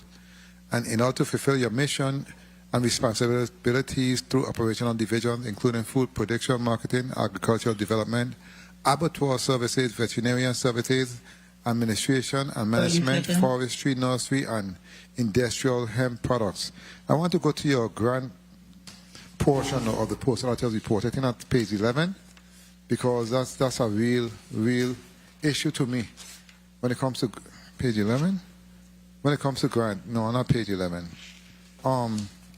Page, I think page 7 and 8. Okay. You have a total amount in grant funding of, it was total at the 23 grants, right? 2 grants totaling $244,000. and they are scheduled to expire on September of this year. That's going to be my first question, okay? And then there's a complete list of 12 other grants that have been unspent since received. So please explain to us what is the issue with those grants and spending those funds, because they send it for a reason. It's important how we utilize it. So speak to me, please. So I will speak to you. I'll also let the Assistant Commissioner speak to you. But first, the bulk of those federal money, Senator, are for land purchase. Land purchase, the bulk. Okay. And of course, that negotiation process alone is time consuming. As I just referenced in my testimony, an offer was made, and by the next time we look at the same page, the majority of these funds would be spent. In addition to that, we have recently hired 4 persons, realizing that most of these monies are for forestry programs. We have recently hired 4 new persons, staff persons in the forestry division, which means that not only would the funds be used in personnel, but the capacity would be increased to implement projects. The last time we met here, we spoke about capacity, and that is what we have addressed. Mr. Assistant Commissioner Abraham will also be sharing some information with you. Please. Thank you, Senator. First of all, there is no issue with respect to the Specialty Crop Block Grant Program and the expiration date in which you made reference to. Number one, with respect to the amount that you see there, we have an invoice for $59,149.86. Okay. For a project that has been completed. Okay. Second, the UVI School of Agriculture. Right? Yeah. They have spent approximately, directly $97,926.50. They were given 170, 760. They were awarded 170, 760. They spent 97,926.50. So they have a balance of 72,833, in which most of it will be spent. However, they have requested through us an extension for that particular grant in order to use the remaining funds of the 72,833. Does the Farm Council or the School of Agriculture assist you or work with you? Not the Farm Council. One at a time. Let me finish. Does the Farm Council and or the School of Agriculture assist you or work with you with those grants in any way, shape, or form? No, we have... Speaking of mic. We have professional staff on board who understand the grant process clearly. May I? I think one of the missing links is that some of these funds were sub-awarded to UVI. So they're the ones submitting invoices to us for that expenditure. I just have an issue with the 12 grants that have been unspent since received and the 2 that's about to expire. So if you can ramp it up, and I will follow up also in terms of making sure we don't send a dime back, because we need every penny and we need the services. And those grants are important to help the farmers in terms of food security and moving forward, like the forestry grants, etc., because I know the purpose of those grants are critical also to assist those individuals. And I don't want to abuse my time, but Mr. Chair, I want to thank you so much. And you can respond on the chair's time if you need to. Yes. Thank you so Senator, much. may I? Thank you. You may add some context if you have additional information. Yes. The majority of these funds that we're referencing is really not for direct benefit of farmers, but for forestry personnel, forestry landowners. And so in many cases, you would see that these grants span a really wide range of time because they are for management plans, development of management plans, and execution of management plans for lands across a number of years. So that's why this program stays as it is. It is important to also note that the forestry division does not necessarily deal with farmers. They deal with landowners. So can you further, detail what the forestry landowner, what they represent? Detail what the monies will be used for? No, the forestry landowner. If you could just expand and what that looks like. Okay. I will share, but we'll also ask our coordinator to come forward. But generally speaking, until Ms. Mathilde Wilson, please, comes forward, I know that the monies are to be used to establish, after assessing a particular site, Senator, a management plan to maintain practices, conservation over a period of time. That's why the grants span a number of years. But Ms. Wilson is directly responsible, our coordinator, so we let her take it from there. Ms. Wilson, put your name. Good afternoon. My name is Matilda Aurelian Wilson. I am the Forest Stewardship Coordinator and also Forest Legacy Coordinator, two separate programs. For landowner, what we do is, for instance, you don't need to be a farmer, but if you must own 3 acres or more, it can be 200 acres. When you own minimum 3 acres, we contact you and we make a contract with you, an agreement for 10 years.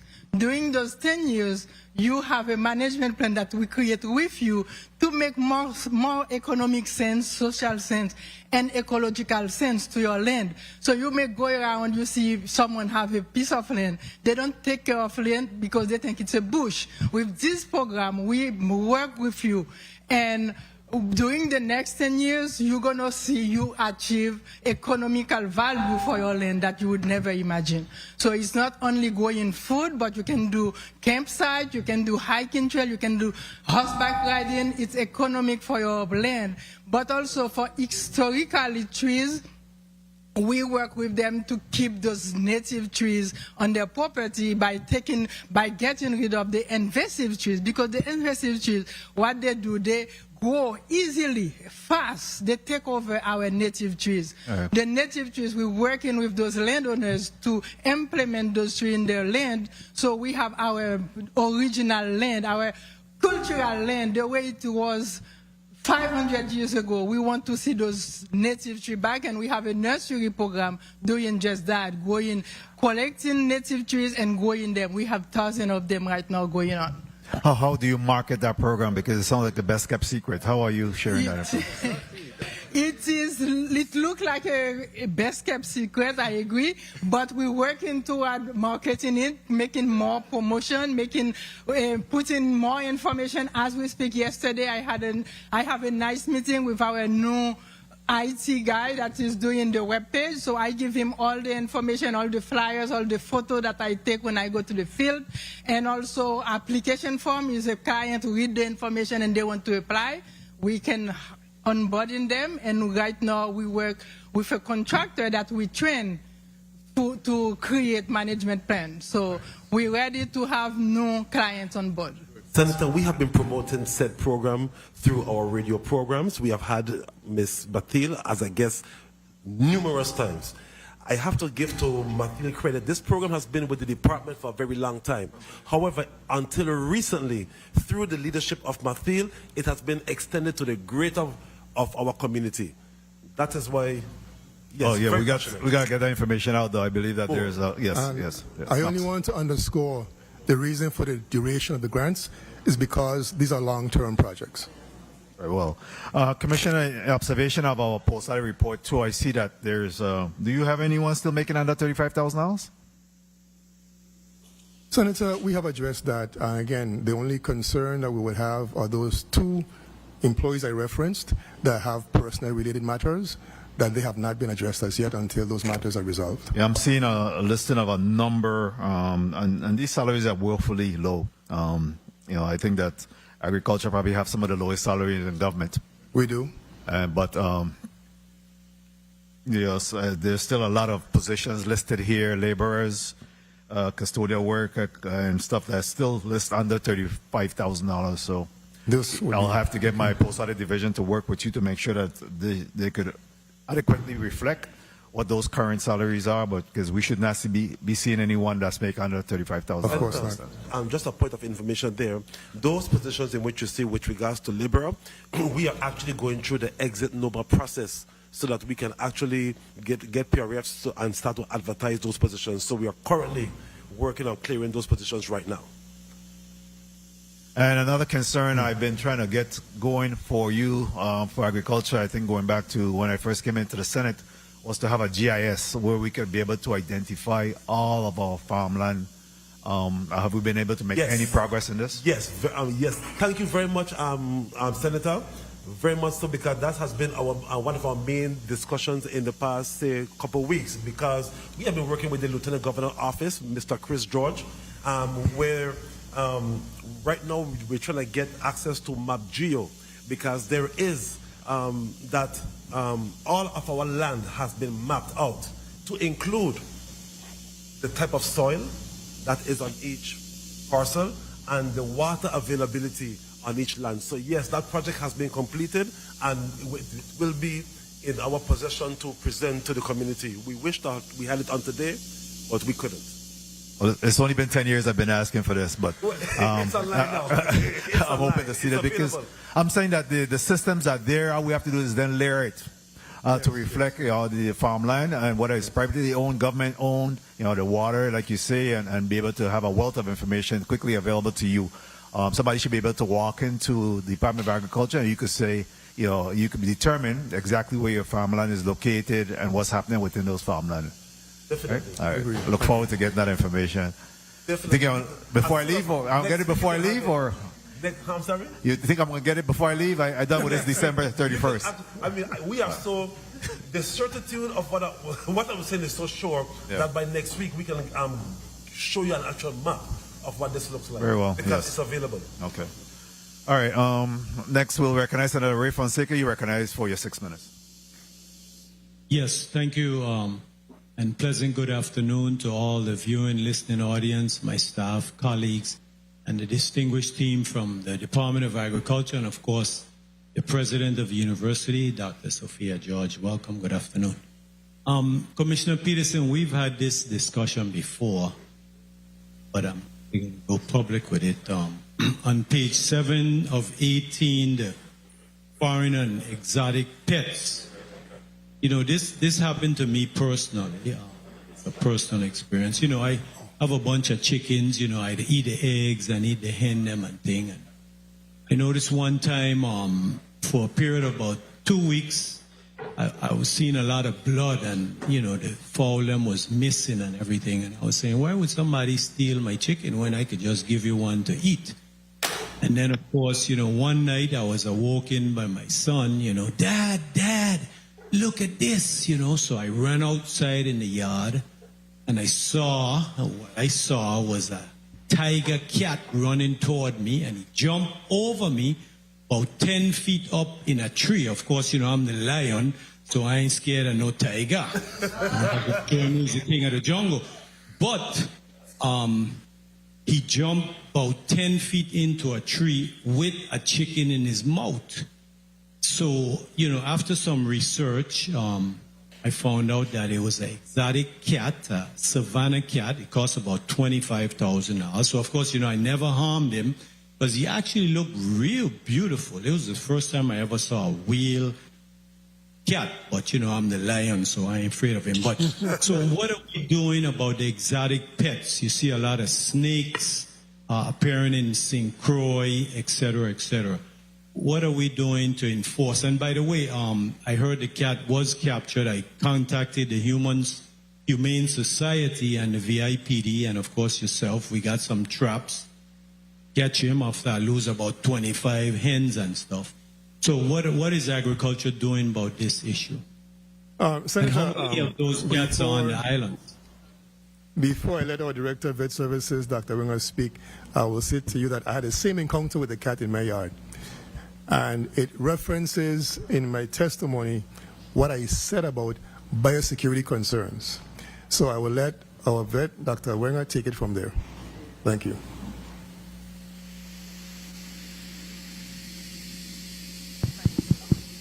Good afternoon. I'm Dr. David Wenger, Director of Veterinary Services, and I appreciate this question very much.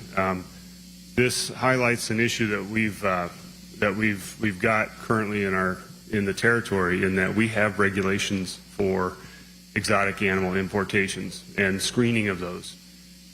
They require, done legally, we have a process of application and assessment of the threat to the territory, to native species, and also agriculture species, and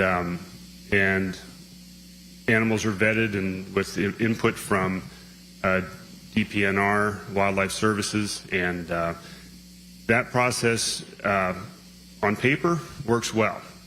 Where it fails is that we don't have any enforcement of the regulations, and people are bringing in animals not going through the process. And so that particular cat was an illegal importation, and that was documented, and a case was pretty clearly created for that one, and there was no prosecution. And that comes back to one issue that we could really use an enforcement arm of the Department of Agriculture. Without that, we would rely upon the police department to prosecute that case. And so that's where we're at with the enforcement side of it. We do have regulations in place. It's just currently we don't have the ability to enforce. Okay, thank you. Also, where are we with the allotment for talking about the cats? The Humane Society, how is that going? Have they received the pass-through allotments from the Department of Agriculture? As far as I'm aware and made aware, Senator, we are up to date with those payments, yes. Okay, quickly, Mr. Chair, if my time was called, I didn't hear that. Okay, good. Yeah, the timekeeper is right over there, so. Okay, good. The inner brass, that's awesome. 1 minute. Why don't we purchase outer brass as well? Because both of them are right next to each other. And they're good investments. You see them when you go over by Nelterberg. You see them there all the time. Real quickly, I want to go to the water. You said you provide low subsidies on the water because the farmers need the water to be able to to grow their crops, but they also need fertilizer. So 30 seconds. I got a good update from Dr. Usam Adamo from the Food and Farm Council. So I know I want to get your position on the composting and how important is it to have nutrient-rich additives to the soil, which I understand the compost adds organic matter, and it also, gives nutrients. It helps the soil, be more water retention, etc. So, can you give me the position of the Food and Farm Council on composting of the green waste? From the perspective of the Farm and Food Council, professionally speaking and personally speaking, I am an advocate for composting. I am an advocate for repurposing as much as we can all of organic waste back into the agriculture industry, period. Yes, and Dr. Usami? Excuse me? Usman. Yes, I support that as well. I'm a proponent for such kind of activity here on the territory as well. We know that it enriches the soil.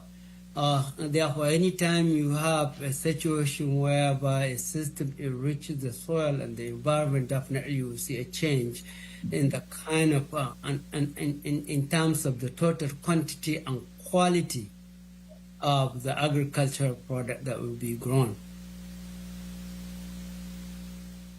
Thank you, Mr. Chair, for your leniency. Thank you very much. Senator Fonseca, Senator Maurice James Esquire, you recognized for your 6 minutes. Good afternoon, testifiers. Good afternoon, colleagues, and good afternoon those present in here and inside and outside the room. Thank you for being here. How many veterinarians do we have in the Virgin Islands? In the territory, period? Yeah, in the territory. In general, Dr. Wenger may know the answer to that.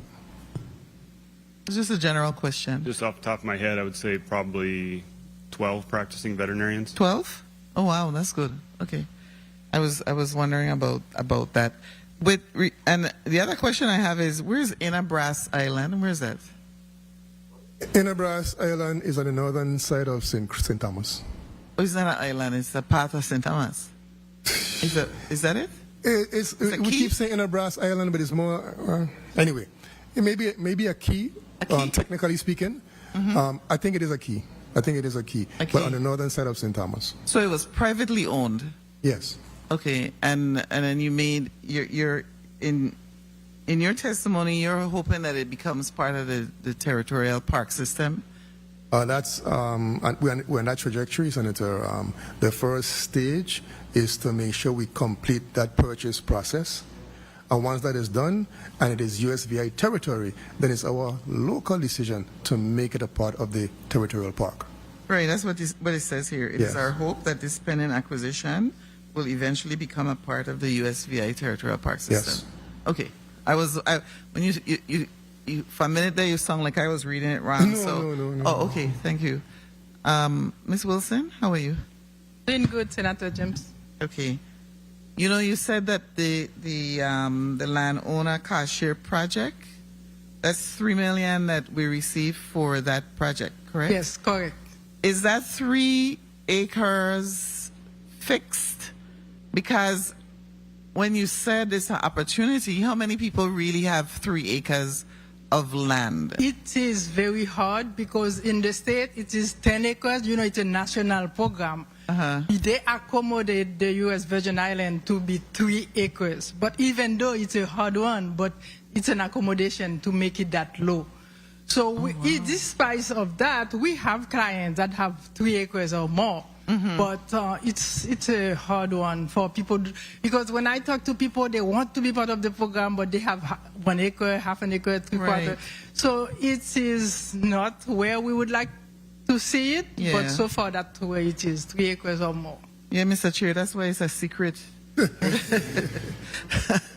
have a reason for that. Yes. Because most of the landowners usually, they have a burden to lose their, not taking care of their land. Usually that land end up not paying tax, not taking care of it.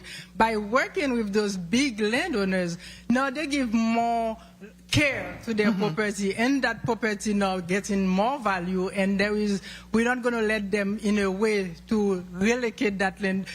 Fire manager, find someone to get property care of that land, and that $3 million, most importantly, for the last 3 years I've been on the position, when I go to the field, we talk to the people that already participating in the program. They have big challenges to keep up with their pledge. They have a pledge for 10 years, and you go next year, they haven't done the year 1. You go in year 2, so we figure out what's going on. They said they want to plant 20 trees every year.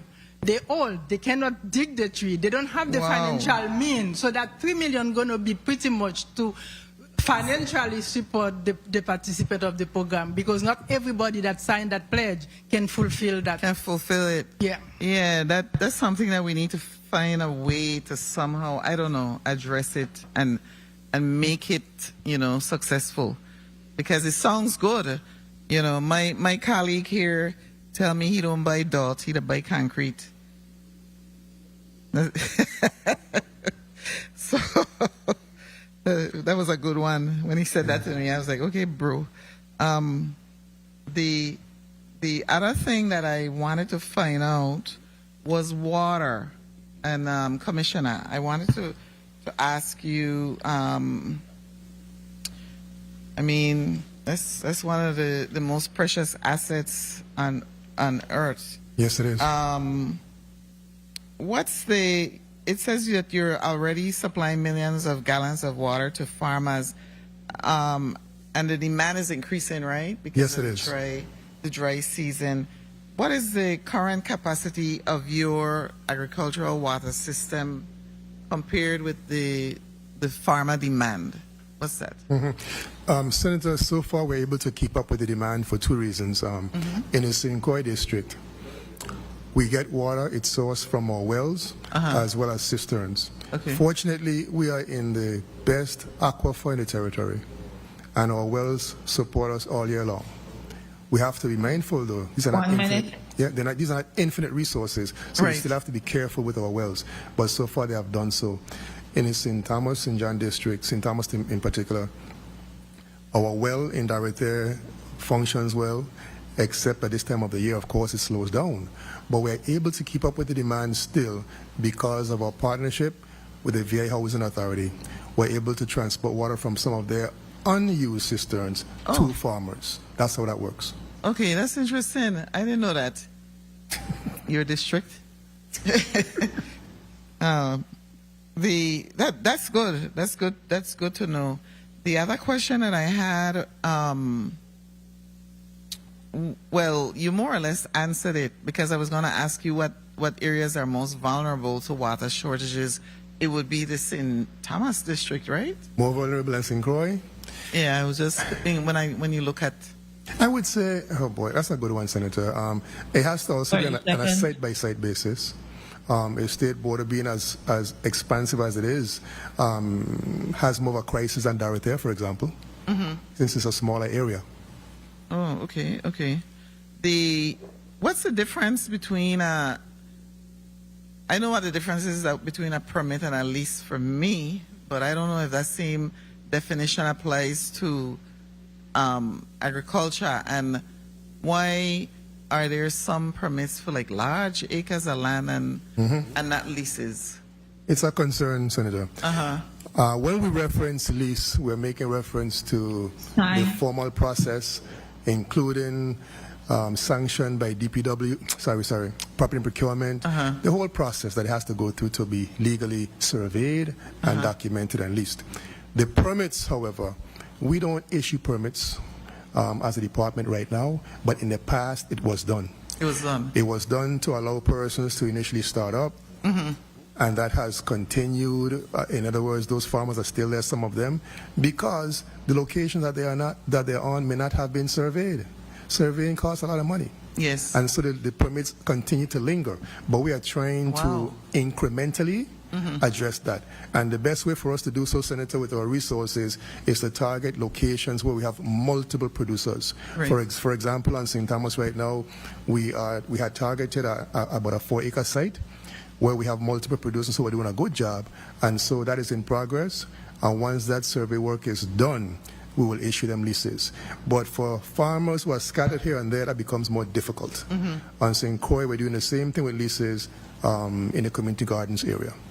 Okay. That's the difference. All right. Thank you. Thank you very much for that explanation. And I actually learned a lot today about agriculture in this setting. Well, I don't have any more time, but you can answer on the chair's time. Thank you. Just to go back. One second. Thank you very much, Senator James. You may respond at this. Thank you. Just to go back to Senator James' reference to the $3 million, I just can't let it go unnoticed, right? That a lot of in order to get that financial capacity to help those landowners. Closer to the mic. Okay. Thank you. Going back to reference the $3 million that you were speaking of, I can't leave here without noting the fact that a lot of effort have been placed into gaining that financial capacity to help those landowners, a lot of pleading and effort to actually let the feds understand that our landowners are old and can't do it. Thanks again, for that hard work by Ms. Mathilde. Yeah, what he meant by that, we usually work with those landowners by giving them technical assistance. That the first time we were able to find a grant that it was a competitive grant, a competitive grant. So that money will go in the hand, in cash, in the landowner. So that first time. Absolutely. Give credit where credit is due. Thank you. Senator Biden, you recognize your point of information? Point of information. Thank you so much, Mr. Chair. Dr. Petersen, I'm going to piggyback off the last speaker in respect to the water situation, which is real bad at this time. You spoke to $100,000 gallon at cistern, $100,000 gallon cistern in Bodo. Yes. You have 2 of them, but you're saying it's approximately 40% completed. Yes. And slated to be completed in October 31st of this year. Yes. Are they still on target to complete that cistern by October the 31st? We asked the contractor. And who the contractor? Harnell International. Okay. So we asked, in preparation for this very hearing, the contractor for that information, and that was 2 weeks ago. And she did indicate we're on target for finishing by October 31st, 2026, and that we're 40% complete. And I just wanted to mention also, I am the one that formed that relationship with the department in respect to the holding system because the water was just wasting. It made no sense. Thank you for your support. Thank you so much, Mr. Chair. Thank you so much. We have a similar situation at our schools where they have hundreds of thousands of gallons of water as well that's available, especially the Alfredo, Andrews, Prairie Larson, and those big Henderson schools. Unused water? Well, unused water, you referencing? unused water and systems there. That's yes, absolutely yes. Central High, all those, most of them are high school, most of the schools. Senator Fonseca, you recognized for your point of information. Yes, thank you, Mr. Chair. Commissioner Petersen, I want to follow up on that. Actually, Senator Blyden, a senator from NADA, had asked one of my questions, but the USDA had funded some soil testing, and they were going to put the liners in the wells, the ponds, all the way down on the bottom of the hill. Can you give an update on what's happening with that? A year and a half ago, I had thought that. What's happening with Senator, are you making reference to State Board of St. Thomas? Yeah. Okay. All of the ponds and the liners. Okay. I did reference that in my testimony. The design phase is finished. The construction phase. Those components, Senator, are included in that project, the Border Watershed Protection Project, where they're going to renovate ponds, they're going to line them, they're going to even concrete some of them, to tell you the truth, and improve the water resources. So the progress on that project, Senator, it's in motion. Like I said, the design phase is finished. I will also let Mr. Henderson and St. Thomas chime in. I think he might have some additional information to share, but we are feeling really good about that project being in progress. Mr. Henderson, if you will. Senator, to the chair. Yes, thank you, Senator, for the question. My name is Eric Henderson, Director of Ag Development, Virgin Islands Department of Agriculture. That's a long-term project. It's a big project. It takes a lot of engineering. Recently, archaeologists were in the territory to conduct some studies on that site. The road design has been agreed upon between the department and Public Works. So that road engineering work is being done right now and finalized. So we're confident. We know it seems like a slow process because you see people come, do studies, and then you might not see much action for a few months. However, there is a lot of work being done off-island through the engineering and the engineering firms as part of NRCS. So they have a contractor handling the project, but we probably won't see actual machinery on the site for another year or so. Thank you, thank you. And Commissioner Petersen, you got my vote. You're doing a wonderful job. Thank you, Mr. Chairman, for the time. Okay, Senator, thank you. Thank you. I only want to add that particular project is a result of an agreement between this agency and USD NRCS to the tune of at least $25 million to get it done by the end of the project a few years from now. So I think it's noteworthy to say thanks to the team for getting that agreement in place, the entire team. Thank you. Mr. Olive, you want to add or discuss anything from the position that you sit within the farm, the Food and Farm Council? Yes. Thank you for asking. I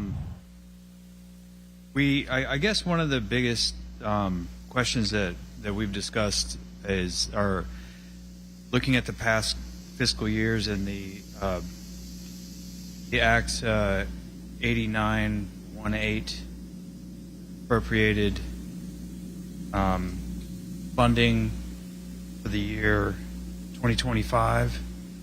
Some of the funds have not reached the areas, and as I'm a farmer member of the council, and it is my belief, along with other farmer members and a lot of the council themselves, that we've discussed that one of the most important programs is the public-private investment fund with the Economic Development Authority. The first year there was $500,000 allocated and awarded to farmers, and the latter 2 years, those have not. Although the act was executed and approved to fund those, the funding has not reached the EDA to provide that for farmers. And there's a lot of great things happening with the agricultural plan and its execution from the council. but I believe that the best way to increase the percentage of locally produced food is to fund farmers directly, like this program is created for.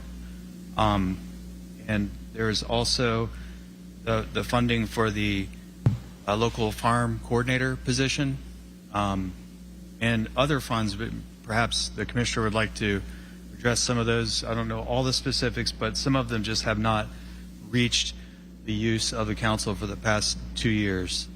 So I know that that's an issue, and a lot of people ask me as a farmer representative, a lot of farmers, when is that going to happen? And I don't know what to tell them, but I hope that we could resolve that. I think that's one of the biggest issues that I see. Thank you for saying that. Dr. George, I know that, and Dr. Petersen, we've had several meetings in respect to the coordinator and getting some additional funds. Where are we with that at this point? Any updates? Senator, that's what today is about. Yeah. That was really the request from the council by way of Dr. Adamu, who delivered on behalf of the council. We're asking for said funds that Dr. Olive just referenced and others to make sure the council functions. The council, my co-chair, Dr. George, may want to say something, but the council has been very diligent, meeting religiously every 2 weeks, planning with good projects, but the projects cannot get off the ground unless they are funded. If I may direct some of that to the Department of Agriculture. The funding that should come to the council for the department are supposed to help us to rebuild the department. We're being asked to rebuild and do so much, but we cannot do so until we rebuild the department. So basically, Senator, where we're at with that is here today. Here today to ask all over again, for the funding to make the council functionable, and by doing that, make the entities that represent the council functionable. Thank you. Dr. George, you want to add anything to that? Yes. Good evening, everyone. So I think what Dr. Ali was alluding to is that, between Acts number 8700 and Acts number 8617, the University of the Virgin Islands, on behalf of the local Food and Farm Council, has been receiving funding to support the agriculture plan. So, for example, in 2023, we received $250,000 for the Ag Business Center, $250,000 for the Office of Sponsored Programs, $120,000 for the hiring of a grant writer, $13,000 to establish the local Food and Farm Council, $350,000 critical position of a coordinator on behalf or through the Department of Agriculture that would report both to UVI and to the Department of Agriculture. And of course, there's some issues with that have been discussed. And then $250,000 to the local Food and Farm Advisory Committee, this council that we're talking about.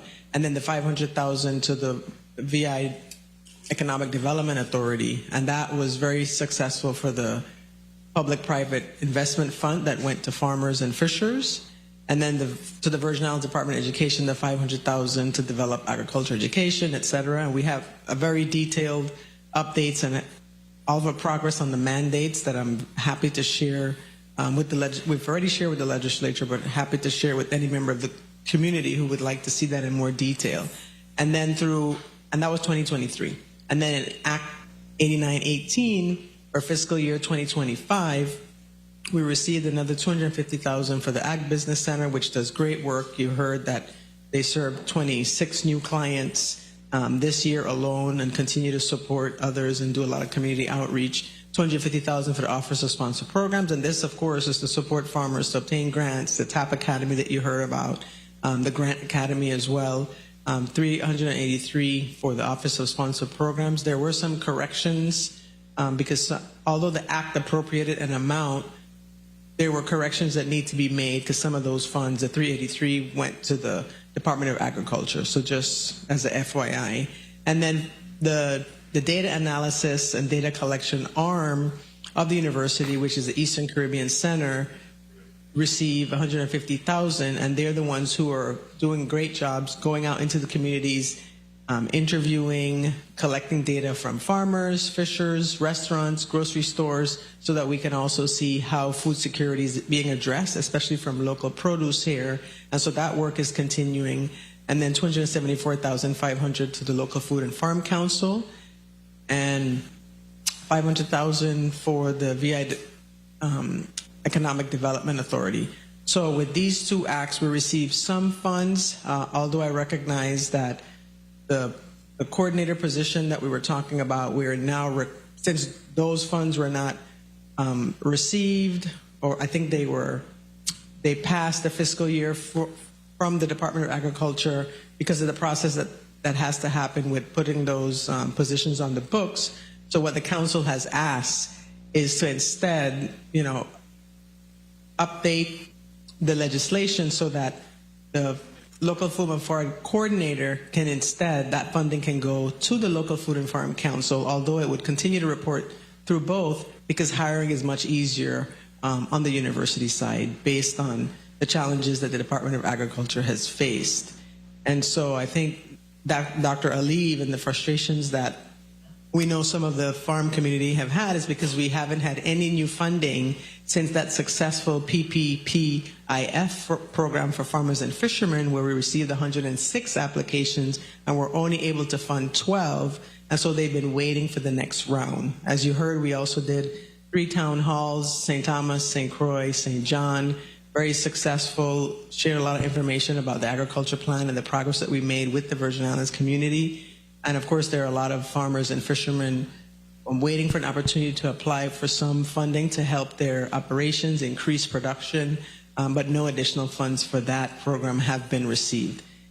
Last fiscal year, we made requests for the fiscal year of 26. We received 0 funding for that year, including no funding for the Public-Private Partnership Fund to support farmers and fishermen. So this year, again, we're asking for $1 million to the VI Economic Development Authority, who helps fund that program with those appropriations. So I know Dean Adamo summarized our total request, but we have had, some challenges in not receiving any funds for FY26. And of course, we are grateful to Senator Francis and members of that committee to meeting with us on a regular basis. We've met several times this past spring, past fall, to work through some of these, to give updates.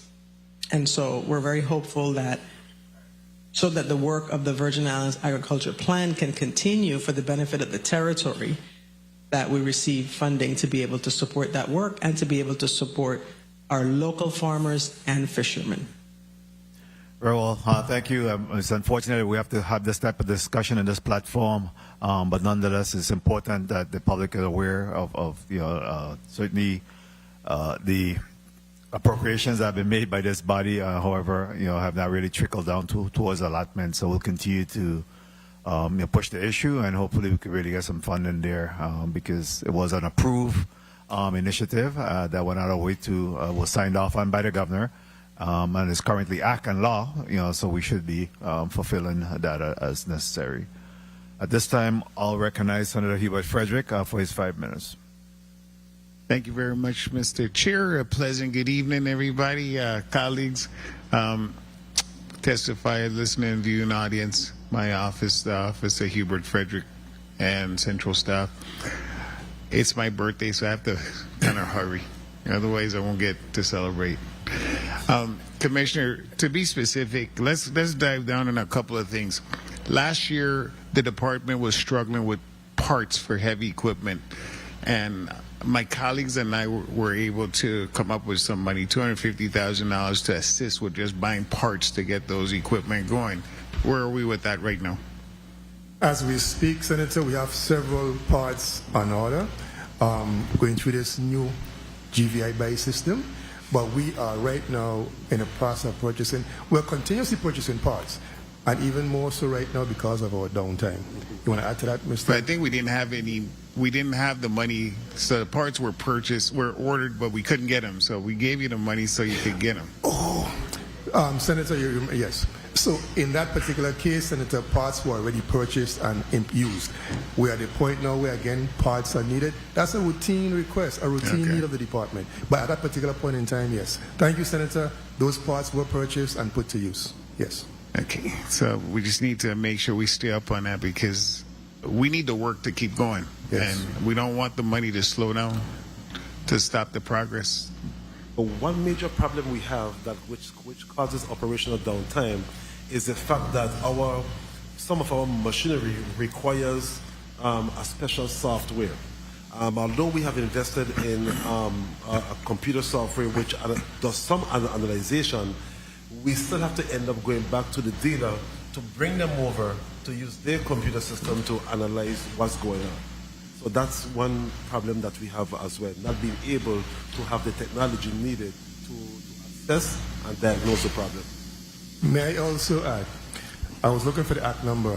Act 8854 also provides funding for such things. So we are looking at setting up what we call like a standing order, so to say, with our vendors, 3 of them in Puerto Rico, so that $20,000 at least sits in the account, so that we can purchase and have a faster transaction when it comes to parts. So that's in progress right now.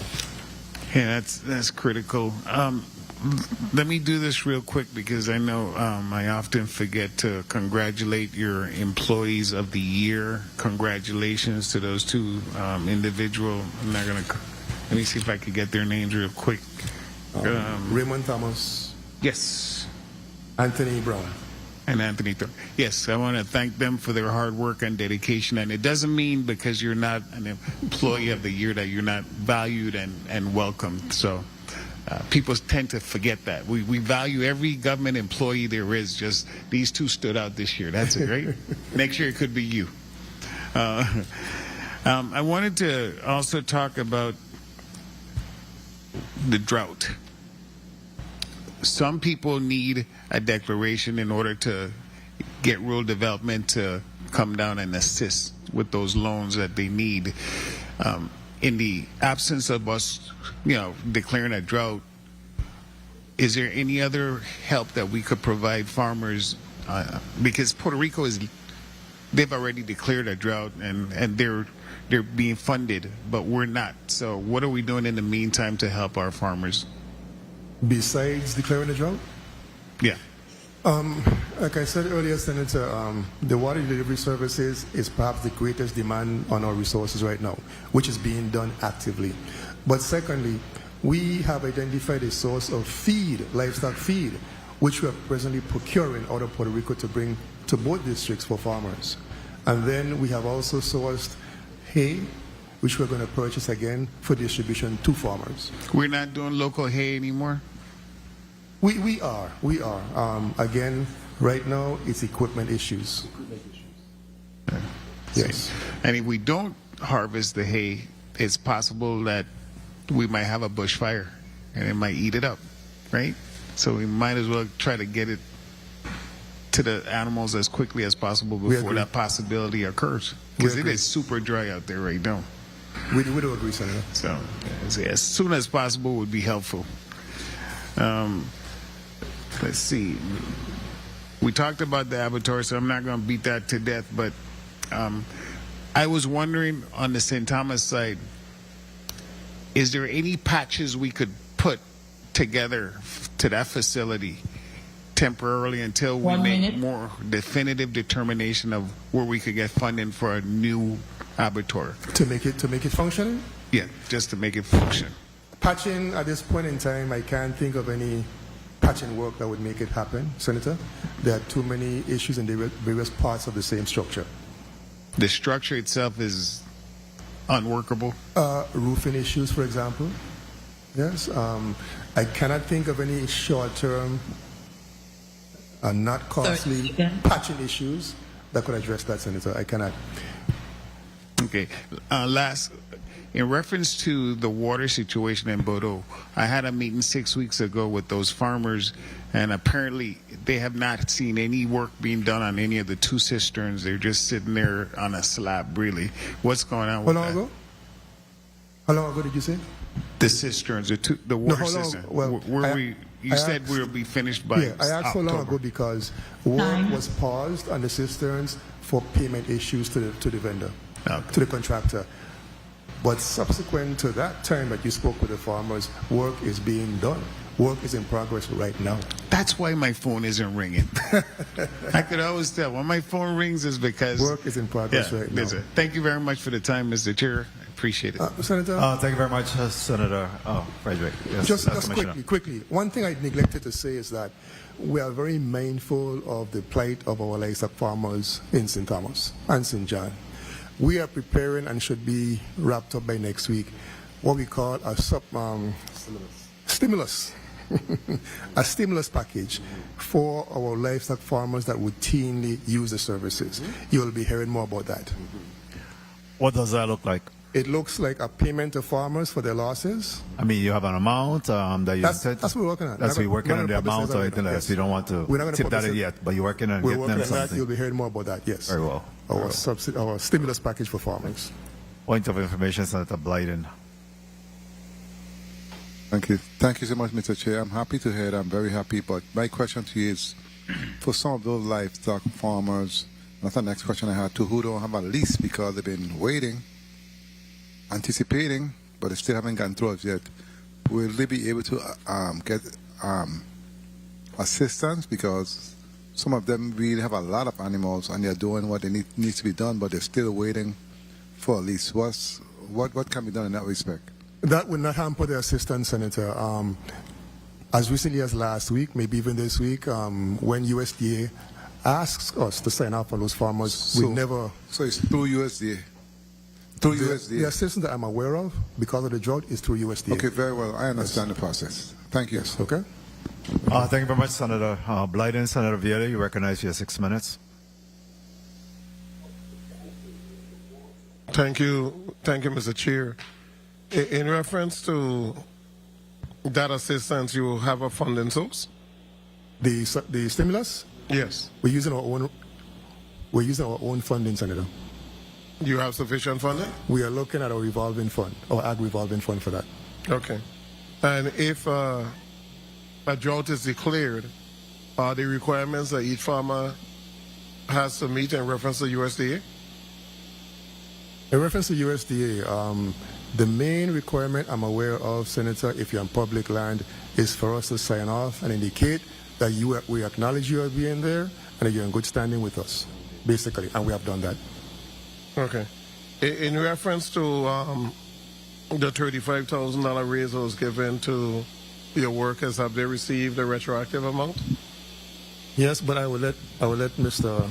Brian speak to that. Aaron Bryan, Director of Administration and Management. Some employees did receive the retro. The rest will receive it next pay period for sure. Okay, and that would be 100%? Except 2 employees that we're working on. Okay, how long is it going to take to resolve those 2 employees? The issues there, Senator, are ones that we work with personnel and collective bargaining to address. We can't give you a time frame except as soon as possible. In one case, for example, Senator, what we are told is that from a previous administration, one employee was overlooked and therefore has to be made whole. So we're working closely with personnel, OCB, to make it happen. So this is going to result in a back pay issue for that particular employee? Yes. Okay. In reference to the farm lease, looking at the leases that you have, and Department of Agriculture, for a lot of the lease agreements, is $20, $40. But when I did an analysis of it, of the 137 lease agreement held in the island of St. Croix, only 40% of the individuals are current. And St. Thomas, of the 41 lease, only 6 individuals are current. 14%.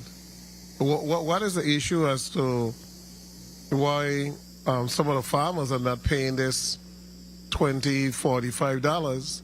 I mean, the department is trying to provide different subsidy, but you're going to be giving a subsidy now to someone that hasn't paid the department in 5, 6 years. I'm seeing a farmer in Damas that hasn't paid in 11 years. How fair is it for you to have a farmer not paying for 11 years and you have farmers that are paying every single year? At what point do you say that can't happen anymore? Senator, when we develop the criteria for our subsidy program, we have in mind to pay attention to those who are in good standing, not good standing. Okay?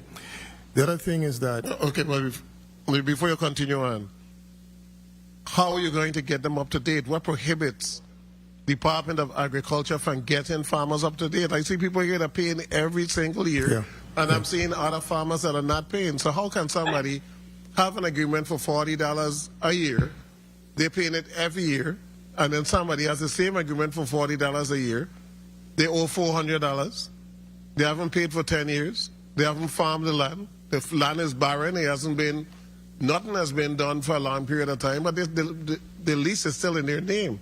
But what prohibits the department from saying, if you're not current by X amount of time, if you haven't farmed your land, you were given a lease, and you haven't done anything on the land for 5 years, why is that person still holding the land and we're not saying, hey, that needs to be taken away?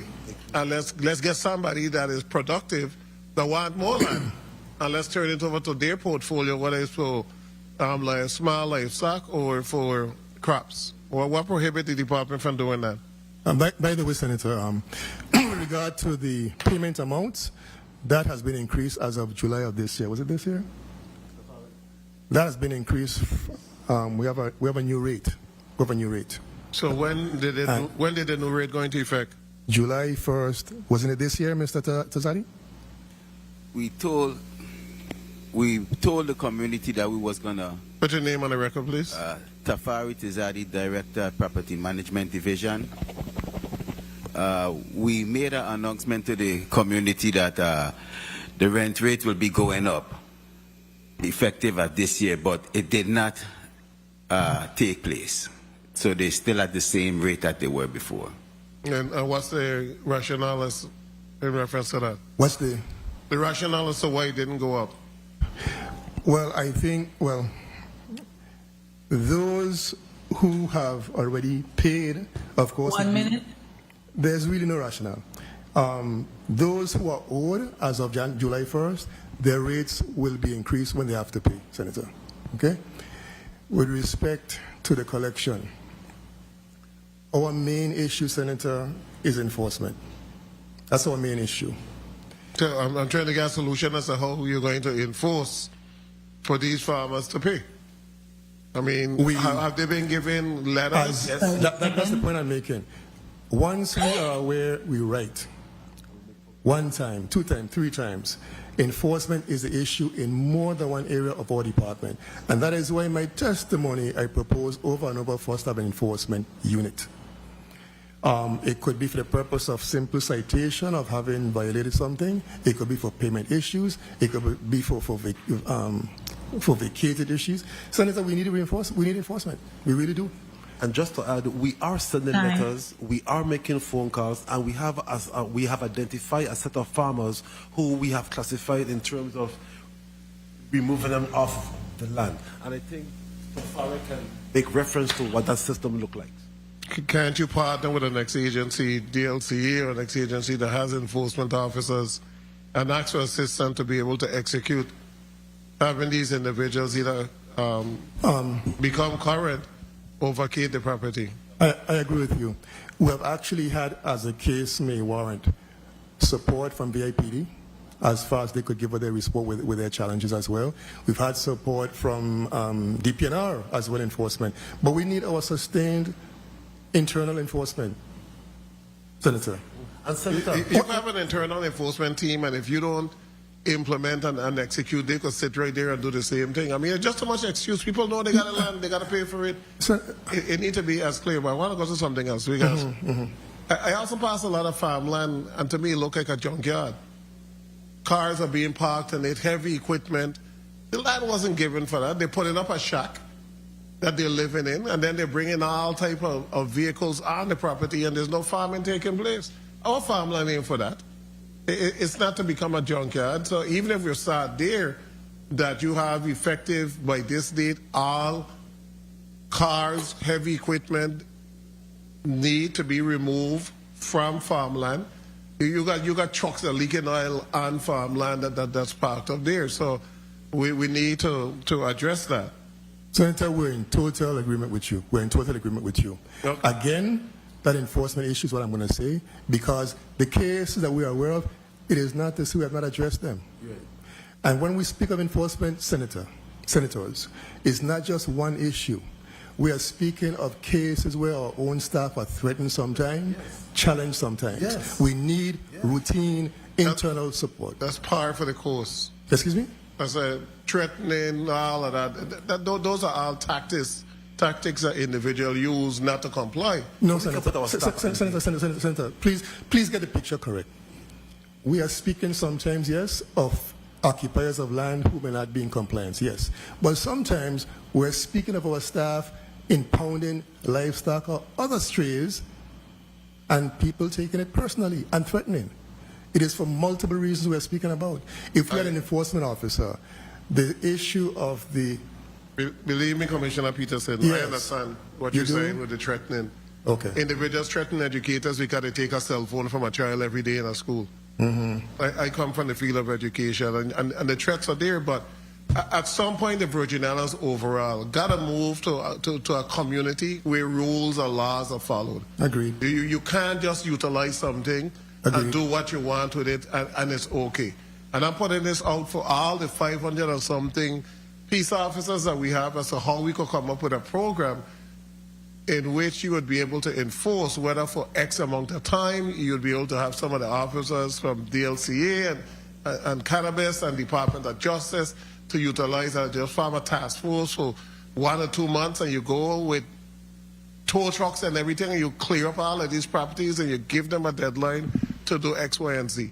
At some point, they got to do it. You have some beautiful farms you pass across, and you can say, wow, that's a nice farm. They're doing a good job maintaining it. And others are just in disarray, and others, individuals, have never done anything on the land. Nothing for 7, 8, 9, 10 years. And I complain about this every single year, and every single year it continues on. Now, since it's a drought, the community ponds are dried up in Lower Love. They still have water in them, or they dried? They are low. They are low. We are relying, Senator, in that area on the cisterns and wells. So I want action for that. Isn't this a good time now to go in and clear all the silt in the ponds and expand the capacity so when the rain comes, we have a couple 100,000 more gallons? Of course. That is what we would like to do. So you're going to do that? The machinery, once they are up and going, yes, that's what we'll be doing. When they're up and going, so they're not, the machines are not up and going? We have some machinery that are down as we speak. Okay. Can that be done in conjunction with Public Works? We always work with them. As a matter of fact, right now we have one of the equipment on our site. So yes, the answer is yes.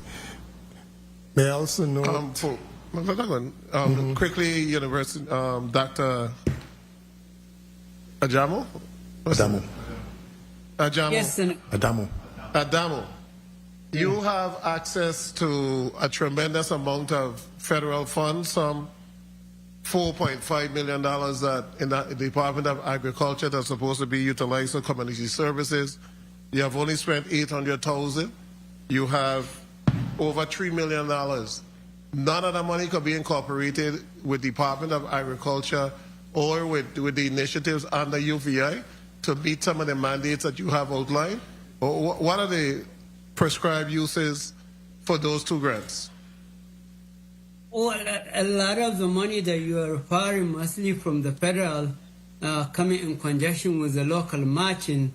A lot of the challenges we encounter were some of the positions that were vacant as a result of those hurricane that destroyed a lot of our facilities within the School of Agriculture. And some of the positions become vacant and we are unable to fill them as quickly as you know. Some of those salaries will be. Wait, hold up. I'm trying to follow you. You have $2,360,000 U.S. Department of Agriculture grant, research and public service purpose for community services. You have a next grant for $2,262,500 for community services. You have a grant for $554,000 AES Hatch funds. You have a next grant for 47. I could continue on. You have probably 6 or 7 million in grants, and you're not spending the grant monies. How can you incorporate all of these millions of dollars in grant to some of the exact same initiative that you're asking this body to fund? I am sure if you read those grants, that there are areas that can be covered with those monies instead of sending back $4 million to the federal government. That's the first question. Second, you're not accounting for the monies that you spend to the federal government, which is definitely causing problems for the university. How are you going to fix those two areas? Yes, that's what I was trying to explain to you, the reason why some of this money are there. We are allowed to carry over some of this money over a 2-3 year period, as long as we can justify the reason why we are carrying over those money. And a lot of those that are unspent is associated with those vacant positions that were created as a result of those hurricanes that we experienced, and the research activity couldn't go as it should be.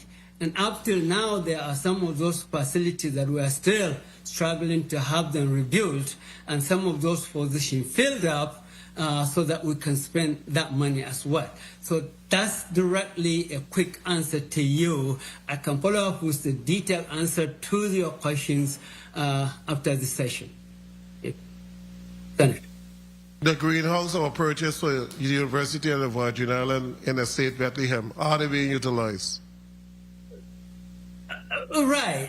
Remember, are they being utilized? Is anything growing in those greenhouses? They are. A lot of that particular facility that you mentioned, we cannot use the federal funding.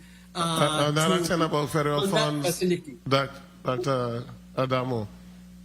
You receive a number of greenhouse that was purchased for the University of the Virgin Islands that was producing hundreds of pounds of lettuce, etc. Are those facilities being utilized and producing any type of crop? They are being utilized. Remember, we inherited this facility just about a year ago. And those also, we found out there's additional repair that need to be done in order to bring those greenhouse facility into a total or optimum production as we speak. So if I visit those greenhouses tomorrow, I'm going to see crops being grown in some of them? Yes, if you go there, right. Okay. Quickly, you said you need a software for the machinery. Sometimes we got to bring in individuals. What's the cost of the software? What's the cost of the software for the heavy equipment? The cost of the technical software that you could determine what's wrong with the equipment. Well, the software in which the dealer has cannot be sold. Okay. They do not sell it to the community. Don't question. The agreements for the Humane Society, the signed agreements that you have to have with all of the organizations that deal with animals, what's the issue? What's the hold up in getting them signed? They are all signed at this point in time. They're signed? As far as I'm aware, Senator, there's no outstanding document not signed or payment not made. Okay, then they don't know that they're signed. So I guess what I do know, Senator, is that the payments were reduced, and I think some of them believe that more money is due, but the payments were reduced. Right, the payment wasn't reduced by you, it was reduced by OMB. It wasn't reduced by Department of Agriculture. That is correct. But along with the payment, you're supposed to have a sign, NOGA? NOGA. As far as I'm aware, Senator, the process has changed, and I believe NOGAs are no longer part of the new process.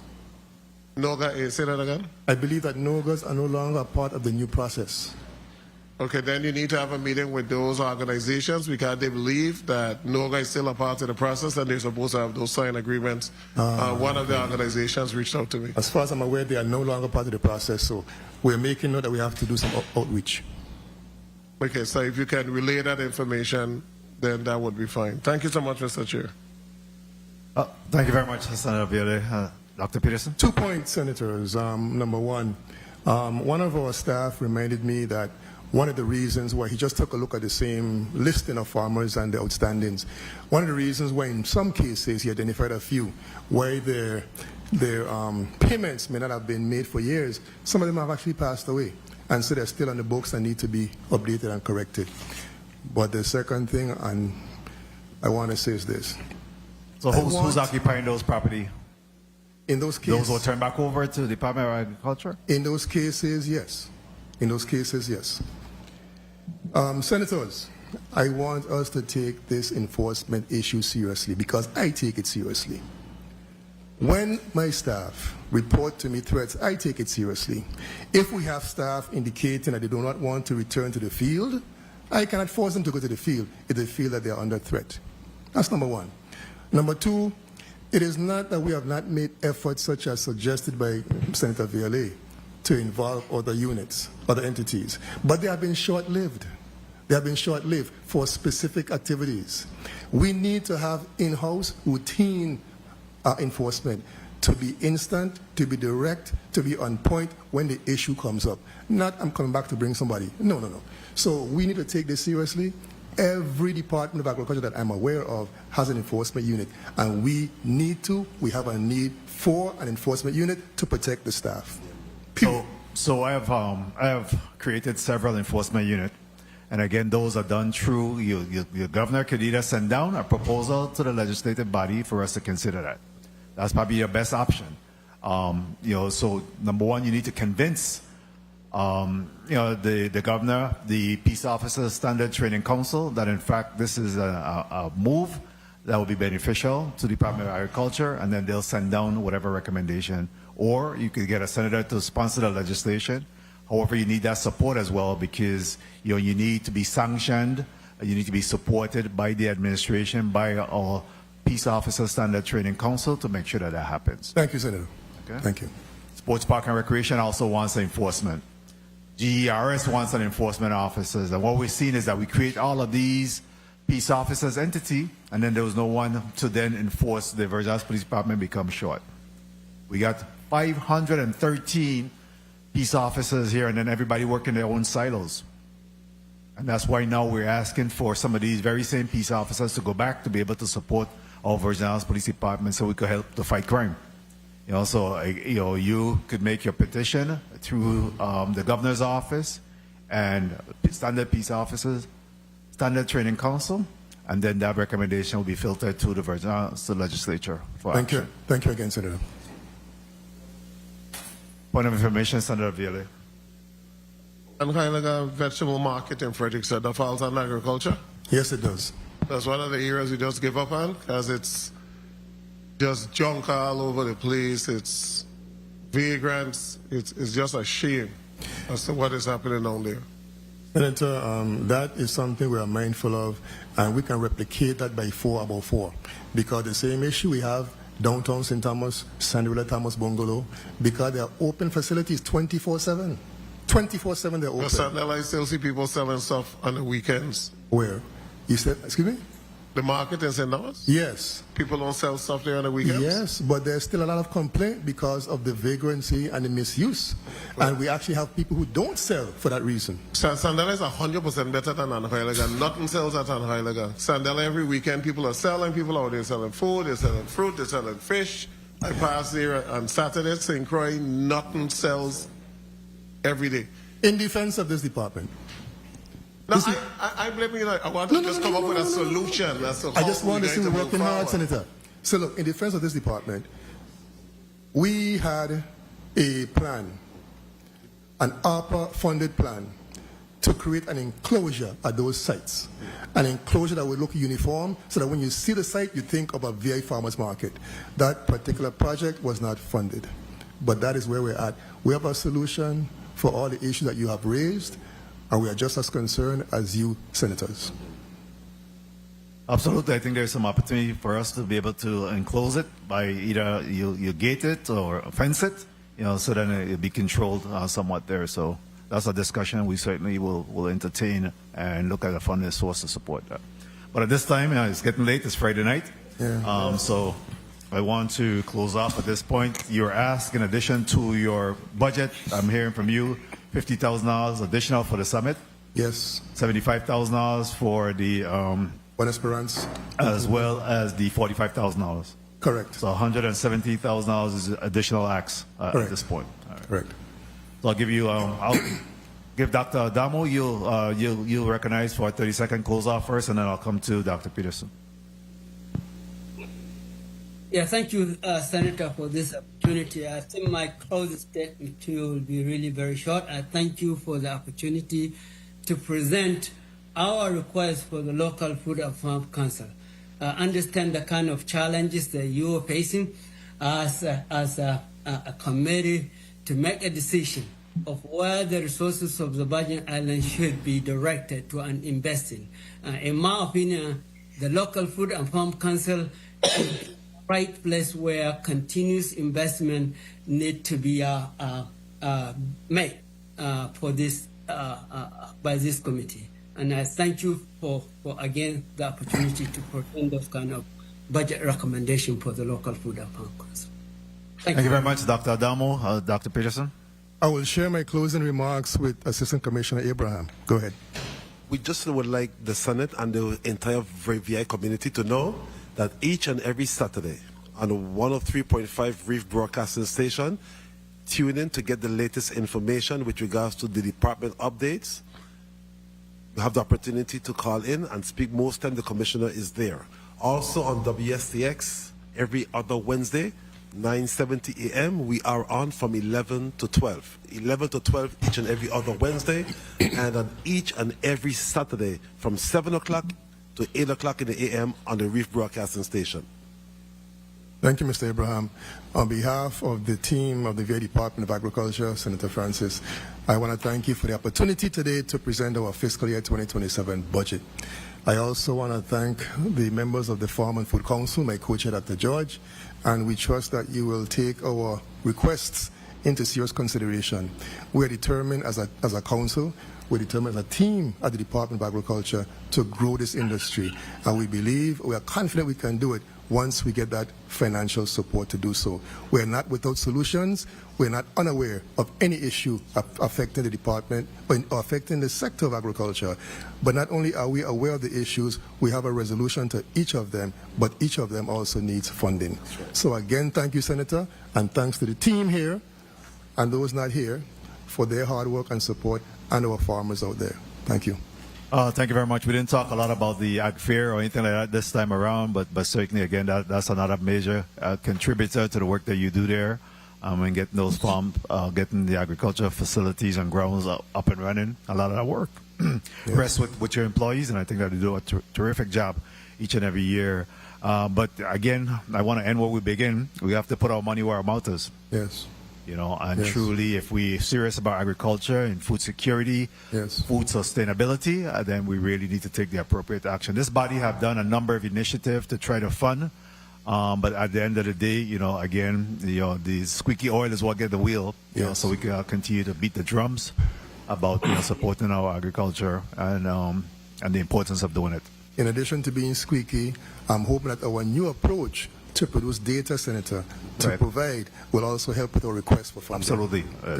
And then when we do have federal funding, whether through the USDA or other means, we have to really put it to use. You know, that's the only way we're going to be able to maximize and get more funding. You know, we can't just have that funding sit there.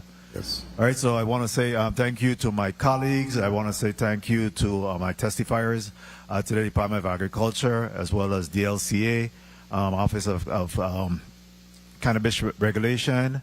I want to say thank you, Central Staff. Sorry to keep you this late on Friday night, but we're about to close off now. I want to say thank you to my senatorial staff as well. The Committee of Budget, Appropriations and Finance of August 7th, 2026 is hereby adjourned. God bless. God bless.